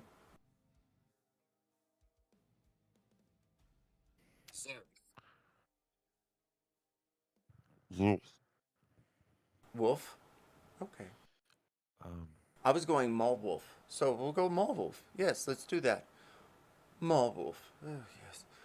She's quite a bother. But, to answer your question, it's a tournament of champions. Each ring of fire represents a point for you, and not you get so many points, you see. At the end, once you reach the platform, if you reach the platform, you'll be able to toss your votes to either the Lothalo, who are, well, not in favor of the marriage, or the Surfatana, the Survavatana, well, a freer Miti, the second faction. You met one of their leaders just now, Mal, the same one that's going to marry my granddaughter, Miri. Her union will be assured this evening, and followed by a quick ceremony. That's why we're having the party early. We're making a spectacle of it.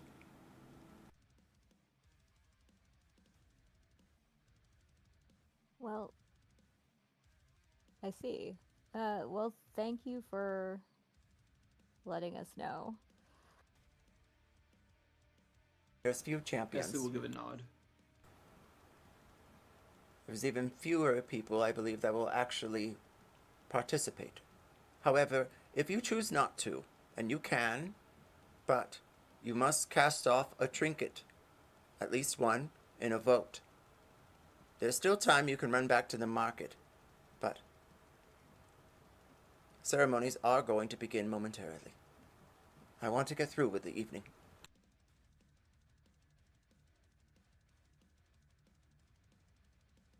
Anything else, Queen Drax? And Mary says I should acknowledge your company and thank you all dearly. Everyone roll 1d4 again.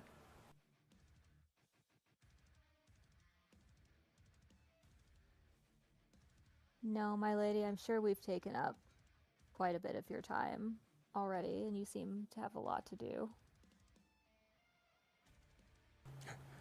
Thank you. You will have a marvelous evening, and receive what you rolled in inspiration, and receive renown with Usala.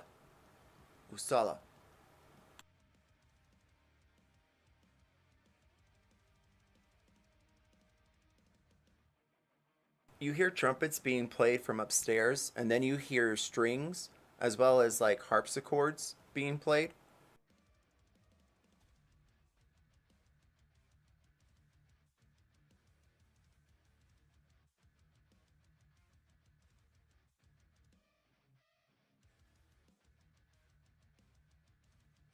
Well, party, what would you like to do next? Or do you have any questions about the areas?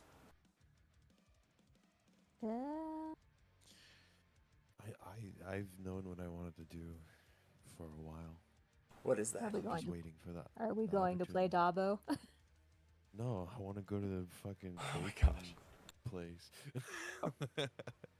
I'm dead set on that. That's You want to go where? I'm sorry, I missed it. to the bake shop. Oh, okay. You have time to go to the bake shop. You might miss the opening ceremony. You don't have to participate. Like, you can take your trinkets and leave. Oh, sure. I mean, I have no rages left. Like, only one moxie point left. I'm not in a good shape to, like, actually do a fight thingy. So far, I think Eztli seems to want the tournament. Eztli, I keep forgetting you have detect magic. You see divinity along all of the food, and it seems as though it would give you some sort of full rest type healing.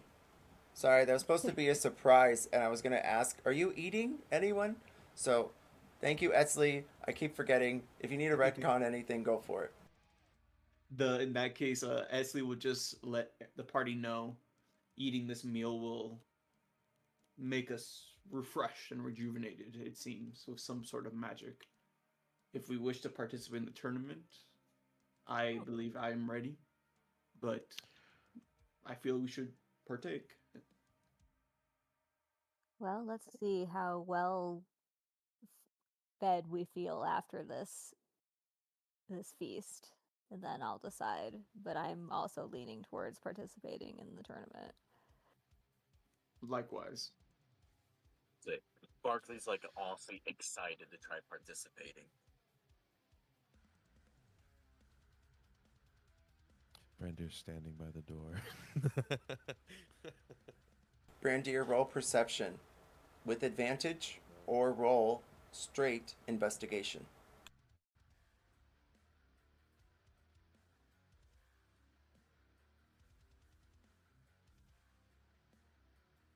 As you stand by the door, you see a familiar face walk by. Someone from the shore. It looks like that, well, woman who had the shield on her back. She still does, and she stares directly at you and folds her arms, stopping before she goes inside. Ugh, they let anybody in, she says. She says that at me? Yeah. He just puts his head down. Aw. He just does. He just accepts it.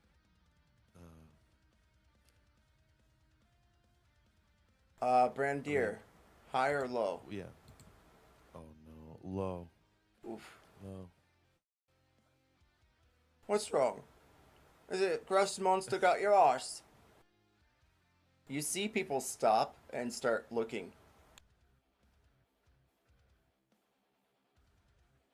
You all hear this from the other side. If you Drax have a is like eating a chicken drumstick or something. It just like kind of Yeah. stops and like slowly turns and looks over. Oh, yeah, the buffet is mostly gacked. That's wormy stuff. There's a couple mushrooms, and there is a cake-looking thing that looks like a cannoli vibe. So it's like a wrapped pastry, but inside is like a purpley hue to it. And that's what the gentleman who's sitting by the fire right now is eating. And he's actually peering from the other side of the chair, staring up at all of you.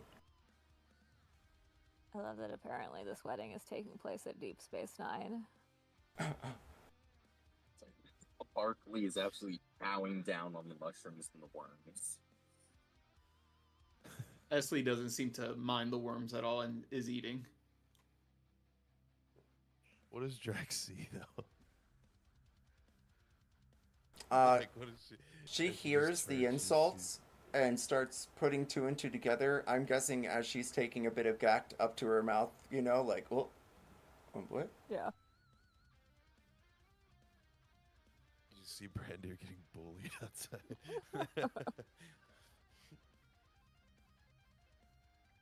Overhearing it, Yeah. Eztli is just staying nearby to keep listening in case she needs to come in to defend Brandir.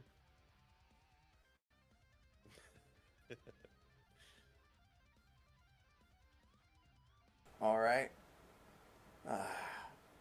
Brandir, roll insight.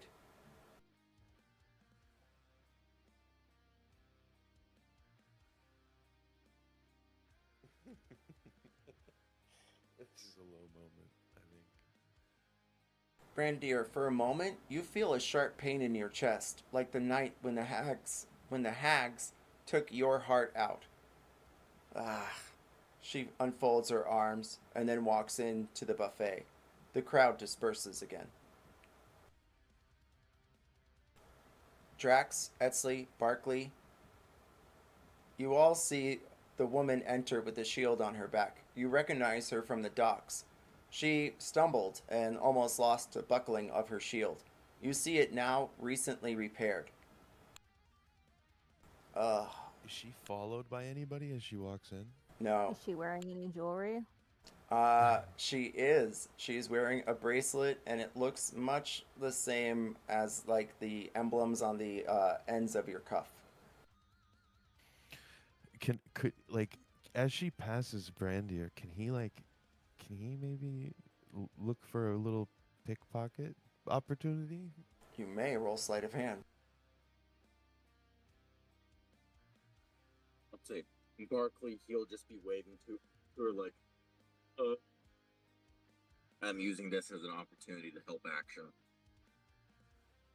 Like a distraction.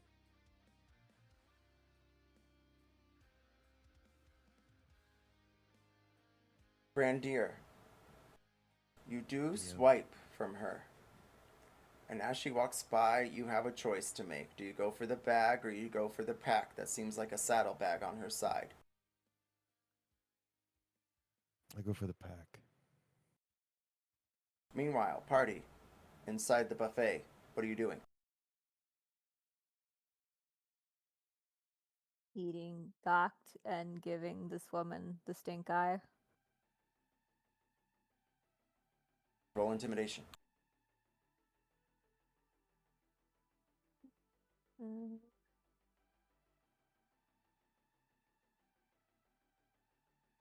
18. Are you participating in the tournament? Yes. She stares at you and she doesn't even blink.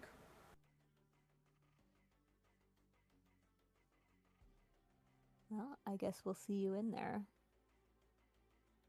Everyone roll insight if you choose. Meanwhile, Brandir, I am battling D&D Beyond. So I will get you Okay. something. I soon. just I'll say something easy for you. Is there anyone around me? Most of Like, the crowd is is not anyone- looking at you.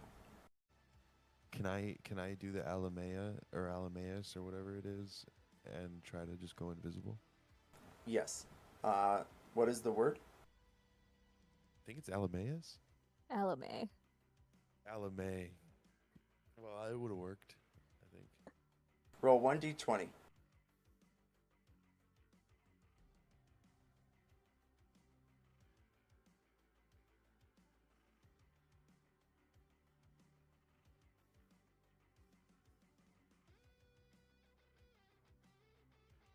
You find an amulet in the. You took the bag, right? Yeah, Okay. pack, not the saddlebag. Okay. It's a bag of holding. Inside of it, as you open it, you do see an amulet.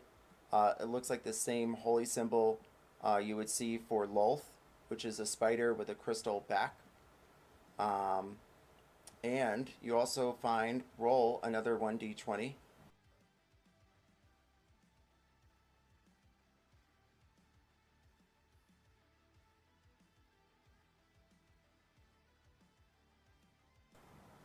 $1,800 gold. Oh shit! I'm getting a lot of donuts. Can you describe the first item one more time? So it's a holy symbol. It looks kind of like a large octagon, and in it is a silver bust coming out of the stone that looks enchanted. Uh, the bust itself is of a spider, and on the back of the spider, instead of like some sort of gnarly looking thing, it looks like crystal. It's got etched lines, and it looks like the back end of the spider where you would spin the web. I want to say abdomen. Ooh. Is she a cleric? Is she a paladin? Interesting. I'm going to give you guys a couple minutes. I'll be right back. I'm going to grab some more water, and I'm turning the AC on. I could use a bev. I'm parched. I'll be right back as well.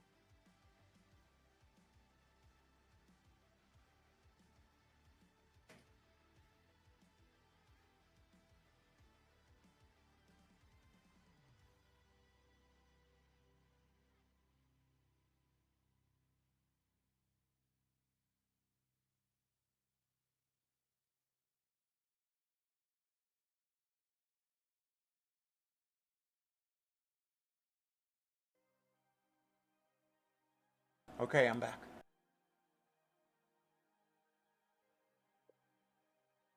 Okay. So are you guys going to be participating in the tournament, or are you going to go back to the bakery? Those seem to be the choices on the board. You are all fully rested thanks to the buffet on the table. Except for Brandir. Well, I think the rest of us were gonna go participate in the tournament. It sounds like Yeah. Brandir's going to buy 1,800 gold worth of donuts.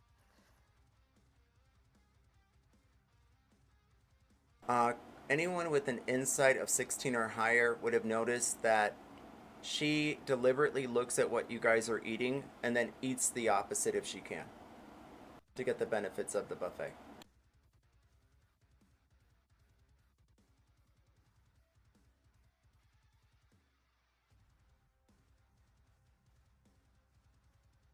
No, I was eating everything. I was not being picky. Nice. And Eztli's feeding the ape too. Like, here you go. You can have some of these. She does not care if this seems inappropriate.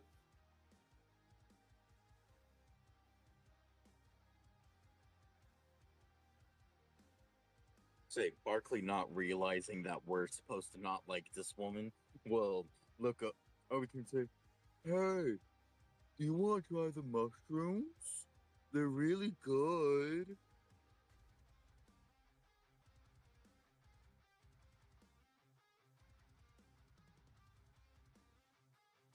The woman looks at you for a moment and then she looks back at the gambling table and walks over and watches.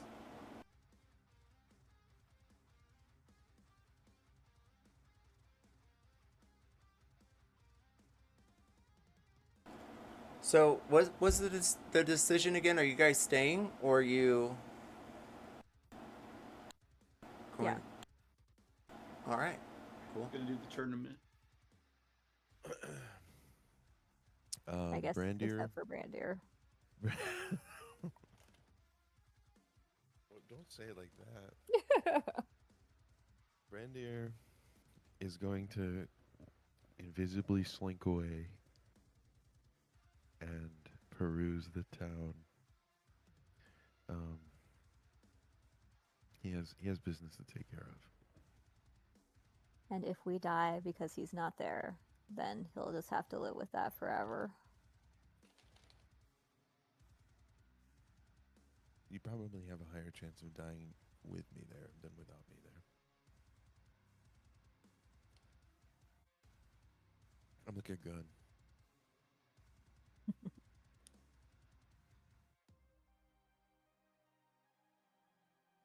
It goes without saying the map is not working. So it'll be up in a moment. So you guys are leaving the buffet then and going to go upstairs to where the tournament is going to begin? I think so. I believe so, yeah. Yeah. Make sure to do a long rest, everyone. And as one of the D&D greats once said, D&D Beyond, where you can be just as unprepared as you would have been on pen and paper. It's a little bit my fault too, because I wasn't sure how this was going to play out depending what you guys were doing and going to go with. Also, we don't need to play my whole thing out completely. You know, we could just do it in like text RP or something. Or I could even just message you and tell you like what I'm going to try to do. And then Like I'm cool with being observer for the or unless something unless something pulls me in it that doesn't allow me to be. I'm cool with just sitting back while everybody does the tournament. We've come to the point in the evening where Cal is too tired to play D&D anymore. No, I'm not. I promise. I'm really hell bent on some ideas that I have.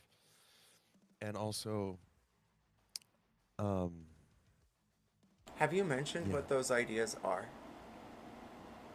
not really as much. Okay. I I was kind like, of, whoa, what the fuck did I miss? I was like, well, I the thought I main tripped one- out for like a hot the main one that minute I've- and came back. I was like, dude, I'm going to have to wrap up. made several allusions. I have made several allusions to wanting to go to the bake Blew shop my also. mind. But other than that, I haven't really said anything clearly. I mean, there's probably wine here, other things here, if that's why you want to go to the bake shop. Okay. I feel more grounded now. Because before I was like, I was hearing what you were saying, Callie, and the entire time I'm like, what the fuck am I missing? It's like whenever I Keeping say me I'm on my gonna do toes. something, I don't know what it's gonna be. And all this map battle I'm having. I'm just saying, like, there's a few things I want to do, but I don't want to be difficult about it. So if it's too much of a hassle, then we can I can just do the tournament. So you can place your characters anywhere you want. I'm just going to soliloquy here probably for like a minute or two to set up the scene and give you an idea of what's going to go down. There's not a lot of key points that I have to go over other than the tournament unless you guys have any questions. There's people on stilts, there's jugglers, music is playing, it's really loud. And then you see a large horn being rolled out in front of Usula. And she begins to speak. Ladies and gentlemen, thank you for attending tonight's festivities. And you hear everyone applaud. There's a couple hoots and howlers. Actually, the Dabo table immediately stops and starts walking outside. The fire itself actually gets brighter and begins to light up the entire wall of stone behind the palace. You also see 3 pillar-like platforms with stairwells leading up. She's in the center one. And you see flags of the opposing factions. One of the Cervantes, I think. They are in the center, or I'm sorry, they are on the left side, and they are about having a free, uh, what is it? Free Midi city. And then you got the ones on the right, which are the Lololoth, Lotholo. Um, and they are opposing the marriage. And I can mark them with colors or flags I can try and find, but if you need something, let me know. She continues, now is the time for the champions to come forward or cast your votes.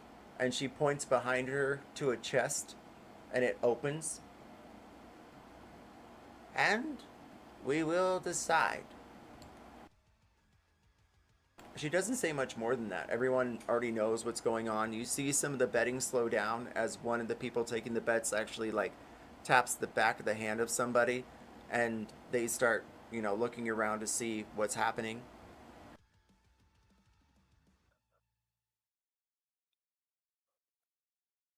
So various people start walking up. You see at least three choose to fight for the Cervantes. And then everyone roll 1d4.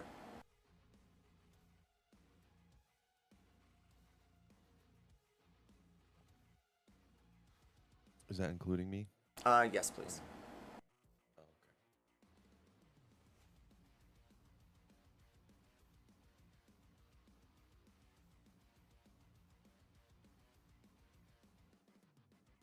You see 12 participants walk over to the Lotholo, and you hear the crowd clap and cheer. Very few people, as each one of the four actually walk up for the other side, the Cervantes. We might just call him the Cervan. Each one that walks up, you hear a small clap at best, but no one is sneering or making hissing noises of any kind.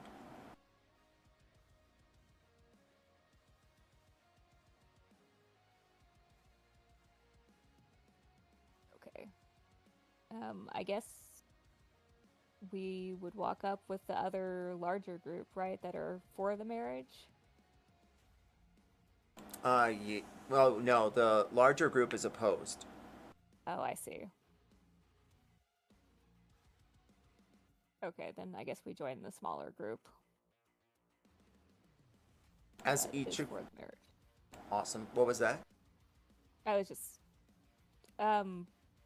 where is where's the is it Miri, the girl that's getting married? Roll perception.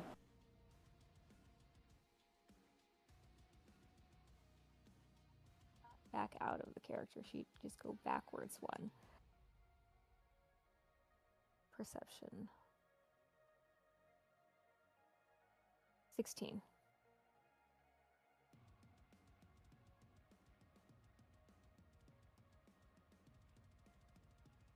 You look into the crowd and you see everyone, well, dressed almost the same. They have a high collar, but you don't see Miri with the large shoulders anywhere. Uh, and you spy the crowd again. Roll perception.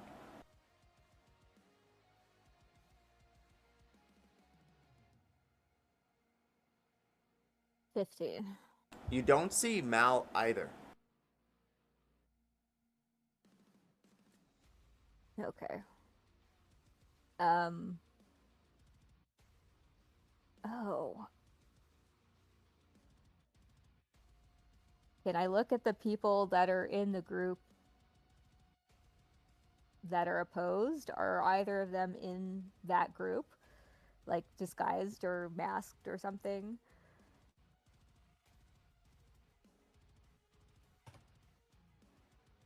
No. No one's wearing any disguises or masks. Okay. They're just not there. All right. I was trying to get a beat about like if this is something she actually wanted to do before I cast my lot in with the approval marriage people. So, but since she's not here and we're guests of her grandmother's, I will do that.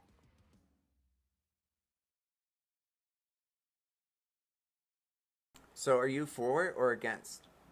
Against? For. Oh, for. Okay. 4. We're with Mao, right? Yeah. Yeah. Then yeah, 4. Brandir, meanwhile, what are you doing as you stare at the floor there in the corner?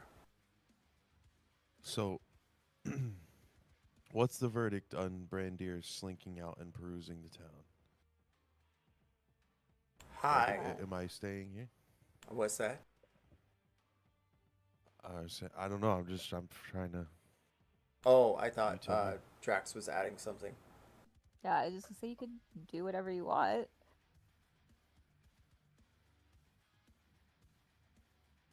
I'll let the party vote. I vote do whatever you want. God damn it. Mink, MDK. What was going on? Is it for the bakery thing? It's for me to essentially abandon you guys for a brief period of time before the wedding.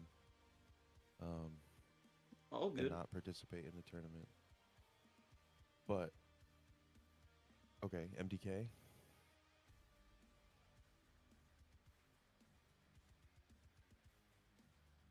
Huh? All right, that settles it. I'm on my way to the bakery. I'm on my way. Oh,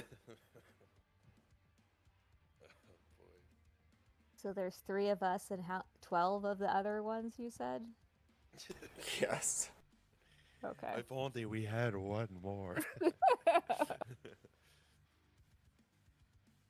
If only we had a wizard that said they were going to show up tonight and could cast Fireball. I know. Yeah, fuck that I guy. can cast Fireball. Not me. I was like, okay, we're gonna have to just say Dravor's on the ship. Period. He just woke up with another stiff neck. On the He's ship. playing Scout, right? Or whatever, watch. Yeah. Is that a Game Boy game? I don't know. He might become a side quest. Meanwhile, Barkley. Oh, are you a light domain cleric? Yeah, I have so many fire spells. The man made Nice. a bullet that has so many fire spells. Nice, yeah. You should totally Fireball these guys. And I just have saying. one spell, depending on what the trinkets are made of, that might be the most helpful of all. Heat metal. Nanomagnetic repulsion. Oh. Even better. Interesting. Okay. We'll see how this goes. You see the platform lift up into the air as you are all escorted, the 7 of you, to the other side of the tournament. In front of you, a collection of fire rings floating in the air, and there, directly on the ground. They spire up at least 20 feet, and in order to receive a point, you must pass through them. You see the others stretching. We can go up and around. Look how many they have right in front of them, though. Don't let that bother you. We just have to get as many as we can, and then get to the pad. You with me, brothers? Aye, for Cervantes. I almost forgot my 8. And just to double check, there's nothing against the rules about casting spells, correct? There are technically no rules. So just to make sure, we need to. How do we do this again? We have to go through rings? Yes, they're on fire. So the ones that are in the air are about 5, sometimes 10 feet high, and will require some sort of athletics check. The rings on the ground are stationary, however, will require some sort of save to go through. So, DM, I have 2 things to say really quick. One, I will have to make that athletics check due to the fact I have a Volter's Axe, and just as a part of my movement, I can use it to go 15 feet in the air up and over something. And 2, The moment we start, I'm going to cast Wall of Fire, specifically the ring form around the opposite group.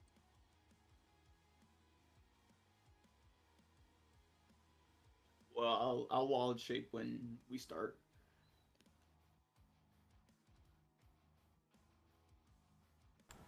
Everyone roll initiative. You hear a horn, a trumpet, the same one being spoke through before. It echoes through the stone, and even the fire begins to roar. Now, the circles on the floor are 20 feet. The rest are 5 to 10 feet in the air, swirling circles that you must pass through with an athletic check or two, depending how you do. I will be taking your skill checks as your actions, unless you roll a 20, and then you will receive 2 skill checks at any time. Brandir, are you sure you don't want a side story while we do this? Because we can break it into like a regular round. Like you just say, what's your action? Yeah, I'm definitely down to whatever you're feeling. Yeah. Oh, by the way, it's 5 minutes past time. Did you guys want to wrap? I apologize. I should have called that earlier. I'm okay to go for a little bit longer. Yeah. Okay, I'll do the next call at 15 after. Meanwhile, Brandir, I need an initiative. What's that? Oh, Eztli will wall shape into a lion. I will allow held actions. So Drax, if you wanted to rage, you could consider that your held action as the trumpet roars, and then everyone starts. Okay, yeah, I'll rage as we start. What was the roll again for passing through the rings on the ground? Athletics? It's, well, unless you're going to try and jump the flames, then the ones on the floor are going to be like a straight up save of some kind.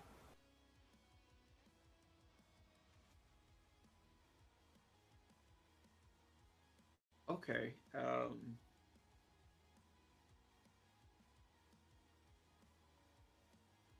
Brandir, I need an initiative roll, please. Okay. Well, so even if I'm not there. Yeah. Yes. For you to have your turn at the bakery. We just discussed this. Oh, sorry, I missed that. Okay. I was typing. I'm sorry. Eztli, did you roll initiative? That's cool. Oh, I have not. 16. Good call. Barkley, inspo, Brandir. thank you. I have the guard yes. feat. Would you like to swap initiative with me? What's your initiative? I believe 15. Yeah. Yeah, dude. Take mine. All right. Perfect. Eztli, 16, Queen Drax, I believe you're at 22? 22, yes.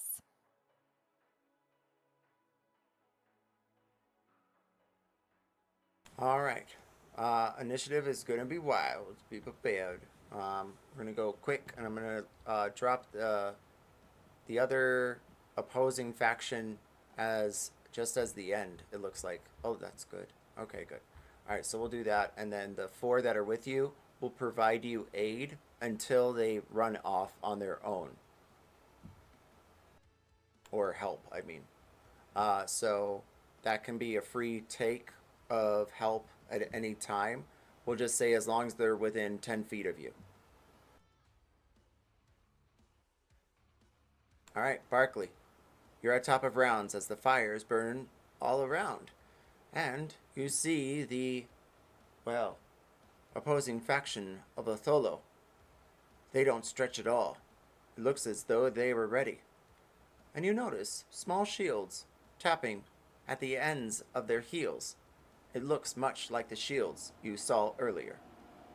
Barkley, what do you do? All right, so at the start of my action, I'm going to cast a wall of fire around the entire opposing group, which will allow me to do a 20-foot diameter ring.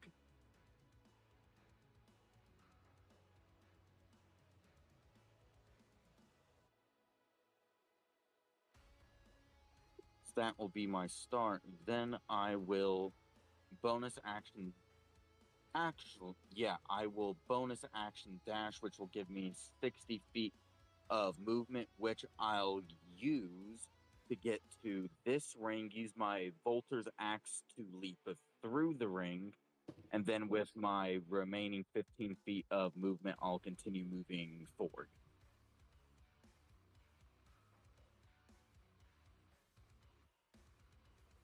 What's the DC of the spell? Let's see.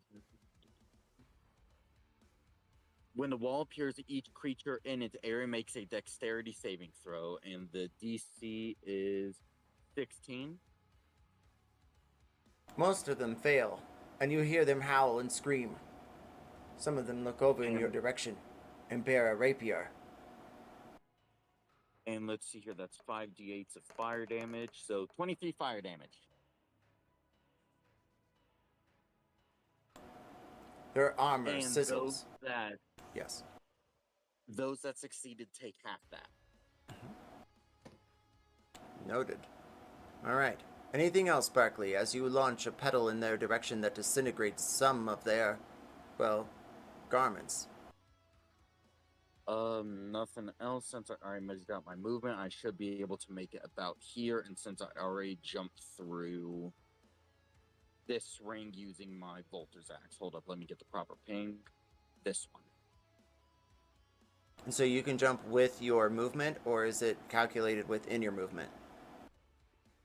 I believe it's calculated either. It doesn't really stay. Okay. I just calculate it with my movement since it's 15 feet and I dashed. That gave me 60 feet movement. Took 30 feet to get there. I used 15 feet to jump through and then just moved another 15 feet away. Barkley dashes into the air, his vines outstretch and lift him straight through. You receive another point when the voting goes to you. Queen Drax, what do you do? I guess I'm also going to try to jump through this fiery hoop. Whoops, sorry. I'm on my phone and not untouching all the wrong stuff. Unlocking it. Through this same one. Is this guy actually here, or did he get moved out of the starting area? Oh, he's actually there, so he would be rough terrain. Okay, so I just go over him. I don't do like any attacks or anything on him. I mean, he may take the attack of opportunity, but you do see his eyes are set at Barkley, and moving through him is going to be an extra 5 feet. Okay, can I hit him with my axe as I'm moving through him? You can. Okay.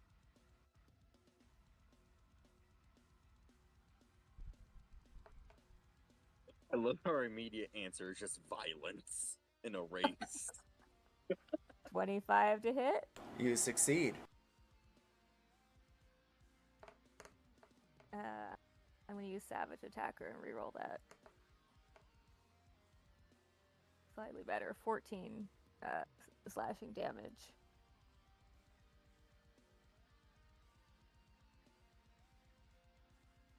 All right, noted. Queen Drax takes a mighty blow against them. Anything else?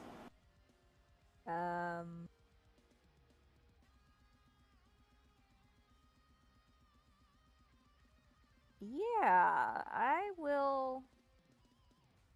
I guess as I'm. Okay, you tell me how you want this to play out, but my thought is because I can shove with a punch or an unarmed strike as a pugilist and do damage. I was thinking maybe as I'm going through, I can punch him and push him back and continue to jump through. Roll the attack for the shove. Okay.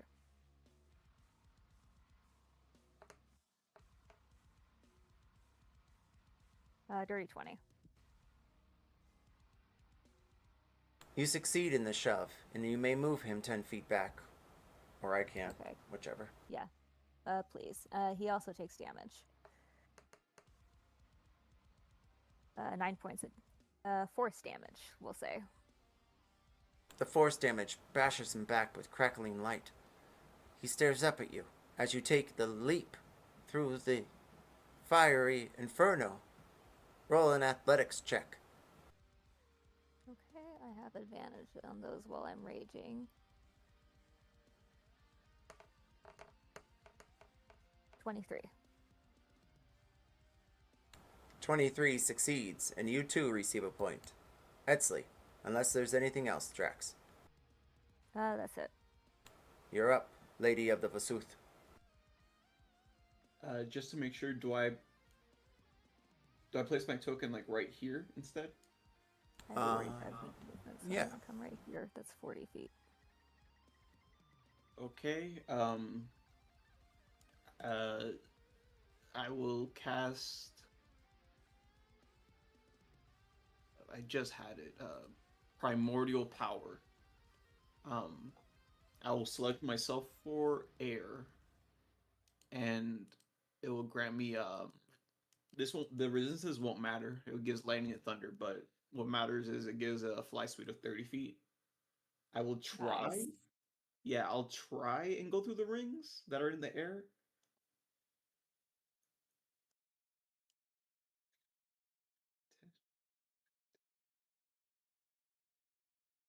$30 would be here. Roll athletics. You see the shoved opponent, and you, well, match their back, and they twirl around a bit. You then leap into the air and somersault to the other side next to Queen Drax. And I will. That will be my bonus action. Will just be to command the ape to just move over here, and ready their action to grapple whoever attempts to get near the ring. Like the first enemy, they'll just try to grapple them and slow them down.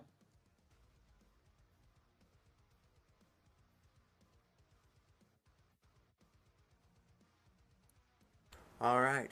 Brandir, from behind you, you hear the crowd cheer, and you feel the warmth of the fire, though it's on the other side of the palace as you walk out the front door and down the stairs. You cross the foyer, and you look back a bit and nod, I'm sure. As you walk forward back into the city, you see guests running past you, missing the event. And you walk to the bakery that was pointed out to you.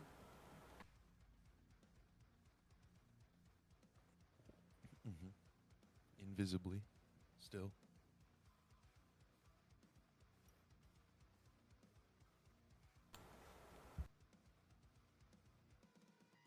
Hoping I remember that word.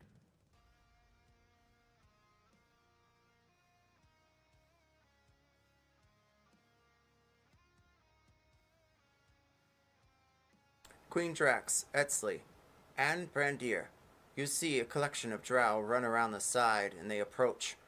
And then they seem to be trying to, well, pincer the group. Brandir, roll stealth with advantage.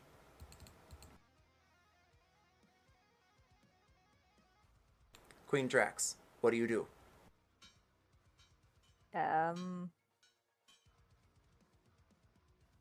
Well, I've already had my action for the round, unless we're back at the top of rounds. And we're I at guess. 18 after. Yes, top of rounds.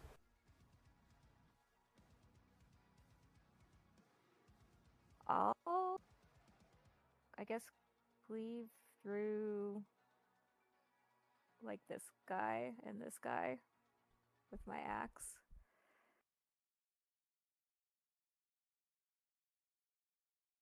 All right, roll the hit.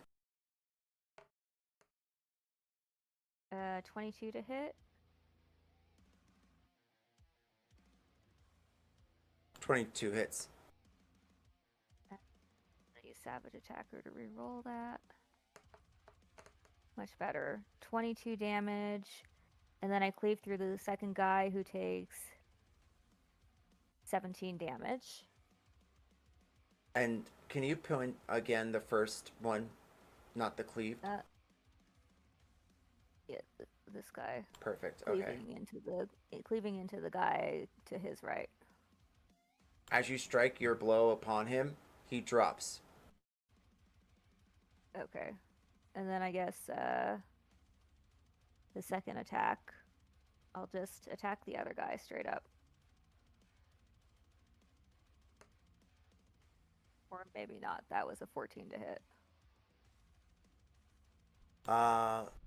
Roll damage. I'm checking some. I think that no, it did not hit.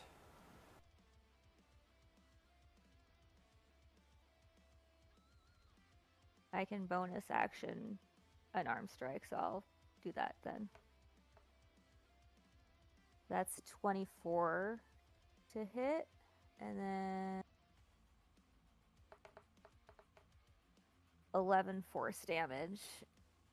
And if he's still alive, I'll push him 10 feet back away from me. Oh, sorry, I did not mean to do that. Oh, you're good.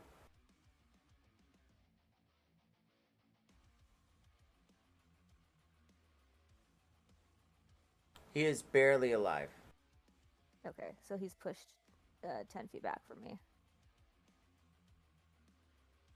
He collides into his friend and they stumble a bit, adding some more movement on their next turn.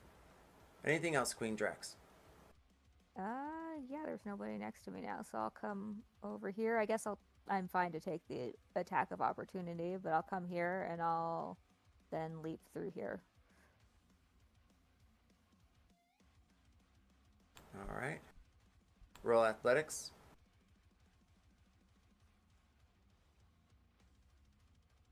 Both of the rapiers sheen with some sort of poison glinting on them. Well, they do not succeed in hitting you. Alright, I rolled 28 for athletics. You pass through effortlessly. With a leap and a jump.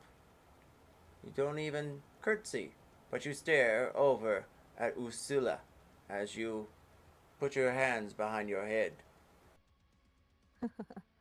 And then I turn around and I stand in the ring so that these two jerkwads either can't jump through, or if they do, I get to swing at them. Nice. All right, Eztli, you're up. Eztli, while she is, if it helps, you casting that spell with her fly speed, she will be in midair. I don't have an exact elevation in mind, just whatever is lined up with the first ring, I guess. But yeah, how high up are the rings again? The flying ones?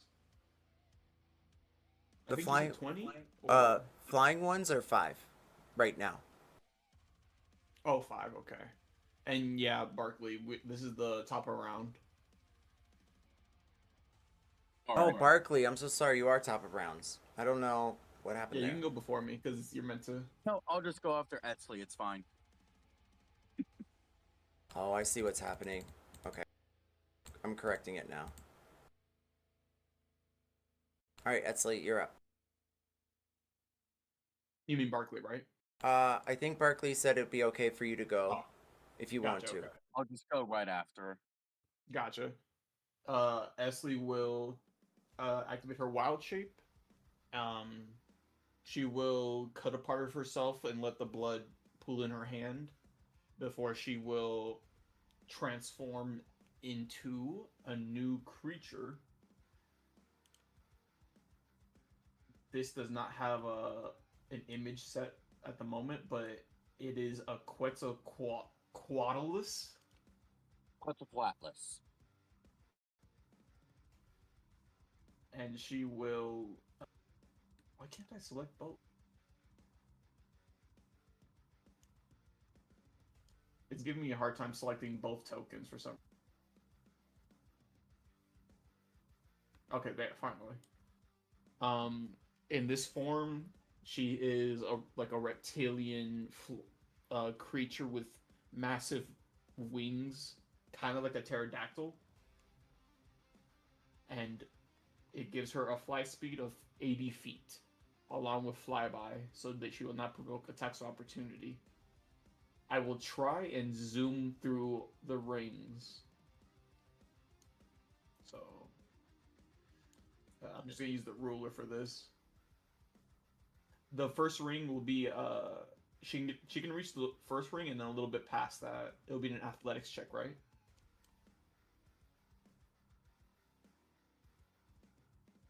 Are you flying? Yes, she's flying. Then I would say just move your flight speed. Oh, okay. I wasn't sure. Unless you're trying to dodge the attack, then you could roll athletics or acrobatics and do some sort of trick to not be hit. No, yeah, she has a flyby, so she doesn't provoke attacks of opportunity anyway. She basically, this form is just 80 feet of flying. It's not good for combat, but it is good for traveling. So she'll try to go through this ring if possible. She's trying to like win for us. And action will just be to dash. Is she able to go through like these? Wait, I'll do this. Okay, I use the ruler. Can she do this? Go through each of these rings? She has enough movement, but I want to make sure if that's okay or not. Yes, and you hear the crowd wail. A lot of them faint off the side of the banisters and have to be caught by somebody watching. You see a bunch of people ripping their tickets as they're betting, and you see also Usilla look over in shock, and then she nods at the 12 that are, well, 11 now that are still standing, and you see them start signaling to each other. Wait, she's nodding to them. Does she not want the wedding to happen? Correct. Uh-huh. Oh, okay, interesting. And by the way, only now that I think about, I could have tried to pick up one of you. I'm sorry. No, it's fine. I'm right where I want to be, right here. This is perfect. Defender My rank. ape is just monkeying around with you. You mean your funny looking dog? Yeah. That's what Barkley will call every animal you spawn, a funny looking dog. All right, Barkley, it's up to you. Mistletoe, what do you do? Alrighty, first I'm gonna drop concentration on the fire ring. So I can now concentrate on a new spell. Which should encapsulate just about.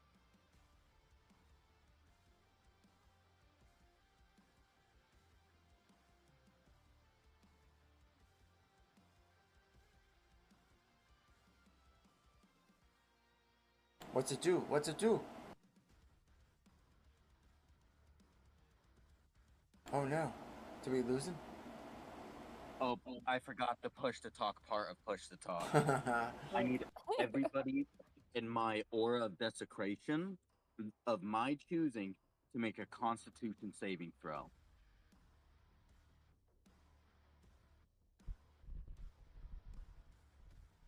I'll go ahead and roll the damage. You see some sort of ichor appear all around, and then you feel it begin to, well, deal damage to just about everyone. They begin to howl in pain. All but one is able to steady themselves. And it looks like one, well, near the middle, next to Eztli's ape friend. So, everybody that failed, they will be taking, what was it that I just rolled? 10 necrotic damage, I believe. If they succeeded, they'll take 5, and as well as if they fail, they can't regain hit points until the start of their next turn. And this gets to stay with me for 10 minutes. And it's whenever a creature of my choice also enters the area. I'm just going to connect that to me real quick. Good old select option. Back. Can somebody help me do the select option real quick because it's not letting me do on my Chromebook to. Oh, well, connect I'll the- move it as you go. Alrighty then. And then for my bonus action, I'm going to use my species ability, which will allow me to, without burning a spell slot, use bark skin on myself, giving me a AC of 17. And then I'm going to move and use my Volter's Axe to jump through the ring near Draxilla. And then I'm just going to go ahead and tank it and run into the ring in front of her. Nice. You see them all surround you as you leap into the air through, well, one of the fire rings. You go over Draxilla's head. And how high were you? The Volter's Axe allows me to go 15 feet over an obstacle.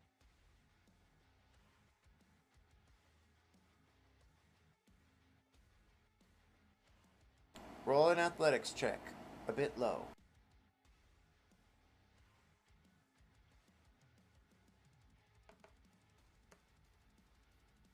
$19. No, he said roll low. No. No. Let Barkley cook now. Especially because he sacrificed and burning his toesies. Going through two different rings.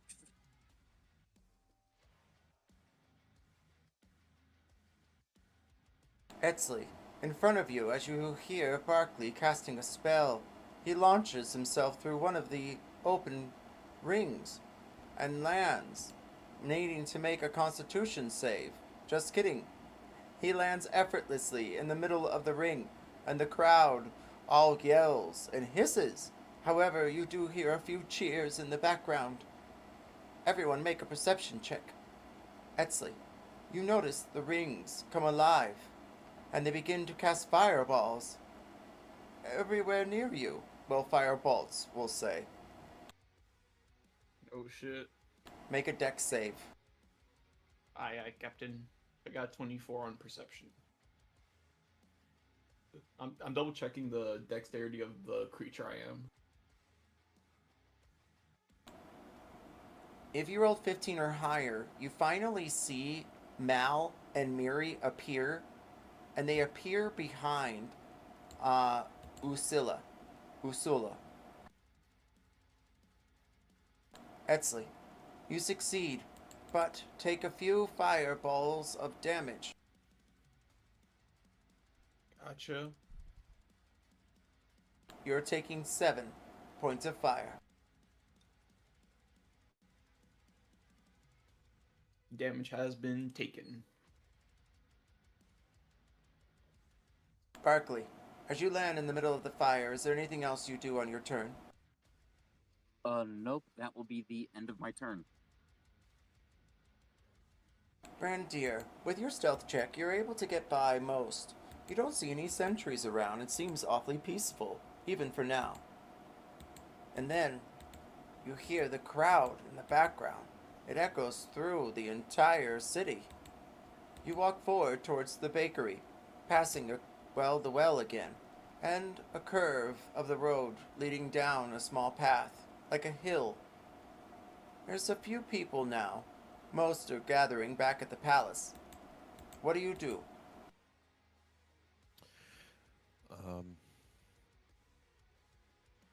I guess I feel like the well made me curious, so I think maybe he'll stop at the well and just look at it. Maybe look down. You see a serva on the other side, holding the same type of sphere you have. They're staring at it, constantly, ignoring the sounds and everything else around. And then he stops and looks up. 5:15, he yells.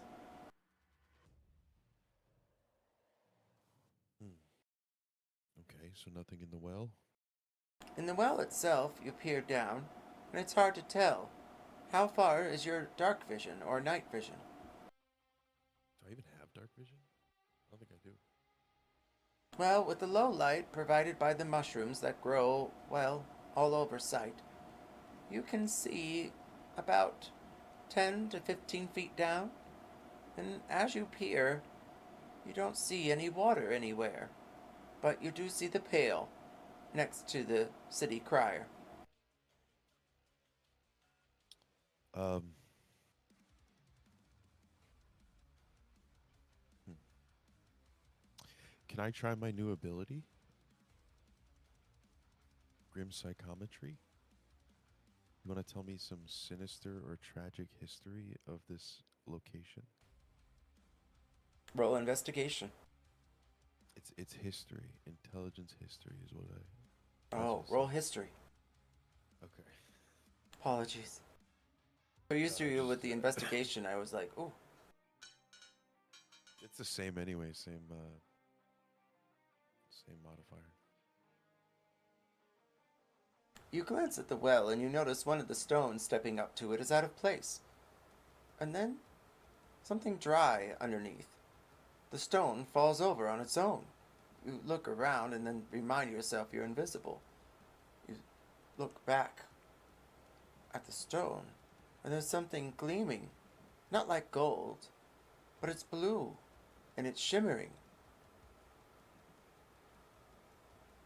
Roll a wisdom check.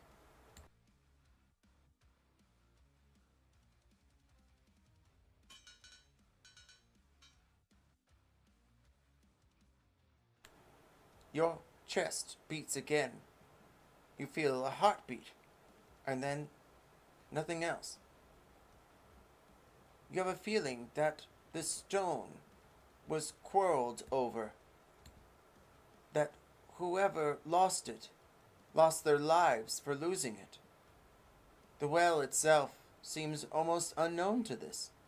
Perhaps it fell in between the cracks and into the mud that made up this well when it was recently fashioned, or it's hard to tell.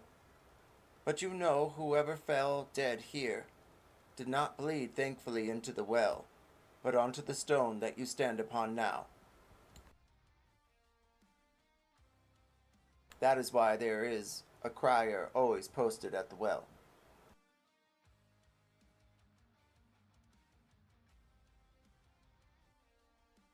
Okay. Well.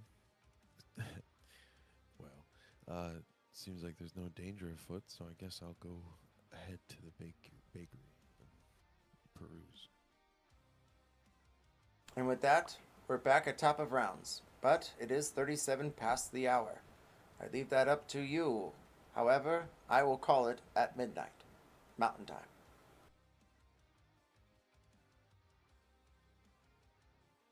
I'm good with whatever y'all decide. I mean, that's just another 20 minutes, right? I'm okay with that if other people are. As long as you're okay with me, like, slurring my words a little bit. I'm trying my best not to. And making more foolish decisions. Alright. Barkley, you're up. You stand in the middle of the fiery flame that you land effortlessly in front of Drax, who was ready to battle anyone who came forward. And then, just before you go, I forgot to move. Yeah, and anybody who and Wait, all the if we're at the people top that of the rounds, isn't I'm after Brandir. Oh, Brandir's at end of rounds. You're Brandir. just below I had Barkley. 22. Yeah, but My I issue- switched with Barkley because he has alert. Yeah. and anybody that entered the ring during their turn, they will need to make that save again.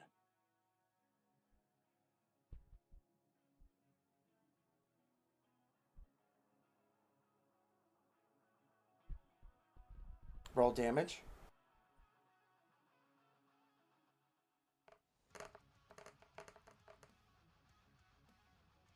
Twelve necrotic.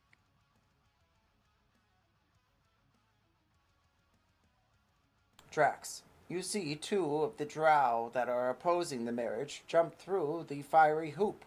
Roll for your attacks of opportunity.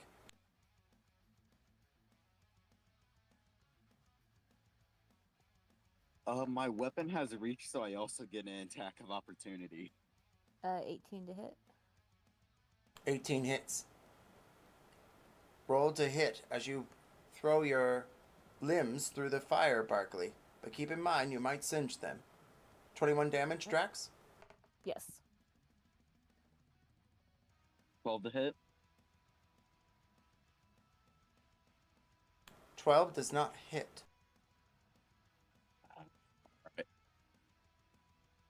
Alrighty then.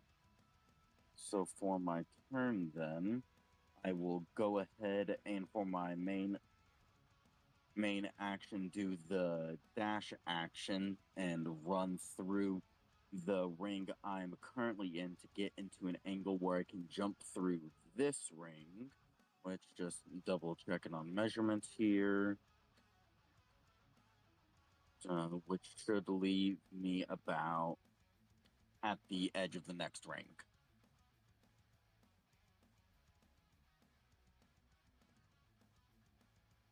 All right, keep track of your points, please. And there you go.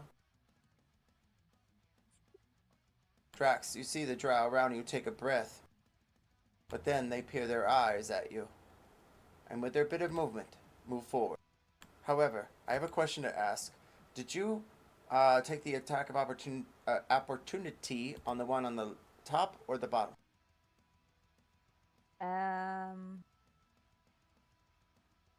I think on the one on the top. As you hold your axe into the air, they're sliced in half.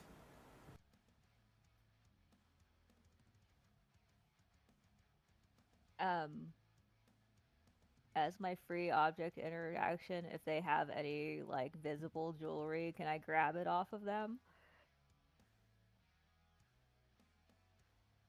I would say yes. You are able to take not a cuff or a bracelet like you have with the small tangles of webs woven to each other. Instead, you are able to swipe a necklace. The necklace has a locket at the end of it, and you can tell that the eye is looking at it. Okay. All right, I'll grab that and shove it into my belt of pockets. And then I guess I'll take the dash action. Well, there's too many of these. I'm going to get a lot of attacks of opportunity. Since somebody won't fireball these guys and just kill them straight up. True. I don't want to kill you in the process. I mean, look how nicely they're bunched up. You could like do the fireball over here, I'm just saying. Anyways, sorry, it's too many pings. My eyes. Okay, I guess I'll attack the guy that's below me. Because if he's dead, then I can do other stuff. That's a nat 20 for a 32. Roll damage. And which one do you choose? The one below me.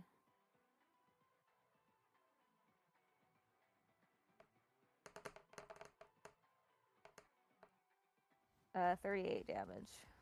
You slice them in two. What's the call? Hi. You receive advantage on your next two attacks. Okay. And then I guess I'll attack this guy and cleave into the guy to his right.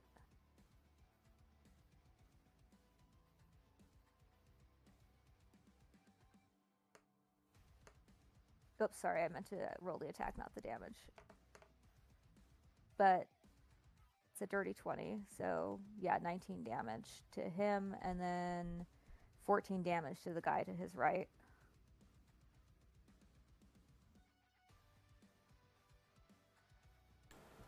Noted. Sorry, my dice are spinning on their own and they're not calculating. It's weird. I'm distracting. Okay. I got the damage. They are still standing. They look at you with their rapiers drawn and pointing now at you. You see the two behind them on your right.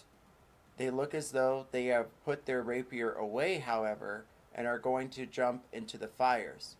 Two of them do. It's still my turn, though. Oh, I'm so but- sorry. Go for it. Um, I can move them back. I'll use my bonus action to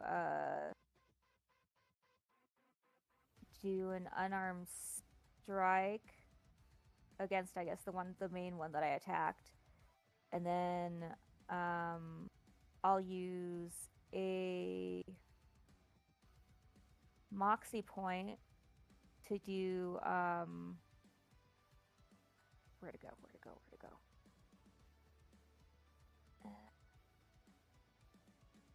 Haymaker. When you make an attack with an unarmed strike or pugilist weapon, you can expend 1 moxie point to swing with wild abandon. On a hit, regain the expended moxie point and you deal max damage with that attack. So, unarmed Damn. strike. Yeah.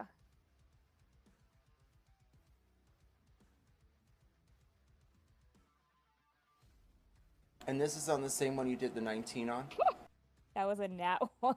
I'm gonna spend an inspiration point to reroll that. But yeah, this is the same one that I did the full damage on.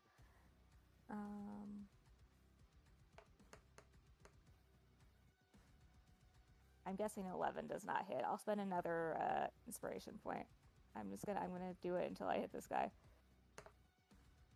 There we go. That's better. 18 to Hits. Your axe so goes that whirling is- around. What's that? It's my fist. Oh. And it's max damage, so it's 17 damage, force damage, and I'll knock him 10 feet away from me.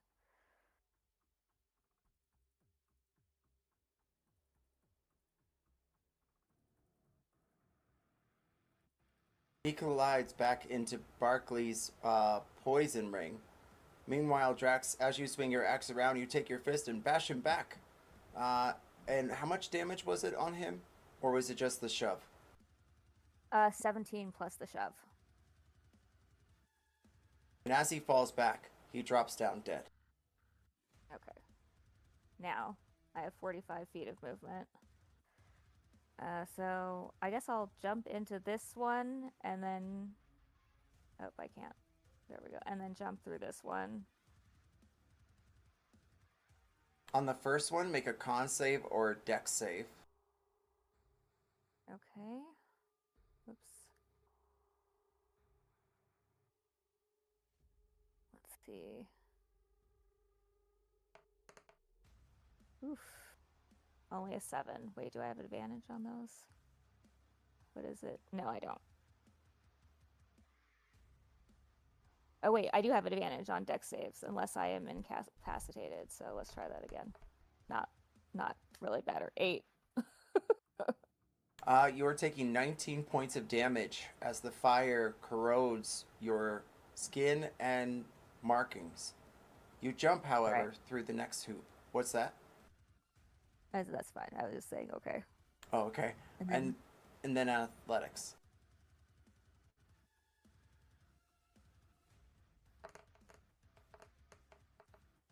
That's a 26. You succeed in jumping through. This time, you do one of those grab your ankles and pummel through, landing next to Barkley. Let's see. That's only actually 30 feet, so I can still move 15 more feet. So let's see. How far? I'll jump through this one. So I assume that's a ring. It's hard to see with the giant thingy. That's a 15.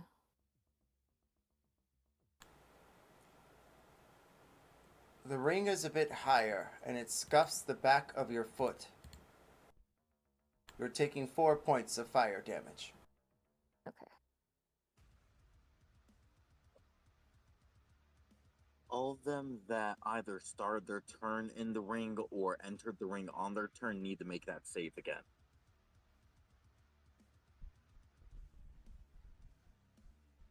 Roll damage.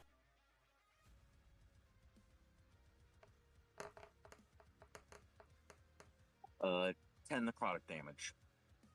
The two on the back ring, they try to jump, but fail miserably, and end up actually, well, frying there thanks to the necrotic energies of Barkley.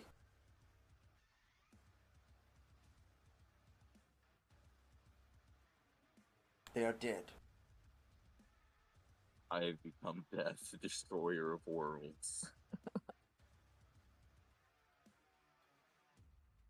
Barkley, two of them catch up to you, and they strike out. But fail to hit. Both of the rapiers go swinging around. And final calculations. Eztli, what are you doing now?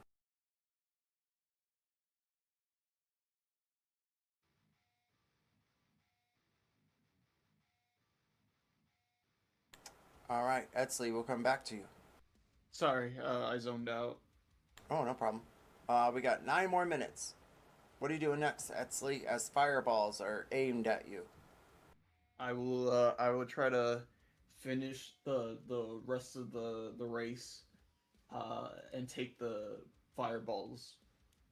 Uh, I'm double checking movement. Okay.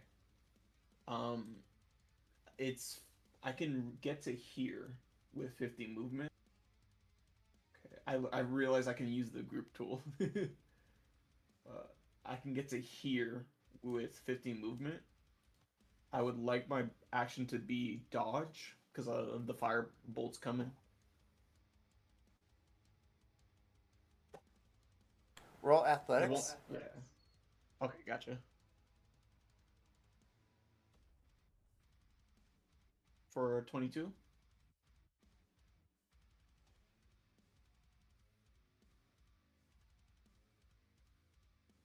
You swing through each one of the hoops one by one, and you seem to almost slither through the last one. However, the fire bolts are still aimed at you. Roll a dex save. Okie dokie.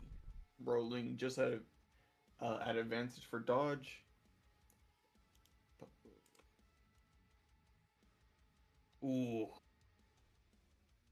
Yeah, that's just that's not even the 10. It's 8 because this form is has less dex than me. So that's an 8 on the dex save.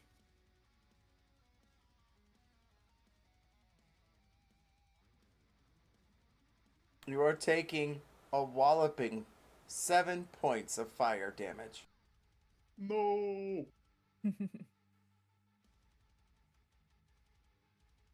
You Well, just see this like pterodactyl just soaring through the fiery rings, getting blasted with fire bolts.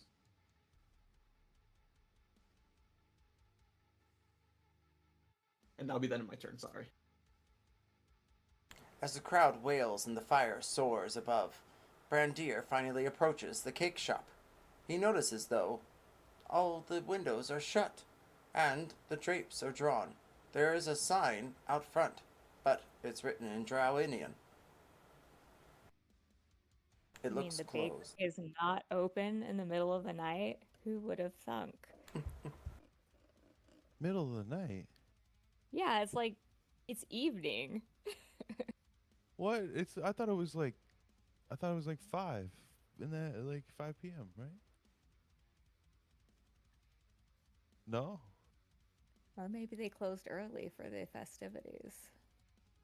That's more likely, which I did expect. I'm still invisible. I look for other entrances.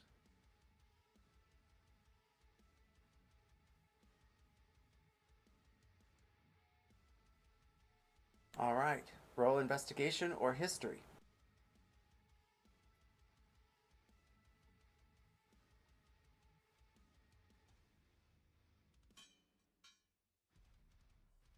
I'm on the case. You case the joint as best you can, but you only find a couple windows on the sides as well as a door in the back. Looks like a back door. There is a second floor, however, with an assortment of windows. What's the call? No, if only Drax was here, she could lift me up. Um, Low. Let's go low. You stare around a bit, but you see no trellises of flowers. There's a few mushrooms. That looks good. You could try tasting one.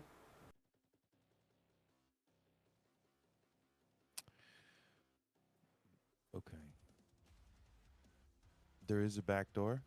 There is. It is locked also. It is also locked. Any lights or anything? No lights inside that you can tell. Upstairs or down. Hold on, let me check my alignment.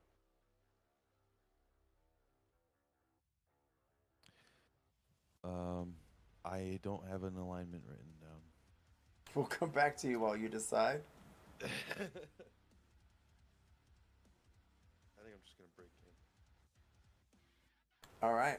Roll athletics or stealth.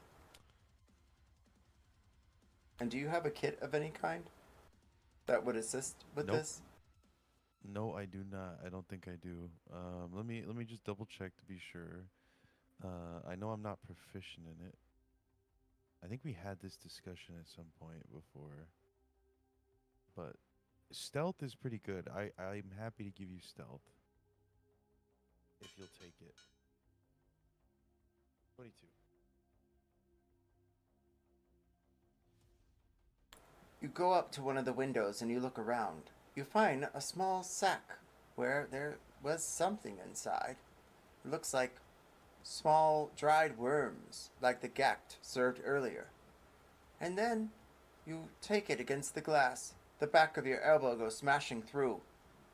Not too much of a sound. You look around and find no one walking near you. At least you don't think you do. I heard clicking. That was the glass breaking. Anything else? I mean, I'll go in.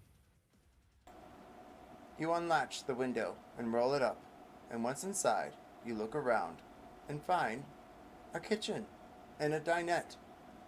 Meanwhile, back at the palace, Drax, you recently jumped through one of the hoops. Barkley, you have a decision to make very soon, as two of them rendezvous in front of you. And Eztli, you are just about to approach the platform when there is a spider that appears on a thread of web in front of you. Anyone have any final thoughts or ideas? We might entertain actions. We have 2 minutes till the call.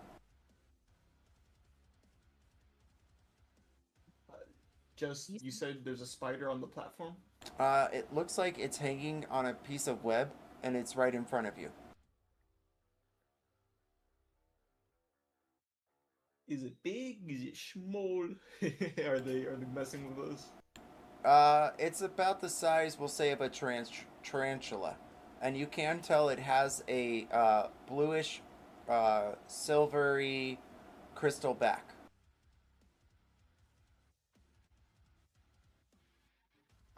I will just try not to harm it, assuming it is a real spider. Because she doesn't know. She doesn't have detect magic up anymore. She'll try to get to the platform to win without hurting the spider.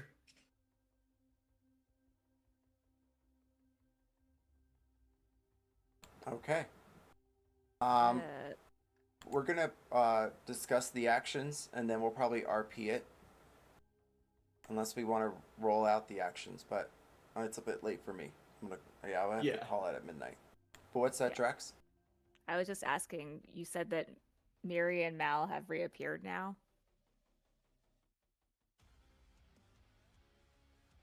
In the audience? Yes, at the center platform. And that spider was a misfire because I'm looking for something tiny. Okay. Okay. Can I insight them and see if either of them looks like they don't want this marriage to happen? You can roll insight, yes. Barkley? Hmm. It's a Well- 26. I'll say what I was planning on doing. I was planning on doing what I've been doing, using my main action to dash and citing any opportunity attacks to jump through as many rings as I can, and when they then try to hit me with an opportunity attack, using my own reaction, the warding flare, giving them disadvantage and me temp HP.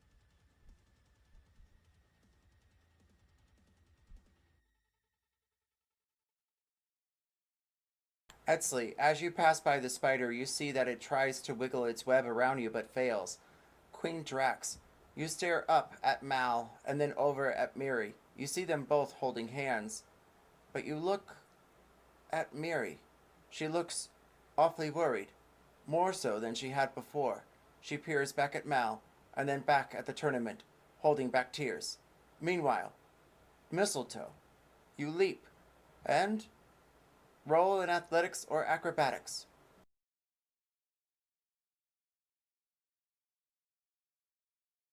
Oh, it disappeared for a moment. 19. You succeed in jumping into the next fire and then up into the air through the hoop and land on the other side. You receive 2 more points. And for some reason, your character just pooped. But I am adding them back. We'll just say it's a large ring.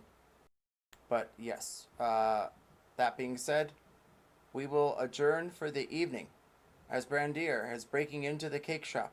Barkley takes no effect from the rapiers that pass underfoot. He jumps effortlessly through 2 more hoops, but must face now the fiery balls. The pulse of fire aimed at you. And Queen Drax, you dash through one of the hoops onto the other side. Sorry, that balls joke was for Dravor. Shout out. That was my previous turn. Actually, if I take the dash action, I have enough movement because I have 45, so I have 90, so I can get through all of these. Roll a spectacular athletics check.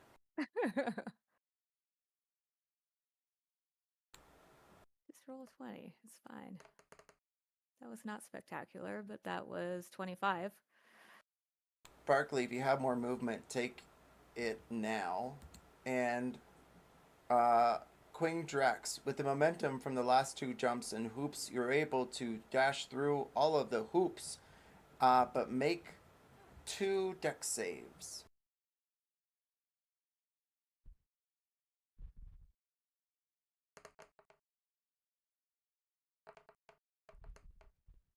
$17 and $18.